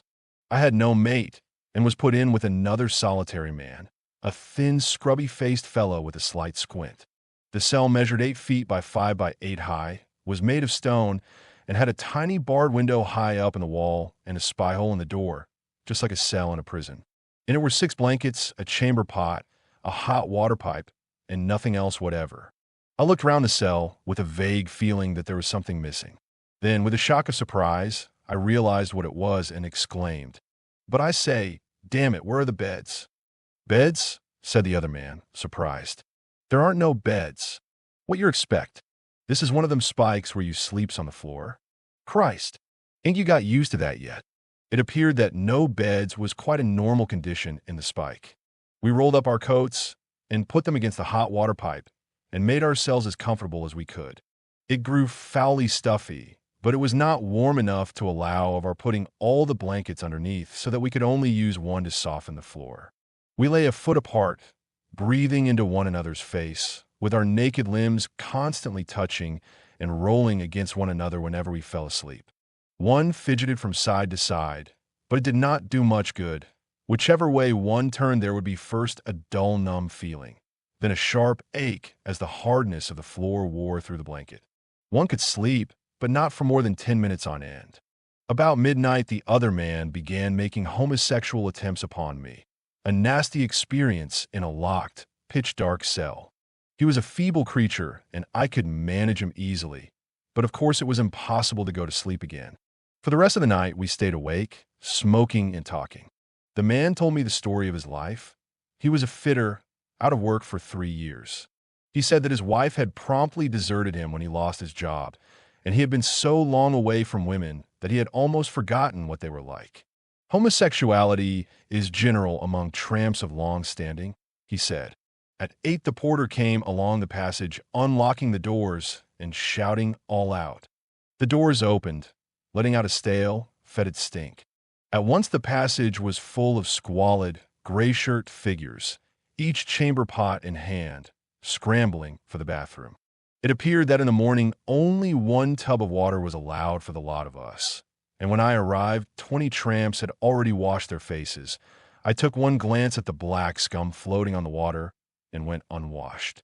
After this, we were given a breakfast identical with the previous night's supper. Our clothes were returned to us, and we were ordered out into the yard to work.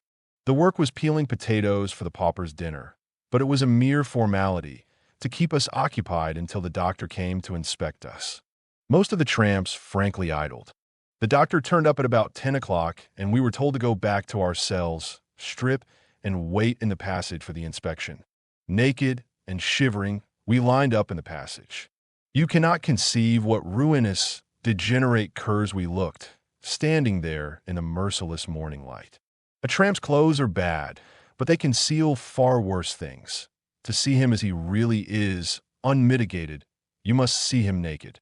Flat feet, pot bellies, hollow chests, sagging muscles. Every kind of physical rottenness was there. Nearly everyone was undernourished, and some clearly diseased. 2 men were wearing trusses, and as for the old mummy-like creature of 75, one wondered how he could possibly make his daily march. Looking at our faces, unshaven and creased from the sleepless night, you would have thought that all of us were recovering from a week on the drink. The inspection was designed merely to detect smallpox and took no notice of our general condition. A young medical student, smoking a cigarette, walked rapidly along the line, glancing us up and down and not inquiring whether any man was well or ill. When my cell companion stripped, I saw that his chest was covered with a red rash, and, having spent the night a few inches away from him, I fell into a panic about smallpox. The doctor, however, examined the rash and said that it was due merely to undernourishment.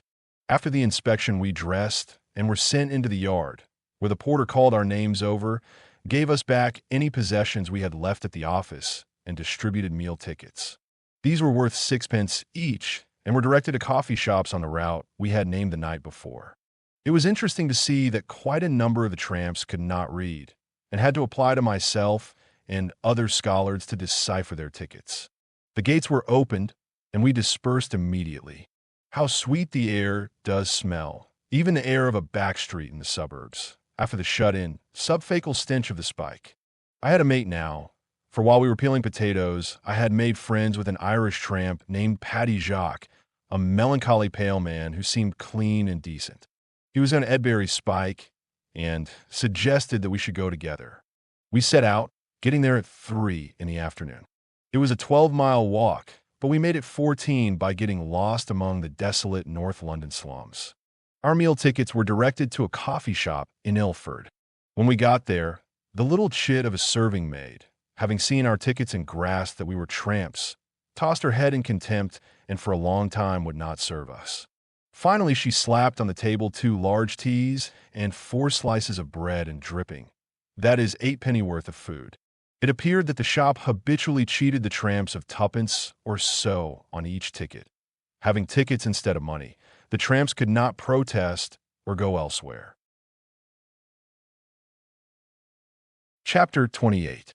Paddy was my mate for about the next fortnight, and, as he was the first tramp I had known at all well, I want to give an account of him. I believe that he was a typical tramp, and there are tens of thousands in England like him. He was a tallish man, aged about 35, with fair hair going grizzled and watery blue eyes. His features were good, but his cheeks had lanked and had that grayish dirty in the grain look that comes of a bread and margarine diet. He was dressed, rather better than most tramps, in a tweed shooting jacket and a pair of old evening trousers with the braid still on them. Evidently, the braid figured in his mind as a lingering scrap of respectability, and he took care to sew it on again when it came loose. He was careful of his appearance altogether, and carried a razor and boot brush that he would not sell, though he had sold his papers and even his pocket knife long since. Nevertheless, one would have known him for a tramp 100 yards away. There was something in his drifting style of walk and the way he had of hunching his shoulders forward, essentially abject. Seeing him walk, you felt instinctively that he would sooner take a blow than give one. He had been brought up in Ireland, served 2 years in the war, and then worked in a metal polish factory, where he had lost his job 2 years earlier. He was horribly ashamed of being a tramp, but he had picked up all a tramp's ways. He browsed the pavements unceasingly, never missing a cigarette end or even an empty cigarette packet, as he used the tissue paper for rolling cigarettes. On our way into Edbury, he saw a newspaper parcel on the pavement, pounced on it, and found that it contained 2 mutton sandwiches rather frayed at the edges. These he insisted on my sharing. He never passed an automatic machine without giving a tug at the handle, for he said that sometimes they are out of order and will eject pennies if you tug at them. He had no stomach for crime, however. When we were in the outskirts of Rompton, Paddy noticed a bottle of milk on a doorstep, evidently left there by mistake. He stopped, eyeing the bottle hungrily. "Christ," he said, "dere's good food going to waste. Somebody could knock that bottle off. Knock it off easy." I saw that he was thinking of knocking it off himself. He looked up and down the street. It was a quiet residential street, and there was nobody in sight. Paddy's sickly, chap-fallen face yearned over the milk. Then he turned away, saying gloomily, "Best leave it. It don't do a man no good to steal. Thank God, I ain't never stolen nothing yet." It was funk, bread of hunger, that kept him virtuous. With only 2 or 3 sound meals in his belly, he would have found courage to steal the milk. He had 2 subjects of conversation, the shame and come down of being a tramp, and the best way of getting a free meal. As we drifted through the streets, he would keep up a monologue in this style, in a whimpering, self-pitying Irish voice. "It's hell bein' on the road, eh? It breaks your heart going into damn bloody spikes. But what's a man to do else, eh? I ain't had a good meat meal for about 2 months, and me boots is getting bad, and Christ. How'd it be if we was to try for a cup o' tea at one o' dem convents on the way to Edbury? Most times dairy good for a cup o' tea. Ah, what did a man do without religion? I've took cups o' tea from the convents, and the Baptists, and the Church of England, and all sorts. I'm a Catholic myself. That's to say, I ain't been to confession for about 17 year, but still I got me religious feelin's, why I understand. And dem convents is always good for a cup o' tea," etc., etc. He would keep this up all day, almost without stopping. His ignorance was limitless and appalling. He once asked me, for instance, whether Napoleon lived before Jesus Christ or after. Another time, when I was looking into a bookshop window, he grew very perturbed because one of the books was called The Imitation of Christ. He took this for blasphemy. "What the hell do they want to go imitatin' of him for?" he demanded angrily. He could read, but he had a kind of loathing for books. On our way from Rompton to Edbury, I went into a public library, and though Paddy did not want to read, I suggested that he should come in and rest his legs. But he preferred to wait on the pavement. "No," he said, "the sight of all that bloody print makes me sick." Like most tramps, he was passionately mean about matches. He had a box of matches when I met him, but I never saw him strike one, and he used to lecture me for extravagance when I struck mine. His method was to cadge a light from strangers, sometimes going without a smoke for half an hour rather than strike a match. Self-pity was the clue to his character. The thought of his bad luck never seemed to leave him for an instant. He would break long silences to exclaim, apropos of nothing, "It's hell when your CLOES begin to go up the spout," or "Dat tay and a spike ain't tay, it's piss," as though there was nothing else in the world to think about. And he had a low, worm-like envy of anyone who was better off, not of the rich, for they were beyond his social horizon, but of men in work. He pined for work as an artist pines to be famous.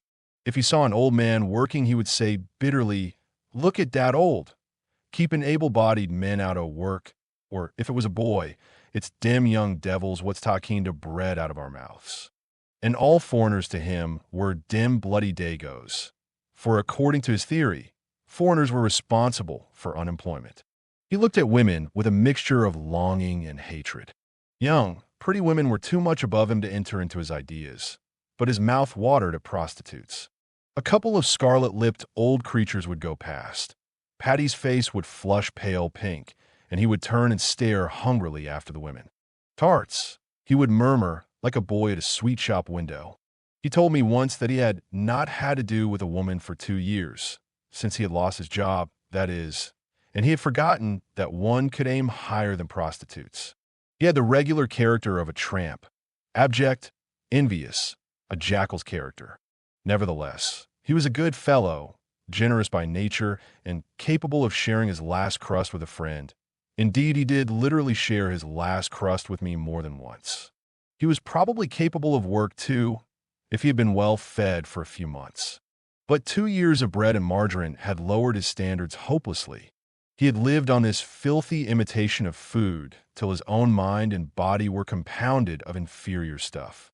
It was malnutrition and not any native vice that had destroyed his manhood. Chapter 29. On the way to Edbury, I told Paddy that I had a friend from whom I could be sure of getting money, and suggested going straight into London rather than face another night in the Spike. But Paddy had not been in Edbury Spike recently, and, tramp-like, he would not waste a night's free lodging. We arranged to go into London the next morning. I had only a halfpenny, but Patty had 2 shillings, which would get us a bed each and a few cups of tea. The Edbury Spike did not differ much from the one at Rompton. The worst feature was that all tobacco was confiscated at the gate, and we were warned that any man caught smoking would be turned out at once. Under the Vagrancy Act, tramps can be prosecuted for smoking in the Spike. In fact, they can be prosecuted for almost anything, but the authorities generally save the trouble of a prosecution by turning disobedient men out of doors. There was no work to do, and the cells were fairly comfortable. We slept 2 in a cell, one up, one down, that is, one on a wooden shelf and one on the floor with straw paillasses and plenty of blankets, dirty but not verminous. The food was the same as at Rompton, except that we had tea instead of cocoa. One could get extra tea in the morning, as the tramp major was selling it at a halfpenny a mug, illicitly no doubt. We were each given a hunk of bread and cheese to take away for our midday meal. When we got into London, we had 8 hours to kill before the lodging houses opened. It is curious how one does not notice things.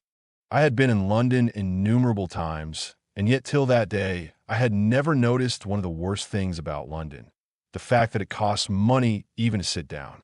In Paris, if you had no money and could not find a public bench, you would sit on the pavement.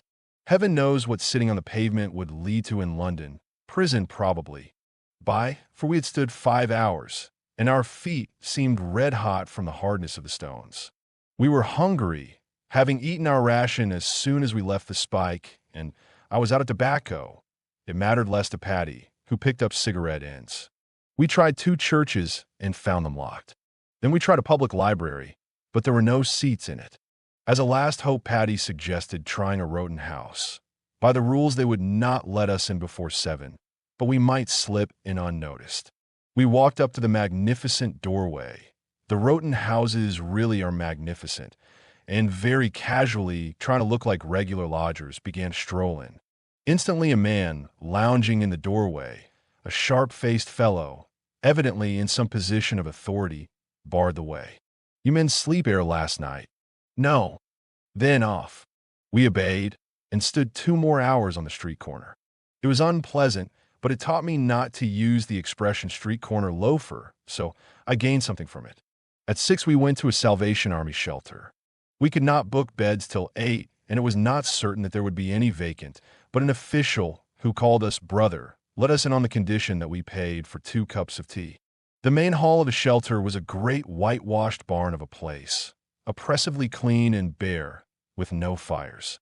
200 decente-ish, rather subdued-looking people were sitting packed on long wooden benches. 1 or 2 officers in uniform prowled up and down. On the wall were pictures of General Booth, and notices prohibiting cooking, drinking, spitting, swearing, quarreling, and gambling. As a specimen of these notices, here is one that I copied word for word. Any man found gambling or playing cards will be expelled and will not be admitted under any circumstances. A reward will be given for information leading to the discovery of such persons. The officers in charge appeal to all lodgers to assist them in keeping this hostel free from the detestable evil of gambling. Gambling or playing cards is a delightful phrase. To my eye, these Salvation Army shelters, though clean, are far drearier than the worst of the common lodging houses. There is such a hopelessness about some of the people there, decent, broken-down types who pawn their collars but are still trying for office jobs. Coming to a Salvation Army shelter, where it is at least clean, is their last clutch at respectability. At the next table to me were 2 foreigners, dressed in rags, but manifestly gentlemen. They were playing chess verbally, not even writing down the moves. One of them was blind, and I heard them say that they had been saving up for a long time to buy a board, price half a crown, but could never manage it. Here, and there were clerks out of work, pallid and moody. Among a group of them, a tall, thin, deadly pale young man was talking excitedly. He thumped his fist on the table and boasted in a strange, feverish style. When the officers were out of hearing, he broke out into startling blasphemies. "I tell you what, boys, I'm going to get that job tomorrow. I'm not one of your bloody down-on-the-knee brigade. I can look after myself. Look at that. Notice there. The Lord will provide. A bloody lot he's ever provided me with. You don't catch me trusting to the Lord. You leave it to me, boys. I'm going to get that job, etc., etc. I watched him, struck by the wild, agitated way in which he talked. He seemed hysterical, or perhaps a little drunk. An hour later, I went into a small room, apart from the main hall, which was intended for reading. It had no books or papers in it, so few of the lodgers went there. As I opened the door, I saw the young clerk in there all alone. He was on his knees, praying. Before I shut the door again, I had time to see his face, and it looked agonized. Quite suddenly, I realized, from the expression of his face, that he was starving. The charge for beds was 8 pence. Patty and I had 5 pence left, and we spent it at the bar, where food was cheap, though not so cheap as in some common lodging houses. The tea appeared to be made with tea dust, which I fancy had been given to the Salvation Army in charity, though they sold it at 3 halfpence a cup. It was foul stuff. At 10 o'clock, an officer marched round the hall, blowing a whistle. Immediately, everyone stood up. "What's this for?" I said to Patty, astonished. "That means you has to go off to bed, and you has to look sharp about it, too." Obediently as sheep, the whole 200 men trooped off to bed under the command of the officers. The dormitory was a great attic like a barrack room, with 60 or 70 beds in it. They were clean and tolerably comfortable, but very narrow and very close together, so that one breathed straight into one's neighbor's face. 2 officers slept in the room to see that there was no smoking and no talking after lights out. Patty and I had scarcely a wink of sleep, for there was a man near us who had some nervous trouble, shell shock perhaps, which made him cry out, "Pip," at irregular intervals. It was a loud, startling noise, something like the toot of a small motor horn. You never knew when it was coming, and it was a sure preventer of sleep. It appeared that Pip, as the others called him, slept regularly in the shelter, and he must have kept 10 or 20 people awake every night. He was an example of the kind of thing that prevents one from ever getting enough sleep when men are herded as they are in these lodging houses. At 7, another whistle blew, and the officers went round shaking those who did not get up at once. Since then, I have slept in a number of Salvation Army shelters and found that, though the different houses vary a little, this semi-military discipline is the same in all of them. They are certainly cheap, but they are too like workhouses for my taste. In some of them, there is even a compulsory religious service once or twice a week, which the lodgers must attend or leave the house. The fact is that the Salvation Army are so in the habit of thinking themselves a charitable body that they cannot even run a lodging house without making it stink of charity. At 10, I went to B.S. office and asked him to lend me £1. He gave me £2 and told me to come again when necessary, so that Patty and I were free of money troubles for a week at least. We loitered the day in Trafalgar Square, looking for a friend of Patty's who never turned up, and at night went to a lodging house in a back alley near the Strand. The charge was 11 pence, but it was a dark, evil-smelling place and a notorious haunt of Anansi boys. Downstairs, in the murky kitchen, 3 ambiguous-looking youths in smartish blue suits were sitting on a bench apart, ignored by the other lodgers. I suppose they were Nancy boys. They looked the same type as the Apache boys one sees in Paris, except that they wore no side whiskers. In front of the fire, a fully dressed man and a stark-naked man were bargaining. They were newspaper sellers. The dressed man was selling his clothes to the naked man. He said, "YR, the best rig out you ever had. A tasharoon, half a crown.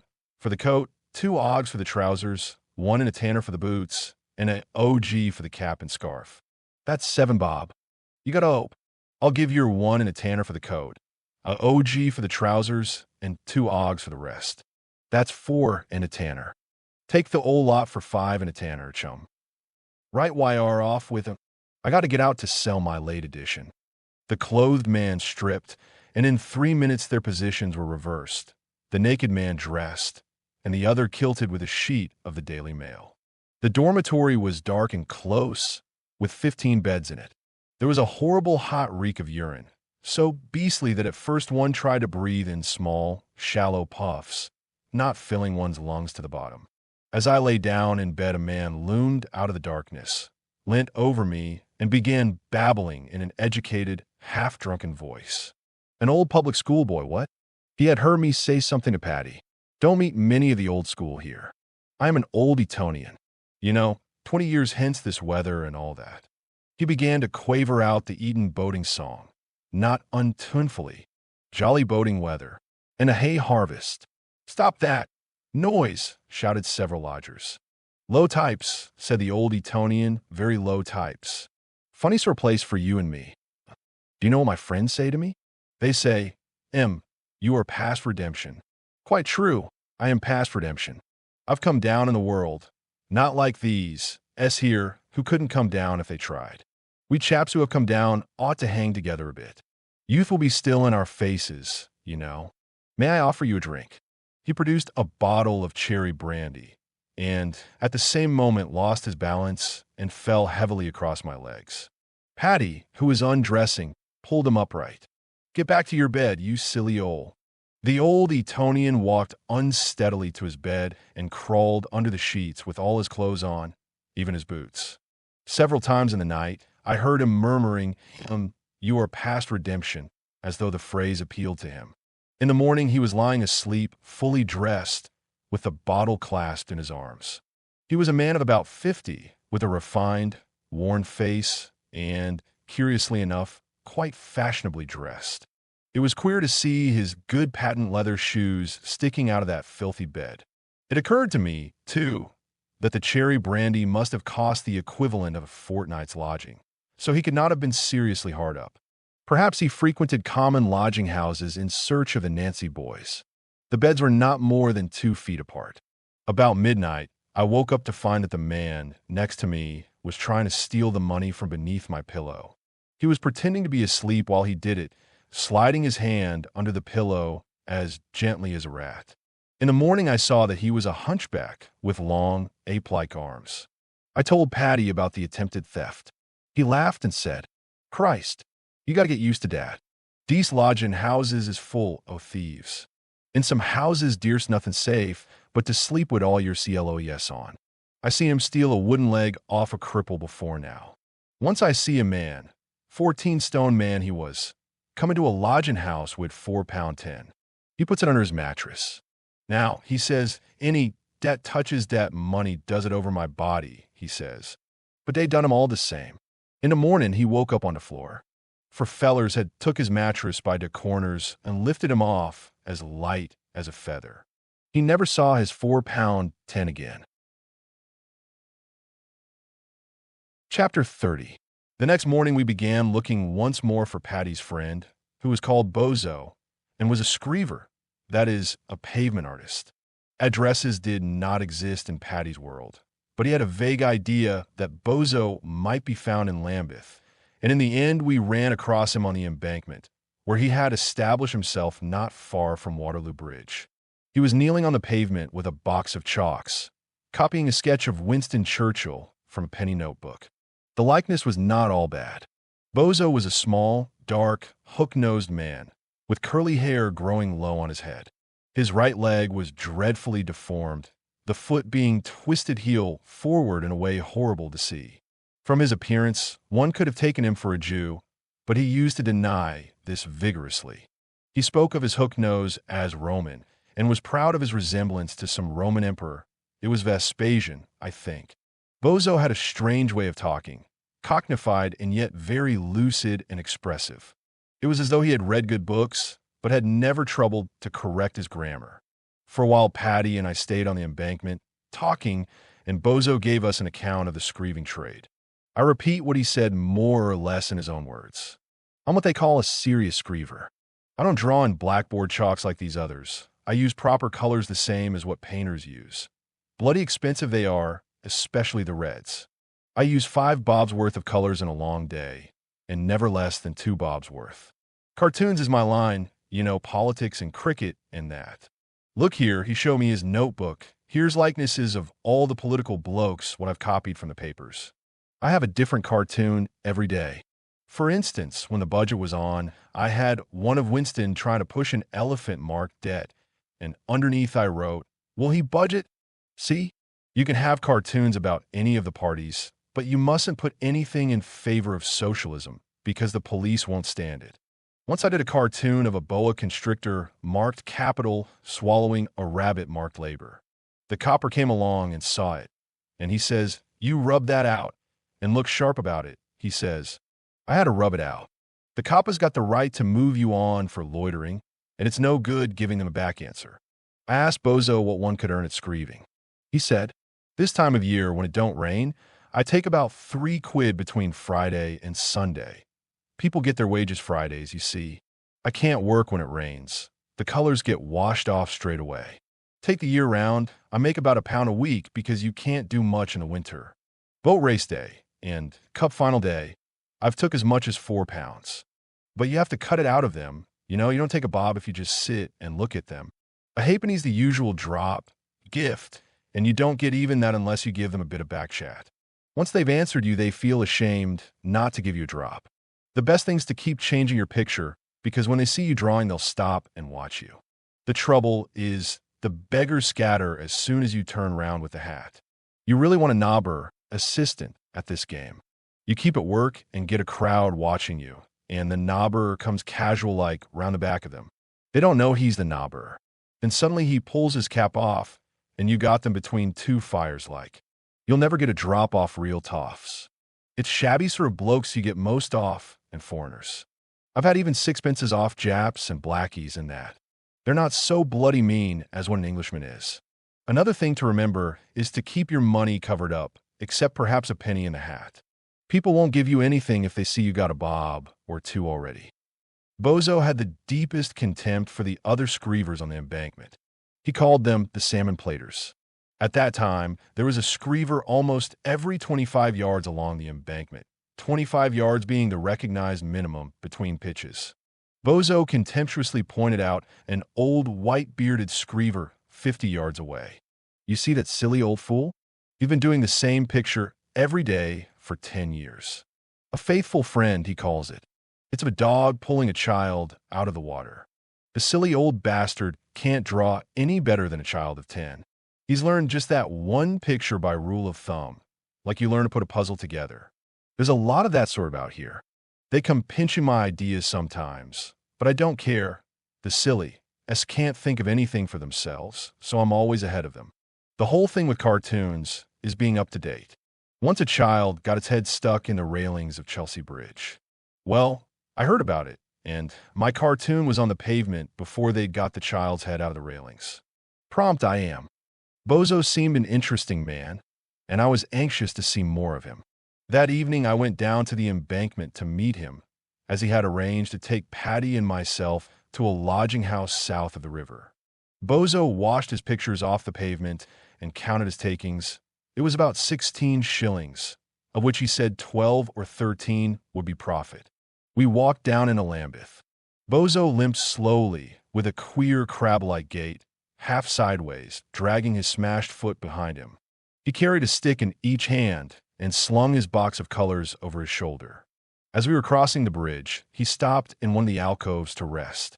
He fell silent for a minute or two, and, to my surprise, I saw that he was looking at the stars.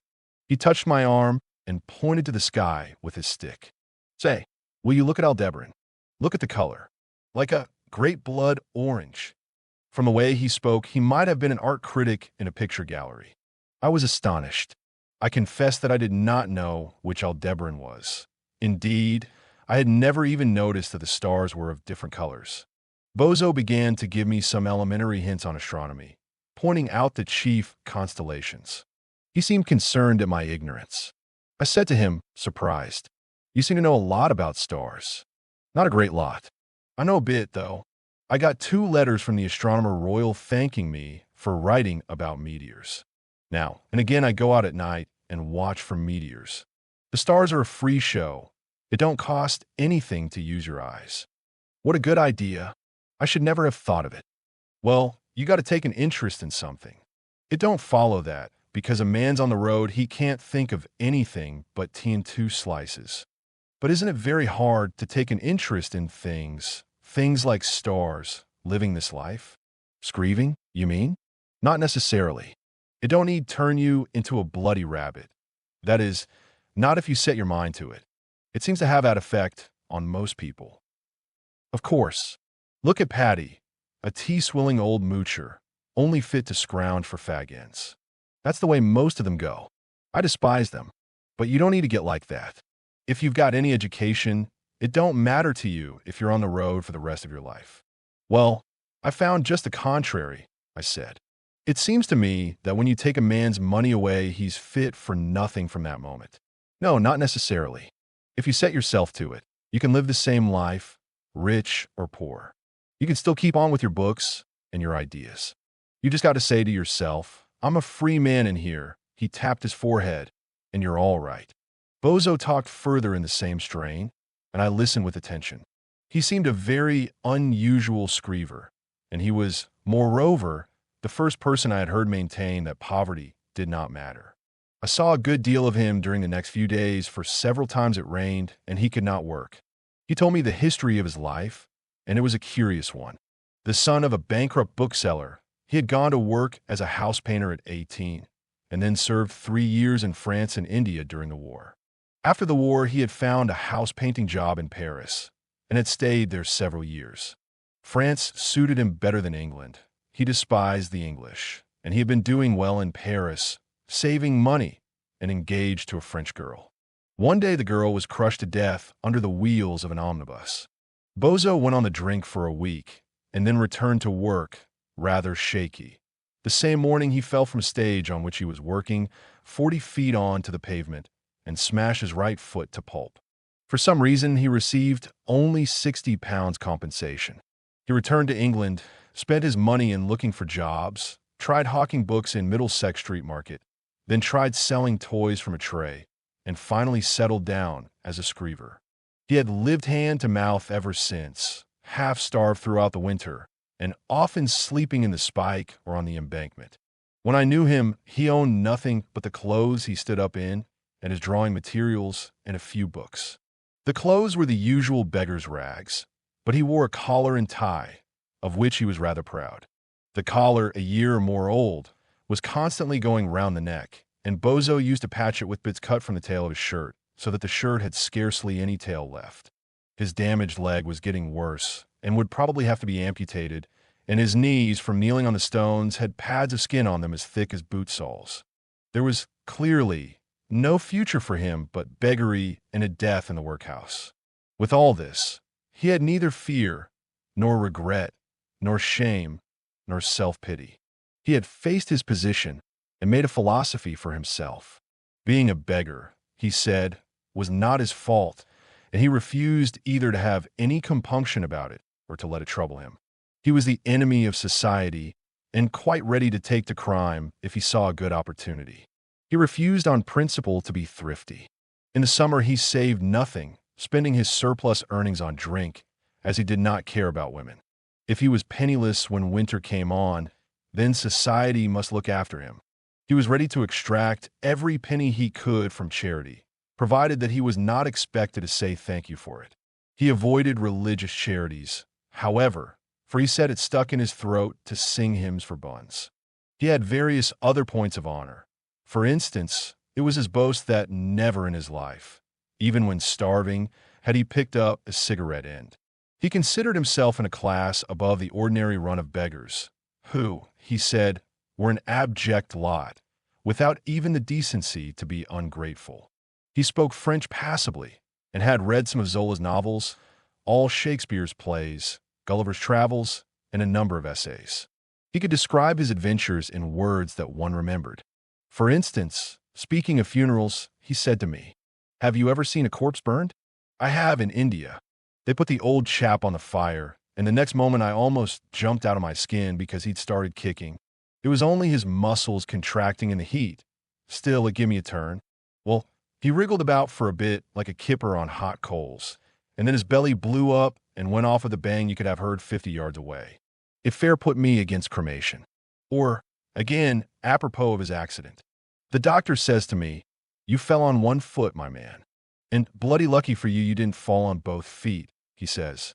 'Because if you had fallen on both feet, you'd have shut up like a bloody concertina, and your thigh bones be sticking out of your ears.'" Clearly the phrase was not the doctor's, but Bozo's own. He had a gift for phrases. He had managed to keep his brain intact and alert. and so nothing could make him succumb to poverty. He might be ragged and cold, or even starving, but so long as he could read, think, and watch for meteors, he was, as he said, free in his own mind.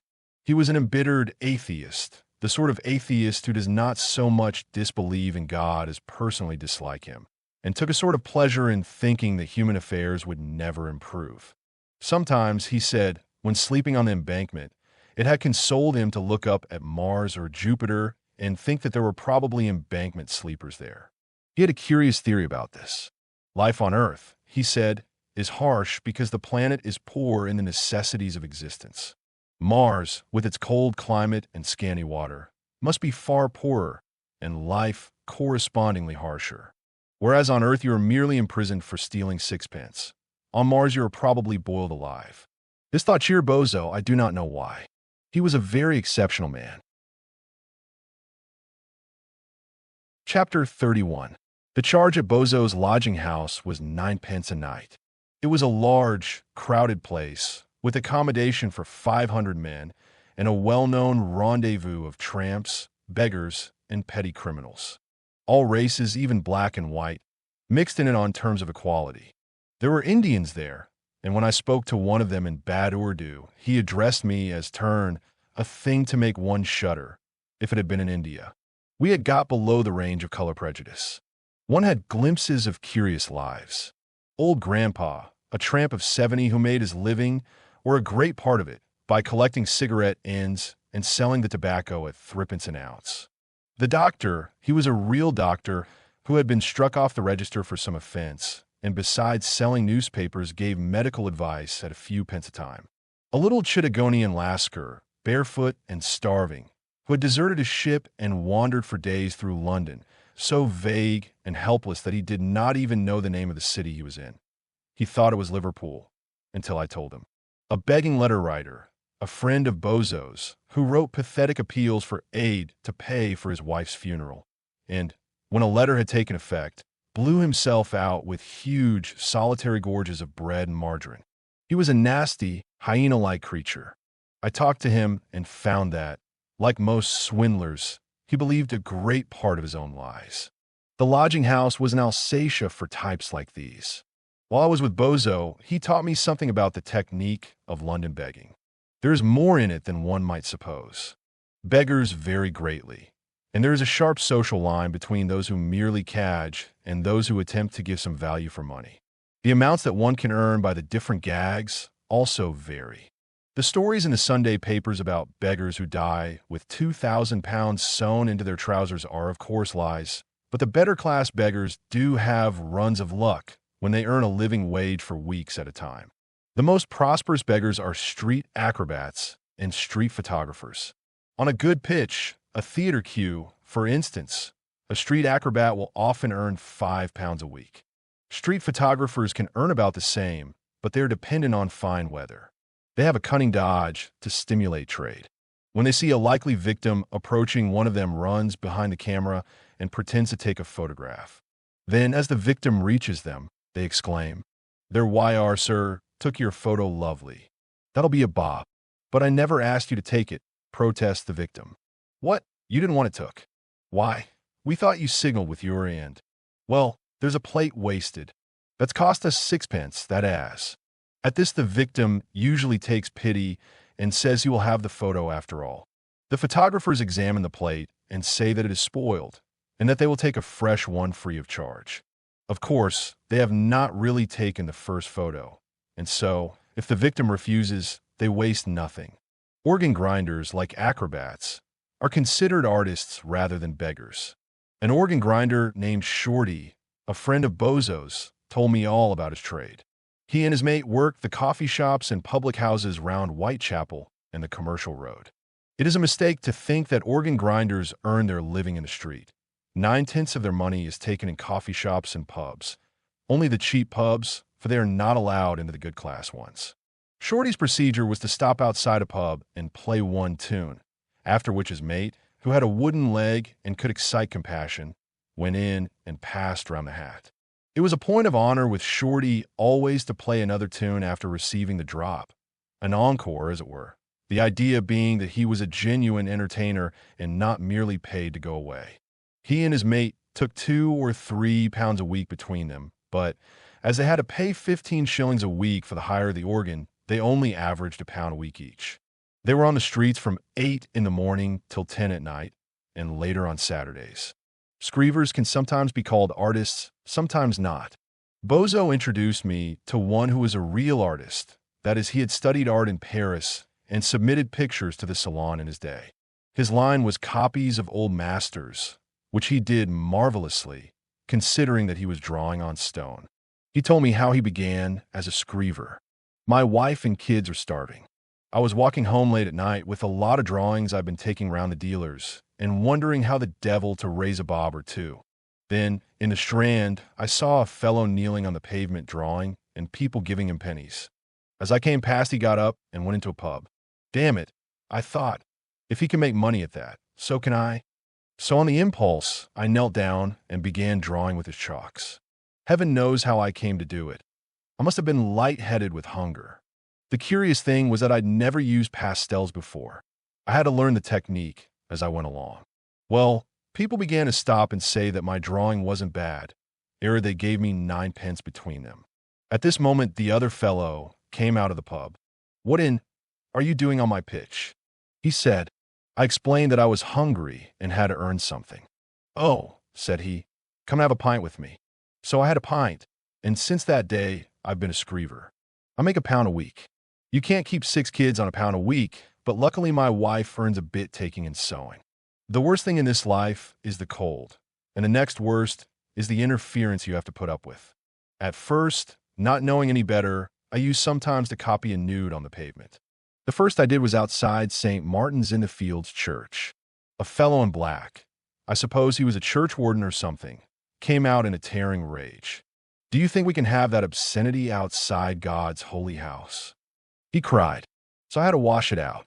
It was a copy of Botticelli's Venus. Another time I copied the same picture on the embankment. A policeman passing looked at it, and then, without a word, walked onto it and rubbed it out with his great flat feet. Bozo told the same tale of police interference. At the time when I was with him, there had been a case of immoral conduct in Hyde Park, in which the police had behaved rather badly. Bozo produced a cartoon of Hyde Park with policemen concealed in the trees, and the legend, "Puzzle, find the policeman." I pointed out to him how much more telling it would be to put "Puzzle, find the immoral conduct," but Bozo would not hear of it. He said that any policeman who saw would move him on, and he would lose his pitch for good. Below screevers come the people who sing hymns, or sell matches, or bootlaces, or envelopes containing a few grains of lavender, called, euphemistically, perfume. All these people are frankly beggars, exploiting an appearance of misery, and none of them takes on an average more than £0.50 a day. The reason why they have to pretend to sell matches and so forth instead of begging outright is that this is demanded by the absurd English laws about begging. As the law now stands, if you approach a stranger and ask him for tuppence, he can call a policeman and get you 7 days for begging. But if you make the air hideous by droning nearer, "My God," to thee, or scrawl some chalk daubs on the pavement, or stand about with a tray of matches, in short, if you make a nuisance of yourself, you are held to be following a legitimate trade and not begging. Match selling and street singing are simply legalized crimes. Not profitable crimes, however. There is not a singer or match seller in London who can be sure of £50 a year, a poor return for standing 84 hours a week on the curb, with the cars grazing your backside. It is worth saying something about the social position of beggars, for when one has consorted with them and found that they are ordinary human beings, one cannot help being struck by the curious attitude that society takes towards them. People seem to feel that there is some essential difference between beggars and ordinary working men. They are a race apart, outcasts like criminals and prostitutes. Working men work, beggars do not work. They are parasites, worthless in their very nature. It is taken for granted that a beggar does not earn his living, as a bricklayer or a literary critic earns his. He is a mere social excrescence, tolerated because we live in a humane age, but essentially despicable. Yet if one looks closely, one sees that there is no essential difference between a beggar's livelihood and that of numberless respectable people. Beggars do not work, it is said, but then what is work? A navvy works by swinging a pick. An accountant works by adding up figures. A beggar works by standing out of doors in all weathers and getting varicose veins, chronic bronchitis, etc. It is a trade like any other, quite useless, of course, but then many reputable trades are quite useless. And as a social type, a beggar compares well with scores of others. He is honest compared with the sellers of most patent medicines, high-minded compared with a Sunday newspaper proprietor, amiable compared with a hire purchase tout. In short, a parasite, but a fairly harmless parasite. He seldom extracts more than a bare living from the community, and what should justify him according to our ethical ideas, he pays for it over and over in suffering. I do not think there is anything about a beggar that sets him in a different class from other people or gives most modern men the right to despise him. Then the question arises, why are beggars despised? For they are despised universally. I believe it is for the simple reason that they fail to earn a decent living. In practice, nobody cares whether work is useful or useless, productive or parasitic. The sole thing demanded is that it shall be profitable. In all the modern talk about energy, efficiency, social service, and the rest of it, what meaning is there except get money, get it legally, and get a lot of it? Money has become the grand test of virtue. By this test, beggars fail, and for this they are despised. If one could earn even £10 a week at begging, it would become a respectable profession immediately. A beggar, looked at realistically, is simply a businessman getting his living like other businessmen in the way that comes to hand. He is not, more than most modern people, sold his honor. He has merely made the mistake of choosing a trade at which it is impossible to grow rich. Chapter 32. I want to put in some notes, as short as possible, on London slang and swearing. These, omitting the ones that everyone knows, are some of the cant words now used in London. A gagger, beggar or street performer of any kind. A moocher, one who begs outright, without pretense of doing a trade. A nobbier, one who collects pennies for a beggar. A chanter, a street singer. A clodhopper, a street dancer. A mug faker, a street photographer. A glimmer, one who watches vacant motor cars. A G, or G, it is pronounced G, the accomplice of a cheapjack who stimulates trade by pretending to buy something. A split, a detective. A flat eye, a policeman. A daidiki, a gypsy. A toby, a tramp. A drop, money given to a beggar. Funkum, lavender or other perfume sold in envelopes. A boozer, a public house. A slang, a hawker's license. A kip, a place to sleep in or a night's lodging. Smoke, London. A Judy, a woman. The spike, the casual ward. The lump, the casual ward. A tasharuan, a half-crown. A diener, a shilling. A hog, a shilling. A sprousey, a sixpence. Clods, coppers. A drum, a billy can. Shackles, soup. A chat, a louse. Hard up, tobacco made from cigarette ends. A stick or cane, a burglar's jemmy. A peter, a safe. A bly, a burglar's oxyacetylene blow lamp. To bawl, to suck or swallow. To knock off, to steal. To skipper, to sleep in the open. About half of these words are in the larger dictionaries. It is interesting to guess at the derivation of some of them, though one or two, for instance, funkum and tashrant, are beyond guessing. Diener presumably comes from denier. Glimmer, with the verb to glim, may have something to do with the old word glim, meaning a light, or another old word glim, meaning a glimpse. But it is an instance of the formation of new words, for in its present sense it can hardly be older than motor cars. G is a curious word. Conceivably, it has arisen out of G, meaning horse, in the sense of stalking horse. The derivation of screever is mysterious. It must come ultimately from scribo, but there has been no similar word in English for the past 150 years, nor can it have come directly from the French, for pavement artists are unknown in France. Judy and ball are East End words, not found west of Tower Bridge. Smoke is a word used only by tramps. Hip is Danish. Till quite recently, the word das was used in this sense, but it is now quite obsolete. London slang and dialect seem to change very rapidly. The old London accent described by Dickens and Surtees, with V for W and W for V and so forth, has now vanished utterly. The Cockney accent, as we know, it seems to have come up in the 40s, is first mentioned in an American book, Herman Melville's White Jacket, and Cockney is already changing. There are few people now who say face for face, nos for nice, and so forth as consistently as they did 20 years ago. The slang changes together with the accent. 25 or 30 years ago, for instance, the rhyming slang was all the rage in London. In the rhyming slang, everything was named by something rhyming with it. A hit or miss for a kiss, plates of meat for feet, etc. It was so common that it was even reproduced in novels. Now, is almost extinct. Perhaps all the words I have mentioned above will have vanished in another 20 years. The swear words also change, or, at any rate, they are subject to fashions. For example, 20 years ago, the London working classes habitually used the word bloody. Now, they have abandoned it utterly, though novelists still represent them as using it. No born Londoner, it is different with people of Scotch or Irish origin, now says bloody, unless he is a man of some education. The word has, in fact, moved up in the social scale and ceased to be a swear word for the purposes of the working classes. The current London adjective, now tacked onto every noun, is, no doubt in time, like bloody, will find its way into the drawing room and be replaced by some other word.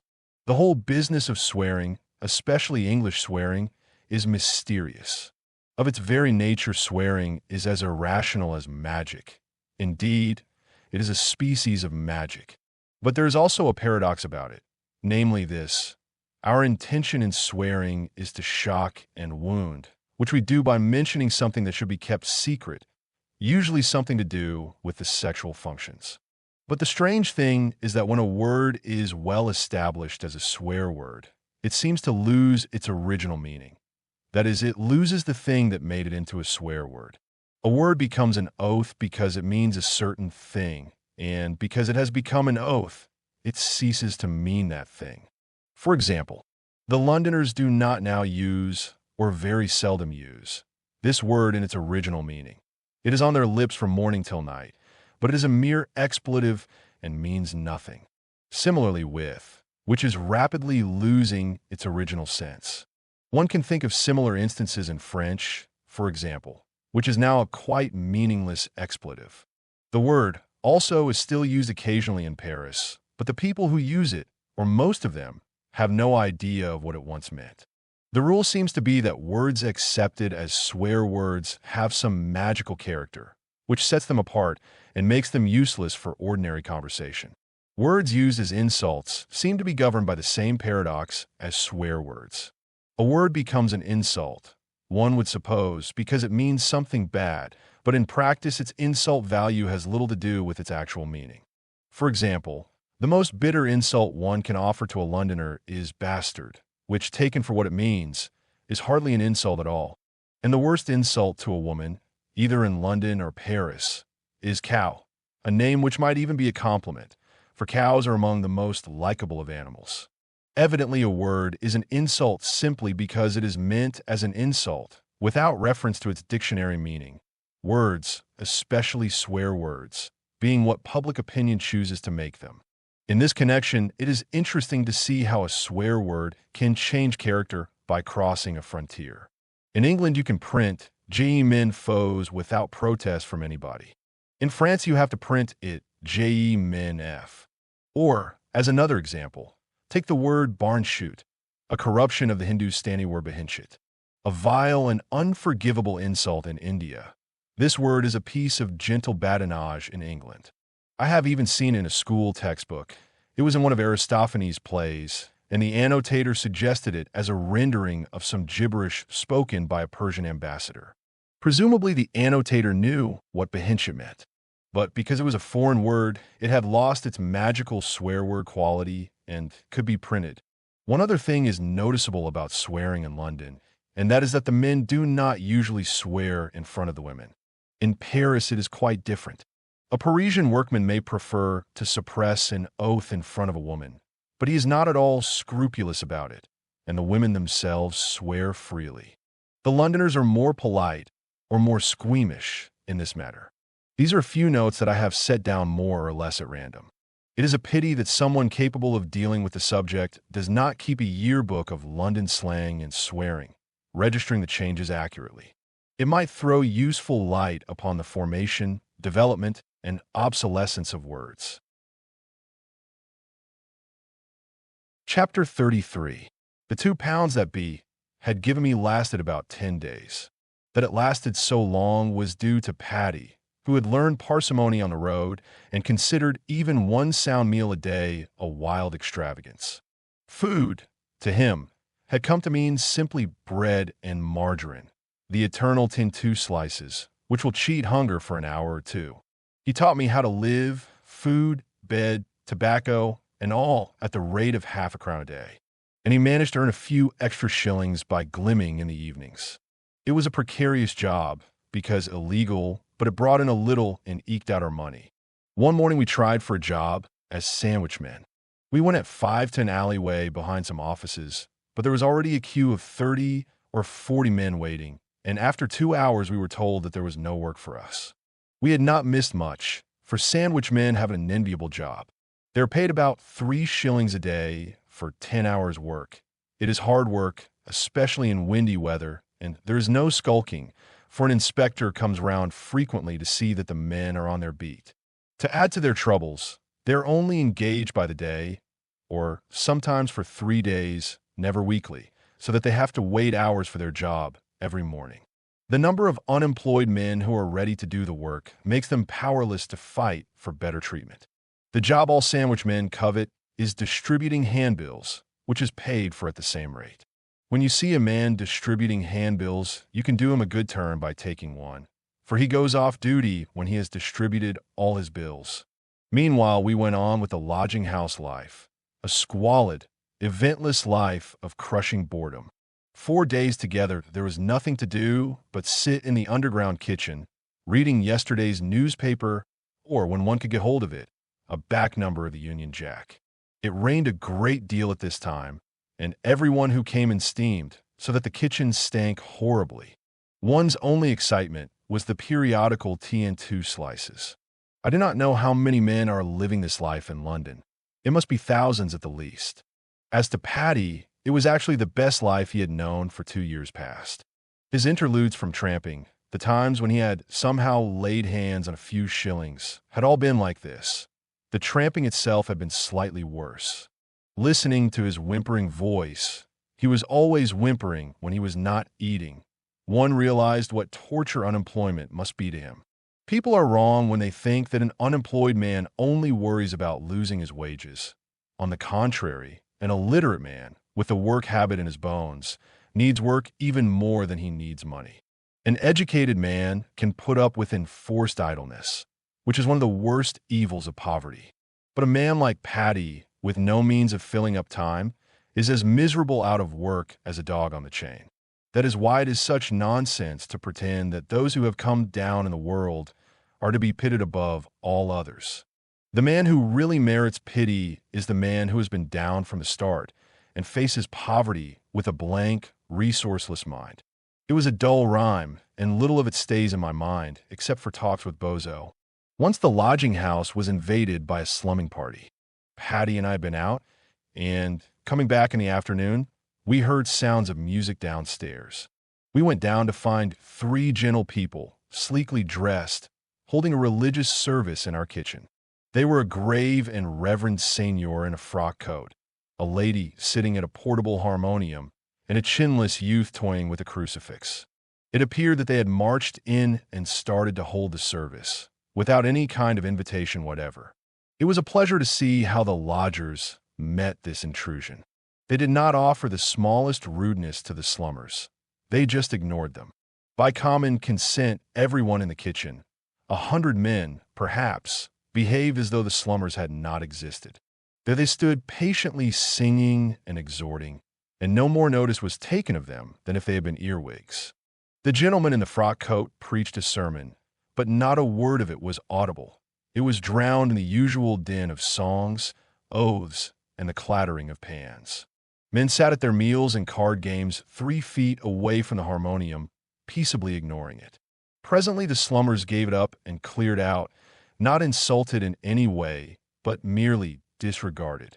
No doubt they consoled themselves by thinking how brave they had been, freely venturing into the lowest dens, etc., etc.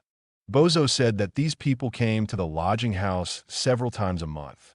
They had influence with the police, and the deputy could not exclude them. It is curious how people take it for granted that they have a right to preach at you and pray over you as soon as your income falls below a certain level. After 9 days, BS 2 pounds was reduced to 1 and 9 pence. Patty and I set aside 18 pence for our beds and spent 3 pence on the usual tea and 2 slices, which we shared, an appetizer rather than a meal. By the afternoon, we were damnably hungry, and Patty remembered a church near King's Cross Station where free tea was given once a week to tramps. This was the day, and we decided to go there. Bozo, though it was rainy weather and he was almost penniless, would not come, saying that churches were not his style. Outside the church, quite 100 men were waiting, dirty types who had gathered from far and wide at the news of a free tea, like kites round a dead buffalo. Presently the doors opened, and a clergyman and some girls shepherded us into a gallery at the top of the church.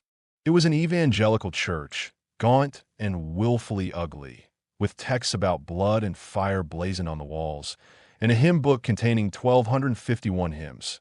Reading some of the hymns, I concluded that the book would do as it stood for an anthology of bad verse.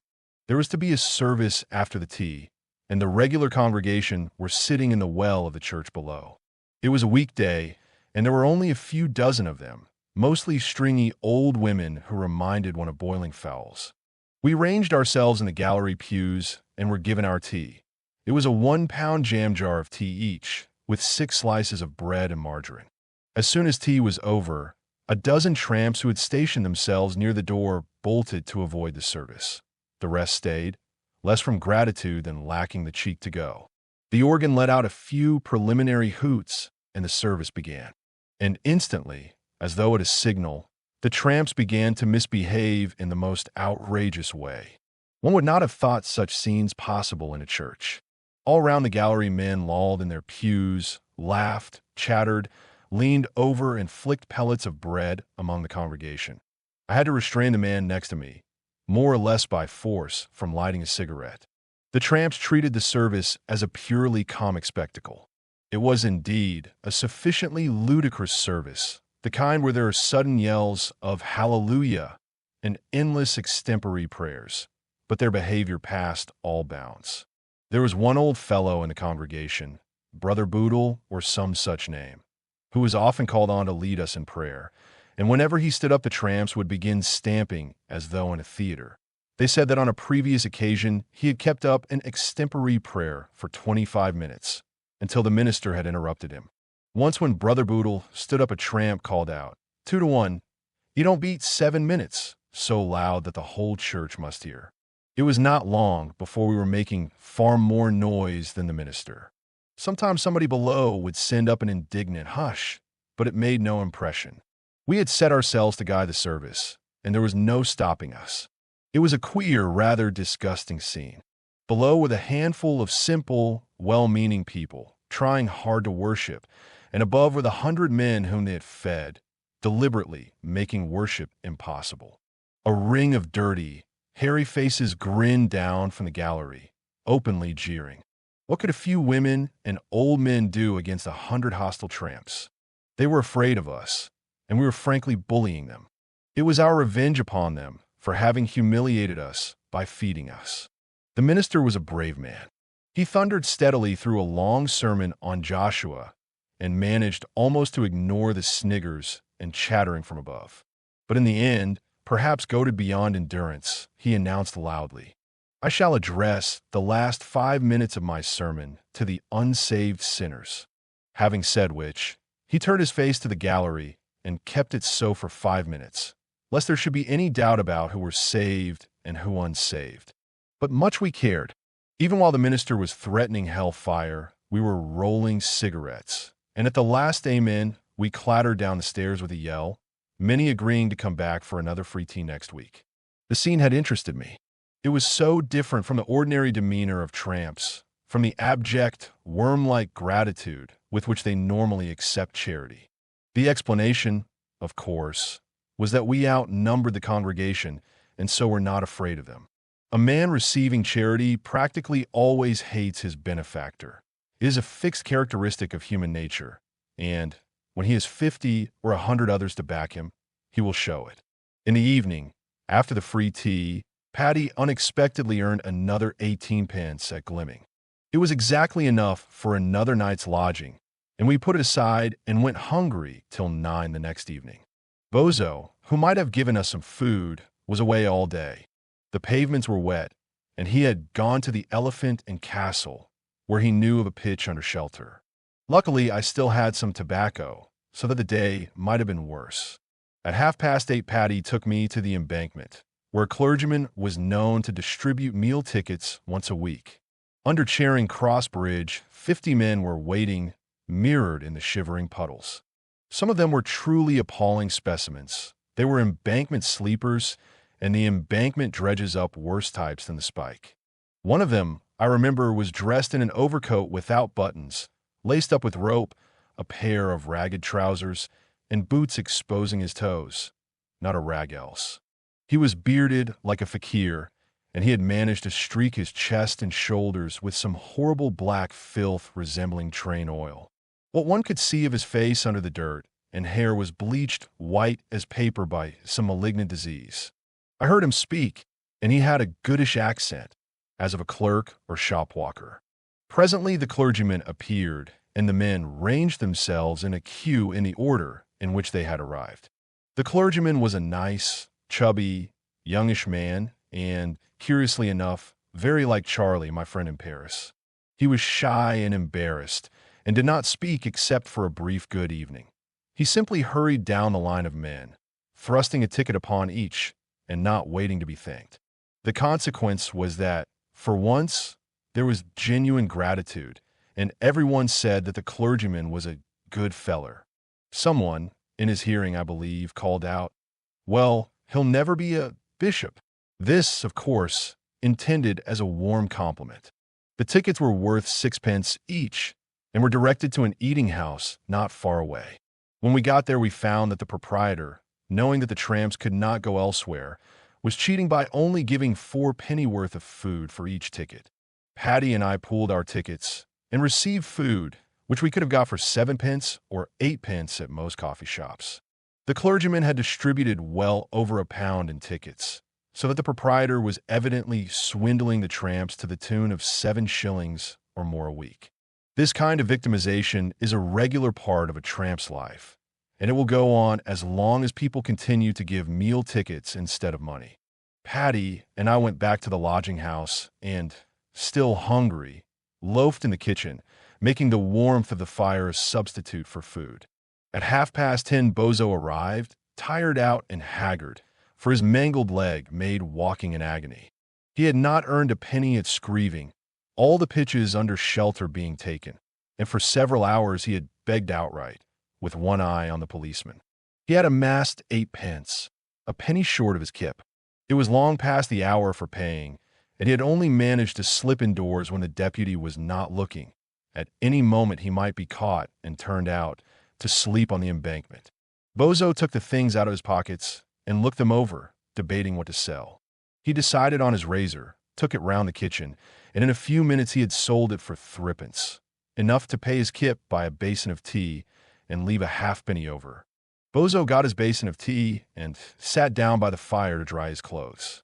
As he drank the tea, I saw that he was laughing to himself, as though at some good joke. Surprised, I asked him what he had to laugh at. "It's bloody funny," he said. "It's funny enough for Punch. What do you think I've been and done?" "What?" "Sold my razor without having a shave first. Of all the fools." He had not eaten since the morning, had walked several miles with a twisted leg, his clothes were drenched, and he had a halfpenny between himself and starvation. With all this, he could laugh over the loss of his razor. One could not help admiring him. Chapter 34. The next morning, our money being at an end, Patty and I set out for the Spike. We went southward by the Old Kent Road, making for Cromley. We could not go to a London Spike, for Patty had been in one recently and did not care to risk going again.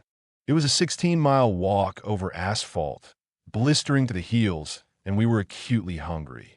Patty browsed the pavement, laying up a store of cigarette ends against his time in the Spike.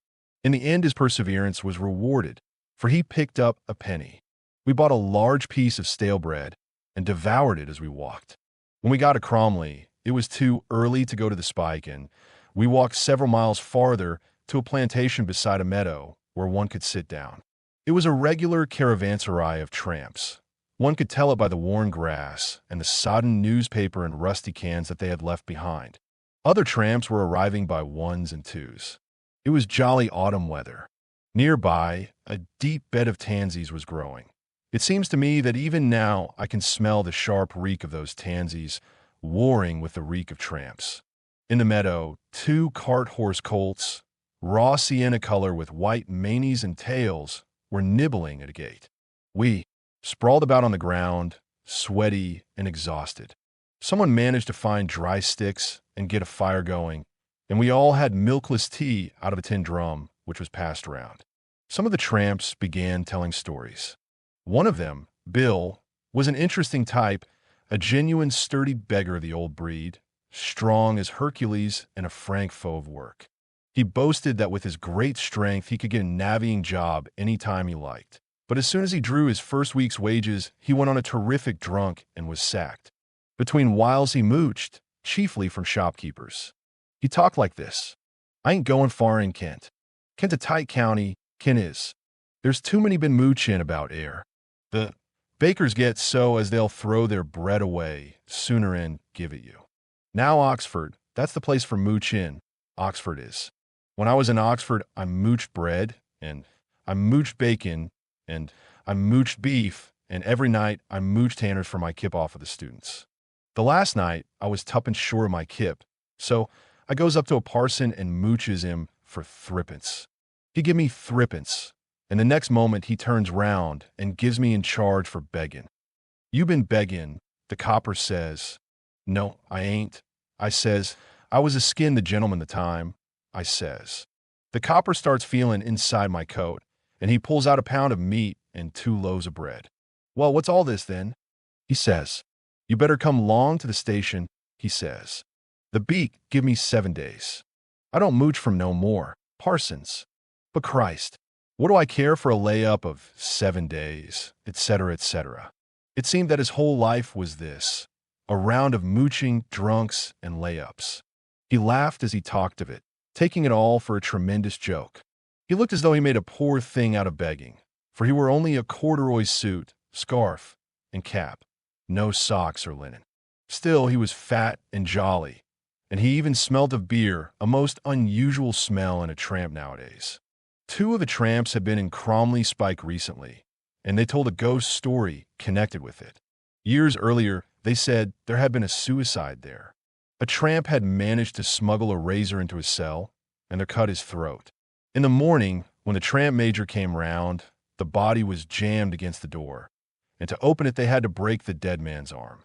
In revenge for this, the dead man haunted his cell, and anyone who slept there was certain to die within a year. There were copious instances, of course. If a cell door stuck when you tried to open it, you should avoid that cell like the plague, for it was the haunted one. 2 tramps, ex-sailors, told another grisly story. A man, they swore they had known him, had planned to stow away on a boat bound for Chile. It was laden with manufactured goods packed in big wooden crates, and with the help of a docker the stowaway had managed to hide himself in one of these. But the docker had made a mistake about the order in which the crates were to be loaded. The crane gripped the stowaway, swung him aloft, and deposited him at the very bottom of the hold beneath hundreds of crates. No one discovered what had happened until the end of the voyage, when they found the stowaway rotting, dead of suffocation.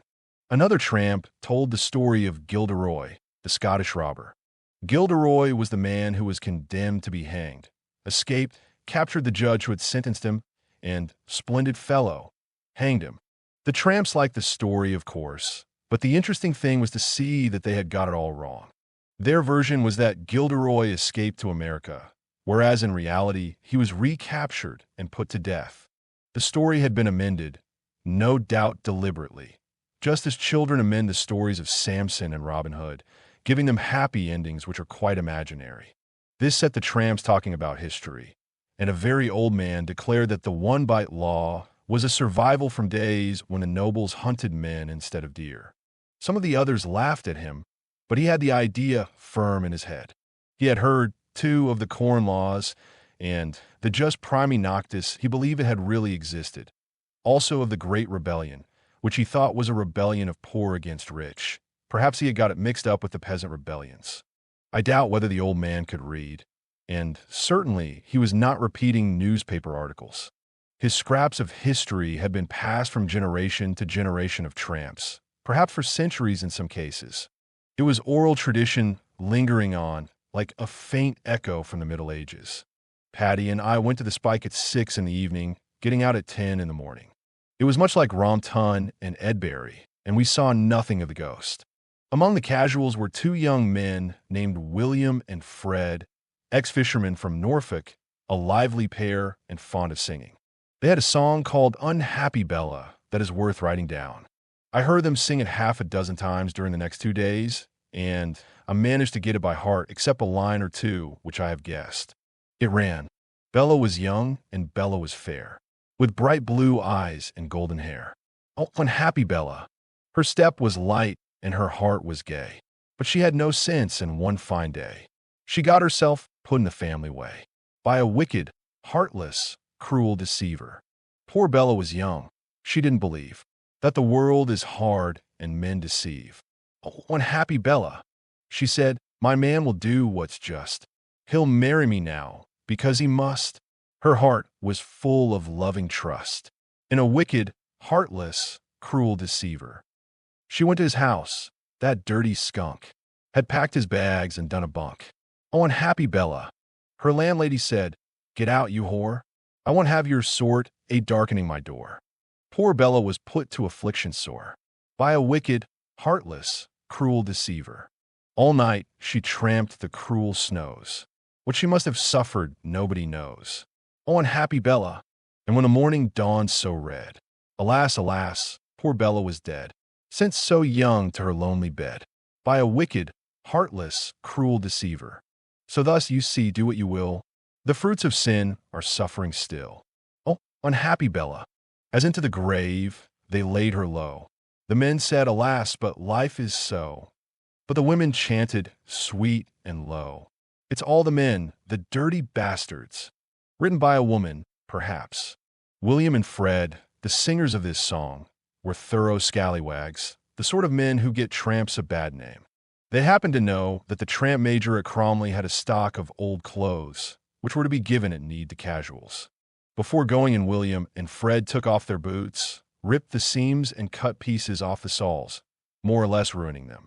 Then they applied for 2 pairs of boots, and the tramp major, seeing how bad their boots were, gave them almost new pairs.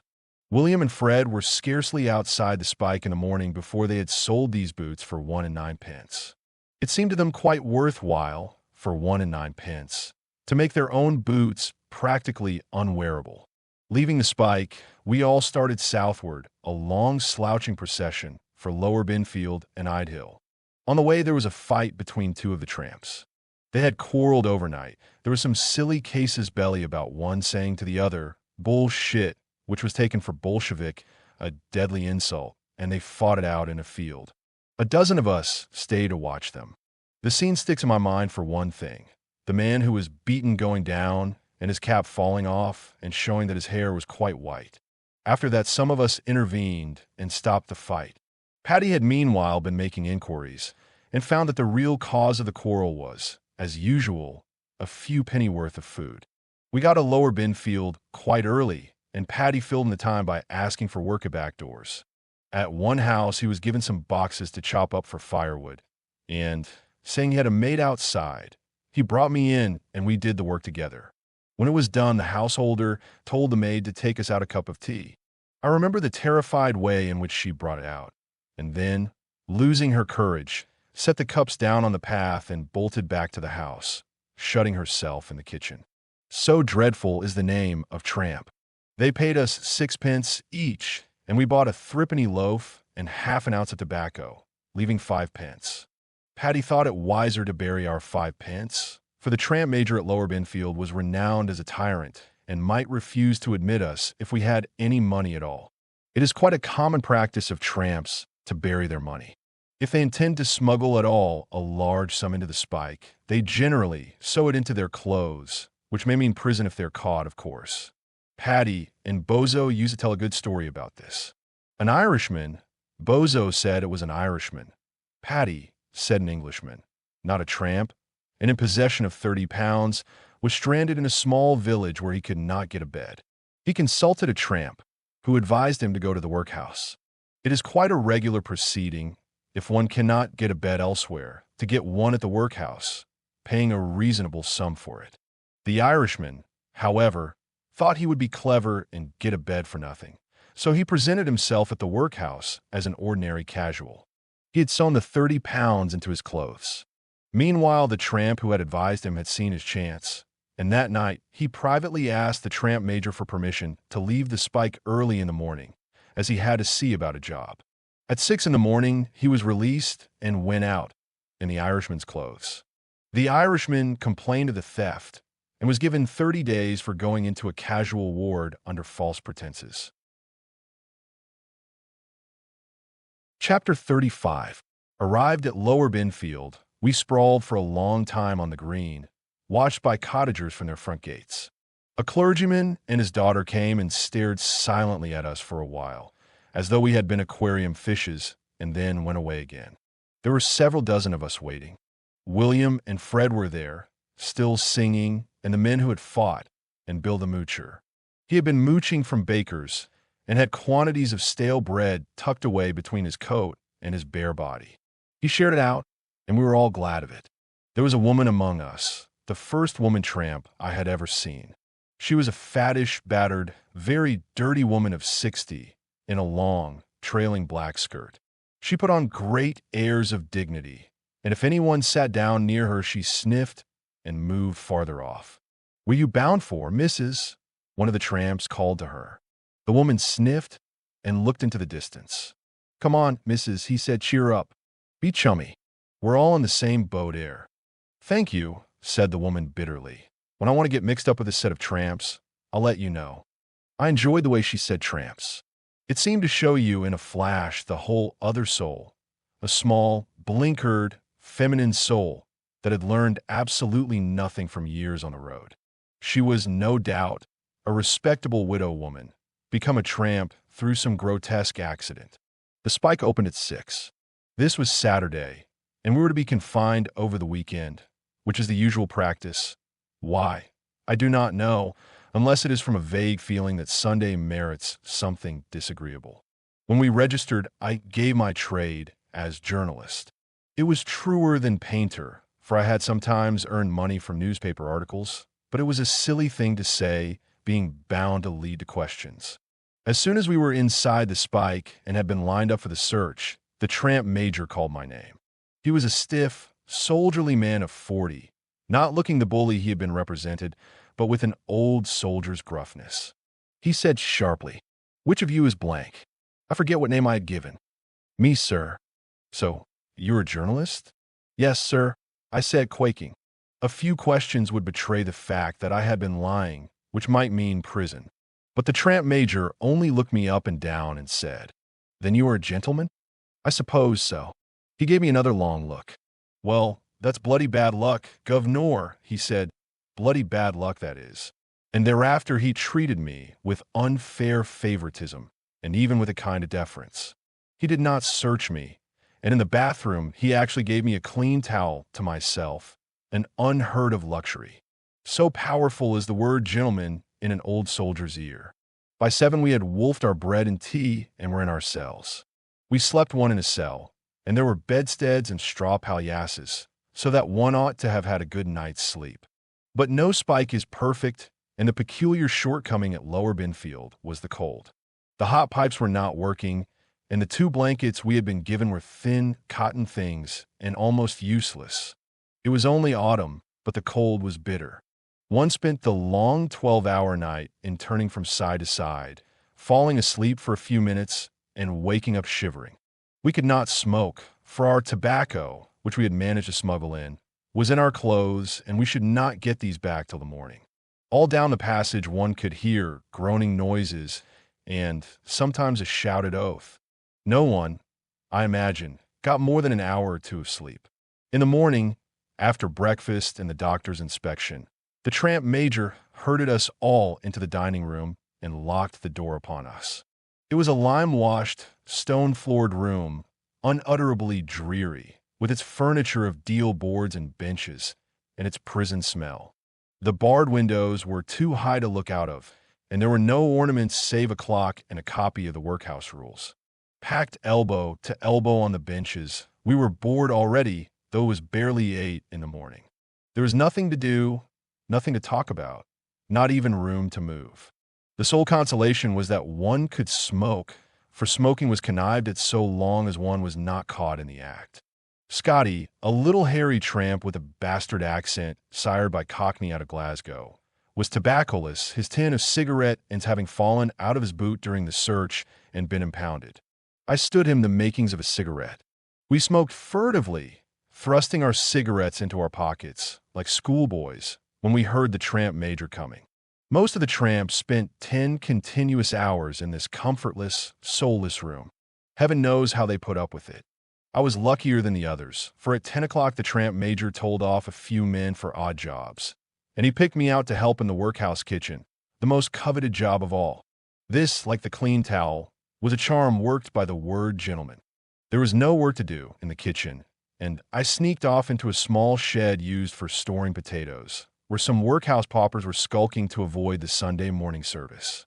There were comfortable packing cases to sit on, and some back numbers of the Family Herald, and even a copy of Raffle from the workhouse library. The paupers talked interestingly about workhouse life. They told me, among other things, that the thing really hated in the workhouse as a stigma of charity is the uniform. If the men could wear their own clothes, or even their own caps and scarves, they would not mind being paupers. I had my dinner from the workhouse table, and it was a meal fit for a boa constrictor, the largest meal I had eaten since my first day at the Hotel X. The paupers said that they habitually gorged to the bursting point on Sunday and were underfed the rest of the week. After dinner, the cook set me to do the washing up and told me to throw away the food that remained. The wastage was astonishing and, in the circumstances, appalling. Half-eaten joints of meat and bucketfuls of broken bread and vegetables were pitched away like so much rubbish and then defiled with tea leaves. I filled 5 dustbins to overflowing with quite eatable food, and while I did so 50 tramps were sitting in the spike with their bellies half filled by the spike dinner of bread and cheese, and perhaps 2 cold-boiled potatoes each in honor of Sunday. According to the paupers, the food was thrown away from deliberate policy, rather than that it should be given to the tramps. At 3, I went back to the spike. The tramps had been sitting there since 8, with hardly room to move an elbow, and they were now half mad with boredom. Even smoking was at an end, for a tramp's tobacco is picked up cigarette ends, and he starves if he is more than a few hours away from the pavement. Most of the men were too bored even to talk. They just sat packed on the benches, staring at nothing, their scrubby faces split in 2 by enormous yawns. The room stank of ennui. Paddy, his backside aching from the hard bench, was in a whimpering mood, and to pass the time away, I talked with a rather superior tramp, a young carpenter who wore a collar and tie and was on the road, he said, for lack of a set of tools. He kept a little aloof from the other tramps, and held himself more like a free man than a casual. He had literary tastes, too, and carried a copy of Quentin Durward in his pocket. He told me that he never went into a spike unless driven there by hunger, sleeping under hedges and behind ricks in preference. Along the south coast, he had begged by day and slept in bathing huts for weeks at a time. We talked of life on the road. He criticized the system that makes a tramp spend 14 hours a day in the spike and the other 10 in walking and dodging the police. He spoke of his own case, 6 months of the public charge for a few pounds worth of tools. It was idiotic, he said. Then I told him about the wastage of food in the workhouse kitchen and what I thought of it. And at that he changed his tone instantly. I saw that I had awakened the purenter who sleeps in every English workman. Though he had been famished along with the others, he at once saw reasons why the food should have been thrown away rather than given to the tramps. He admonished me quite severely. They have to do it, he said. If they made these places too comfortable, you'd have all the scum of the country flocking into them. It's only the bad food as keeps all that scum away. These here tramps are too lazy to work. That's all that's wrong with them. You don't want to go encouraging of them. They're scum. I produced arguments to prove him wrong, but he would not listen. He kept repeating, you don't want to have any pity on these here tramps. Scum they are. You don't want to judge them by the same standards as men like you and me. They're scum, just scum. It was interesting to see the subtle way in which he disassociated himself from these here tramps. He had been on the road 6 months, but in the sight of God, he seemed to imply he was not a tramp. I imagine there are quite a lot of tramps who thank God they're not tramps. They're like the trippers who say such cutting things about trippers. 3 hours dragged by. At 6 supper arrived and turned out to be quite uneatable. The bread, tough enough in the morning, it had been cut into slices on Saturday night, was now as hard as ship's biscuit. Luckily, it was spread with dripping, and we scraped the dripping off and ate that alone, which was better than nothing. At 6:15, we were sent to bed. New tramps were arriving, and in order not to mix the tramps of different days for fear of infectious diseases, the new men were put in the cells and we in dormitories. Our dormitory was a barn-like room with 30 beds close together and a tub to serve as a common chamber pot. It stank abominably, and the older men coughed and got up all night. But being so many together kept the room warm, and we had some sleep. We dispersed at 10 in the morning after a fresh medical inspection with a hunk of bread and cheese for our midday dinner. William and Fred, strong in the possession of a shilling, impaled their bread on the spike railings. As a protest, they said. This was the second spike in Kent that they had made too hot to hold them, and they thought a great joke. They were cheerful souls for tramps. The imbecile, there is an imbecile in every collection of tramps, said that he was too tired to walk and clung to the railings until the tramp major had to dislodge him and start him with a kick. Paddy and I turned north for London. Most of the others were going on to Ide Hill, said to be about the worst spike in England Star.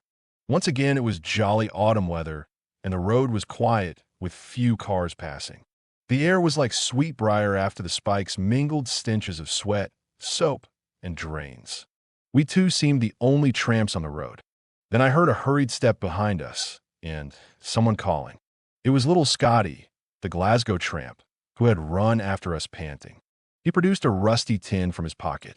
He wore a friendly smile, like someone repaying an obligation. Here, YR, mate, he said cordially. I'll use some fag ends. Used to me a smoke yesterday. The tramp major, give me back my box of fag ends when we come out this morning. One good turn deserves another. Here, YR. And he put 4 sodden, debauched, loathly cigarette ends into my hand. Chapter 36. I want to set down some general remarks about tramps. When one comes to think of it, tramps are a queer product and worth thinking over. It is queer that a tribe of men, tens of thousands in number, should be marching up and down England like so many wandering Jews. But though the case obviously wants considering, one cannot even start to consider it until one has got rid of certain prejudices. These prejudices are rooted in the idea that every tramp, ipso facto, is a blackguard. In childhood, we have been taught that tramps are blackguards, and consequently there exists in our minds a sort of ideal or typical tramp, a repulsive, rather dangerous creature who would die rather than work or wash, and wants nothing but to beg, drink, and rob hen houses. This tramp monster is no truer to life than the sinister Chinaman of the magazine stories, but he is very hard to get rid of. The very word tramp evokes his image, and the belief in him obscures the real questions of vagrancy. To take a fundamental question about vagrancy, why do tramps exist at all? It is a curious thing, but very few people know what makes a tramp take to the road. And because of the belief in the tramp monster, the most fantastic reasons are suggested. It is said, for instance, that tramps tramp to avoid work, to beg more easily, to seek opportunities for crime, even least probable of reasons because they like tramping. I have even read in a book of criminology that the tramp is an atavism, a throwback to the nomadic stage of humanity. And meanwhile, the quite obvious cause of vagrancy is staring one in the face. Of course, a tramp is not a nomadic atavism. One might as well say that a commercial traveler is an atavism. A tramp tramps, not because he likes it, but for the same reason as a car keeps to the left, because there happens to be a law compelling him to do so. A destitute man, if he is not supported by the parish, can only get relief at the casual wards, and, as each casual ward will only admit him for one night, he is automatically kept moving. He is a vagrant because, in the state of the law, it is that or starve. But people have been brought up to believe in the tramp monster, and so they prefer to think that there must be some more or less villainous motive for tramping. As a matter of fact, very little of the tramp monster will survive inquiry. Take the generally accepted idea that tramps are dangerous characters. Quite apart from experience, one could say a priori that very few tramps are dangerous, because if they were dangerous, they would be treated accordingly. A casual ward will often admit 100 tramps in one night, and these are handled by a staff of at most 3 porters. 100 ruffians could not be controlled by 3 unarmed men. Indeed, when one sees how tramps let themselves be bullied by the workhouse officials, it is obvious that they're the most docile, broken-spirited creatures imaginable. Or take the idea that all tramps are drunkards, an idea ridiculous on the face of it. No doubt many tramps would drink if they got the chance, but in the nature of things they cannot get the chance. At this moment, a pale watery stuff called beer is 7 pence a pint in England. To be drunk on it would cost at least half a crown, and a man who can command half a crown at all often is not a tramp. The idea that tramps are impudent social parasites, sturdy beggars, is not absolutely unfounded, but is only true in a few % of the cases. Deliberate, cynical parasitism, such as one reads of in Jack London's books on American tramping, is not in the English character. The English are a conscience-ridden race, with a strong sense of the sinfulness of poverty. One cannot imagine the average Englishman deliberately turning parasite, and this national character does not necessarily change because a man is thrown out of work. Indeed, if one remembers that a tramp is only an Englishman out of work, forced by law to live as a vagabond, then the tramp monster vanishes. I am not saying, of course, that most tramps are ideal characters. I'm only saying that they are ordinary human beings, and that if they are worse than other people, it is the result and not the cause of their way of life. It follows that the serve them damned well right attitude that is normally taken toward tramps is no fairer than it would be towards cripples or invalids. When one has realized that, one begins to put oneself in a tramp's place and understand what his life is like. It is an extraordinarily futile, acutely unpleasant life. I have described the casual ward, the routine of a tramp's day, but there are 3 especial evils that need insisting upon. The first is hunger, which is the almost general fate of tramps. The casual ward gives them a ration which is probably not even meant to be sufficient, and anything beyond this must be got by begging, that is, by breaking the law. The result is that nearly every tramp is rotted by malnutrition, for proof of which one need only look at the men lining up outside any casual ward. The second great evil of a tramp's life, it seems much smaller at first sight, but it is a good second, is that he is entirely cut off from contact with women. This point needs elaborating. Tramps are cut off from women, in the first place, because there are very few women at their level of society. One might imagine that among destitute people the sexes would be as equally balanced as elsewhere. But it is not so. In fact, one can almost say that below a certain level society is entirely male. The following figures, published by the LCC from a night census taken on February 13, 1931, will show the relative numbers of destitute men and destitute women. Spending the night in the streets, 60 men, 18 women. In shelters and homes not licensed as common lodging houses, 1,057 men, 137 women. In the crypt of St. Martin's in the Fields Church, 88 men, 12 women. In LCC casual wards and hostels, 674 men, 15 women. It will be seen from these figures that at the charity level men outnumber women by something like 10 to 1. The cause is presumably that unemployment affects women less than men. Also that any presentable woman can, in a last resort, attach herself to some man. The result, for a tramp, is that he is condemned to perpetual celibacy. For of course it goes without saying that if a tramp finds no women at his own level, those above, even a very little above, are as far out of his reach as the moon.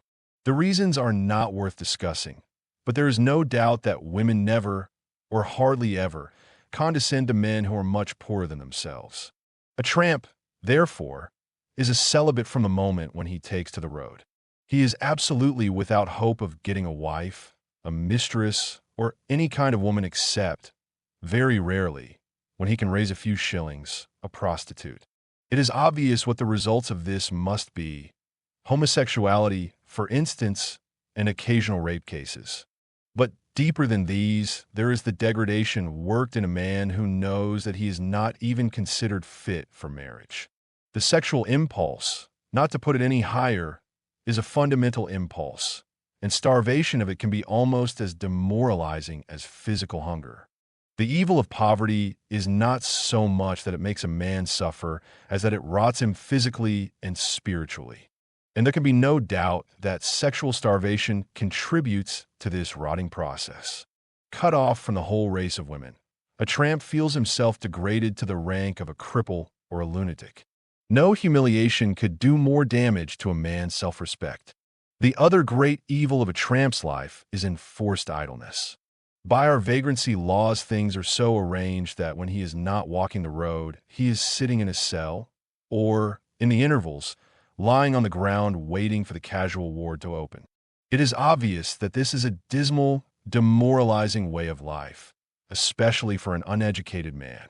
Besides these, one could enumerate scores of minor evils. To name only one, discomfort, which is inseparable from life on the road. It is worth remembering that the average tramp has no clothes but what he stands up in, wears boots that are ill-fitting, and does not sit in a chair for months together. But the important point is that a tramp's sufferings are entirely useless. He lives a fantastically disagreeable life, and lives it to no purpose whatever.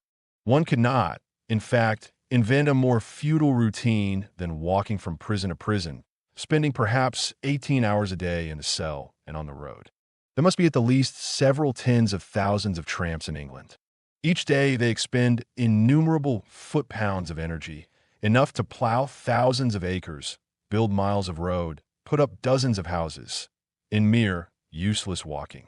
Each day they waste between them possibly 10 years of time in staring at cell walls. They cost the country at least £1 a week a man, and give nothing in return for it. They go round and round on an endless boring game of general post, which is of no use, and is not even meant to be of any use to any person whatever. The law keeps this process going, and we have got so accustomed to it that we are not surprised. But it is very silly. Granting the futility of a tramp's life, the question is whether anything could be done to improve it. Obviously, it would be possible, for instance, to make the casual wards a little more habitable, and this is actually being done in some cases. During the last year, some of the casual wards have been improved beyond recognition if the accounts are true, and there is talk of doing the same to all of them. But this does not go to the heart of the problem. The problem is how to turn the tramp from a bored, half-alive vagrant into a self-respecting human being. A mere increase of comfort cannot do this. Even if the casual wards became positively luxurious, they never will, a tramp's life would still be wasted. He would still be a pauper, cut off from marriage and home life, and a dead loss to the community. What is needed is to depauperize him, and this can only be done by finding him work. Not work for the sake of working, but work of which he can enjoy the benefit. At present, in the great majority of casual wards, tramps do no work whatever. At one time, they were made to break stones for their food, but this was stopped when they had broken enough stone for years ahead and put the stone breakers out of work. Nowadays, they are kept idle because there is seemingly nothing for them to do. Yet there is a fairly obvious way of making them useful, namely this. Each workhouse could run a small farm, or at least a kitchen garden, and every able-bodied tramp who presented himself could be made to do a sound day's work. The produce of the farm or garden could be used for feeding the tramps, and at the worst it would be better than the filthy diet of bread and margarine and tea. Of course, the casual wards could never be quite self-supporting, but they could go a long way towards it, and the rates would probably benefit in the long run. It must be remembered that under the present system, tramps are as dead a loss to the country as they could possibly be, for they do not only do no work, but they live on a diet that is bound to undermine their health. The system, therefore, loses lives as well as money. A scheme which fed them decently and made them produce at least a part of their own food would be worth trying. It may be objected that a farm or even a garden could not be run with casual labor. But there is no real reason why tramps should only stay a day at each casual ward. They might stay a month or even a year if there were work for them to do. The constant circulation of tramps is something quite artificial. At present, a tramp is an expense to the rates, and the object of each workhouse is therefore to push him on to the next. Hence the rule that he can stay only one night. If he returns within a month, he is penalized by being confined for a week, and as this is much the same as being in prison, naturally he keeps moving. But if he represented labor to the workhouse, and the workhouse represented sound food to him, it would be another matter. The workhouses would develop into partially self-supporting institutions, and the tramps, settling down here or there according as they were needed, would cease to be tramps. They would be doing something comparatively useful, getting decent food, and living a settled life. By degrees, if the scheme worked well, they might even cease to be regarded as paupers and be able to marry and take a respectable place in society. This is only a rough idea, and there are some obvious objections to it. Nevertheless, it does suggest a way of improving the status of tramps without piling new burdens on the rates. And the solution must, in any case, be something of this kind. For the question is, what to do with men who are underfed and idle? And the answer, to make them grow their own food, imposes itself automatically. Chapter 37. A word about the sleeping accommodation open to a homeless person in London. At present, it is impossible to get a bed in any non-charitable institution in London for less than 7 pence a night. If you cannot afford 7 pence for a bed, you must put up with one of the following substitutes. 1. The embankment. Here is the account that Patty gave me of sleeping on the embankment. The whole thing with the embankment is getting to sleep early. You got to be on your bench by 8 o'clock because there ain't too many benches and sometimes dairy all taken. And you got to try to get to sleep at once.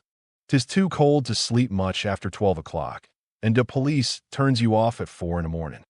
It ain't easy to sleep, though, with dim bloody trams flying past your head all the time and dim sky signs across the river flicking on and off in your eyes. The cold's cruel. Dem as sleeps dear generally wraps themselves up in newspaper, but it don't do much good. You be bloody lucky if you got 3 hours sleep. I have slept on the embankment and found that it corresponded to Patty's description. It is, however, much better than not sleeping at all, which is the alternative if you spend the night in the streets elsewhere than on the embankment. According to the law in London, you may sit down for the night, but the police must move you on if they see you asleep. The embankment and 1 or 2 odd corners, there is one behind the Lyceum Theater, are special exceptions. This law is evidently a piece of willful offensiveness. Its object, so it is said, is to prevent people from dying of exposure. But clearly if a man has no home and is going to die of exposure, die he will, asleep or awake. In Paris, there is no such law. There, people sleep by the score under the Seine bridges and in doorways and on benches in the squares and round the ventilating shafts of the metro, and even inside the metro stations. It does no apparent harm. No one will spend a night in the street if he can possibly help it. And if he's going to stay out of doors, he might as well be allowed to sleep if he can. 2. The twopenny hangover. This comes a little higher than the embankment. At the twopenny hangover, the lodgers sit in a row on a bench. There's a rope in front of them, and they lean on this as though leaning over a fence. A man, humorously called the valet, cuts the rope at 5 in the morning. I have never been there myself, but Bozo had been there often. I asked him whether anyone could possibly sleep in such an attitude, and he said that it was more comfortable than it sounded, at any rate, better than bare floor. There are similar shelters in Paris, but the charge there is only 25 centimes, a halfpenny, instead of tuppence. 3. The coffin at 4 pence a night. At the coffin you sleep in a wooden box, with a tarpaulin for covering. It is cold, and the worst thing about it are the bugs, which being enclosed in a box you cannot escape. Above this come the common lodging houses, with charges varying between 7 pence and 1 and a penny a night. The best are the Rotten houses, where the charge is a shilling, for which you get a cubicle to yourself and the use of excellent bathrooms. You can also pay half a crown for a special, which is practically hotel accommodation. The Rotten houses are splendid buildings, and the only objection to them is the strict discipline, with rules against cooking, card playing, etc. Perhaps the best advertisement for the Rotten houses is the fact that they're always full to overflowing. The Bruce houses at 1 and a penny are also excellent. Next best, in point of cleanliness, are the Salvation Army hostels, at 7 pence or 8 pence. They vary. I have been in 1 or 2 that were not very unlike common lodging houses, but most of them are clean, and they have good bathrooms. You have to pay extra for a bath, however. You can get a cubicle for a shilling. In the 8-penny dormitories, the beds are comfortable, but there are so many of them, as a rule at least 40 to a room, and so close together that it is impossible to get a quiet night. The numerous restrictions stink of prison and charity. The Salvation Army hostels would only appeal to people who put cleanliness before anything else. Beyond this, there are the ordinary common lodging houses. Whether you pay 7 pence or a shilling, they are all stuffy and noisy, and the beds are uniformly dirty and uncomfortable. What redeems them are their laissez-faire atmosphere and the warm home-like kitchens where one can lounge at all hours of the day or night. They're squalid dens, but some kind of social life is possible in them. The women's lodging houses are said to be generally worse than the men's, and there are very few houses with accommodation for married couples. In fact, it is nothing out of the common for a homeless man to sleep in one lodging house and his wife in another. At this moment, at least 15,000 people in London are living in common lodging houses. For an unattached man earning £2 a week or less, a lodging house is a great convenience. He could hardly get a furnished room so cheaply, and the lodging house gives him free firing, a bathroom of sorts, and plenty of society. As for the dirt, it is a minor evil. The really bad fault of lodging houses is that there are places in which one pays to sleep and in which sound sleep is impossible. All one gets for one's money is a bed measuring 5 feet 6 by 2 feet 6, with a hard convex mattress and a pillow like a block of wood, covered by 1 cotton counterpane and 2 gray, stinking sheets. In winter there are blankets, but never enough. And this bed is in a room where there are never less than 5, and sometimes 50 or 60 beds, a yard or 2 apart. Of course, no one can sleep soundly in such circumstances. The only other places where people are herded like this are barracks and hospitals. In the public wards of a hospital, no one even hopes to sleep well. In barracks, the soldiers are crowded, but they have good beds, and they are healthy. In a common lodging house, nearly all the lodgers have chronic coughs, and a large number have bladder diseases which make them get up at all the hours of the night. The result is a perpetual racket, making sleep impossible. So far as my observation goes, no one in a lodging house sleeps more than 5 hours a night, a damnable swindle when one has paid 7 pence or more. Here legislation could accomplish something. At present, there is all manner of legislation by the LCC about lodging houses, but it is not done in the interests of the lodgers. The LCC only exert themselves to forbid drinking, gambling, fighting, etc., etc. There is no law to say that the beds in a lodging house must be comfortable. This would be quite an easy thing to enforce. Much easier, for instance, than restrictions upon gambling. The lodging house keepers should be compelled to provide adequate bedclothes and better mattresses, and above all to divide their dormitories into cubicles. It does not matter how small a cubicle is, the important thing is that a man should be alone when he sleeps. These few changes, strictly enforced, would make an enormous difference. It is not impossible to make a lodging house reasonably comfortable at the usual rates of payment. In the Croydon Municipal Lodging House, where the charge is only 9 pence, there are cubicles, good beds, chairs of very rare luxury in lodging houses, and kitchens above ground instead of in a cellar. There is no reason why every 9-penny lodging house should not come up to this standard. Of course, the owners of lodging houses would be opposed en bloc to any improvement, for their present business is an immensely profitable one. The average house takes £5 or £10 a night with no bad debts, credit being strictly forbidden, and except for rent the expenses are small. Any improvement would mean less crowding, and hence less profit. Still, the excellent municipal lodging house at Croydon shows how well one can be served for 9 pence. A few well-directed laws could make these conditions general. If the authorities are going to concern themselves with lodging houses at all, they ought to start by making them more comfortable, not by silly restrictions that would never be tolerated in a hotel. Chapter 38. After we left the Spike at Lower Binfield, Patty and I earned half a crown at weeding and sweeping in somebody's garden, stayed the night at Cromley, and walked back to London. I parted from Patty a day or two later. B lent me a final £2, and as I had only another 8 days to hold out, that was the end of my troubles. My tame imbecile turned out worse than I had expected, but not bad enough to make me wish myself back in the Spike or the Auberges de Jehan Cottard. Patty set out for Portsmouth, where he had a friend who might conceivably find work for him, and I have never seen him since. A short time ago, I was told that he had been run over and killed, but perhaps my informant was mixing him up with someone else. I had news of Bozo only 3 days ago. He is in Wandsworth, 14 days for begging. I do not suppose prison worries him very much. My story ends here. It is a fairly trivial story, and I can only hope that it has been interesting in the same way as a travel diary is interesting.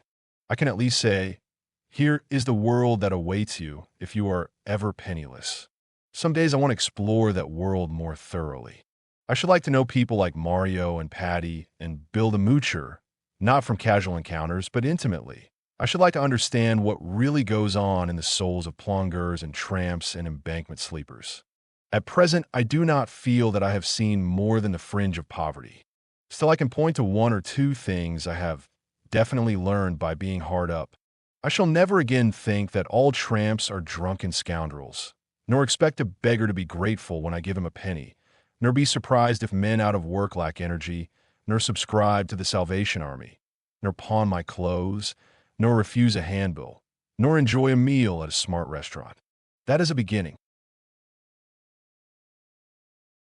If you enjoyed listening, please subscribe to the channel by hitting the subscribe button below. After doing so, click the bell icon to receive new content notifications.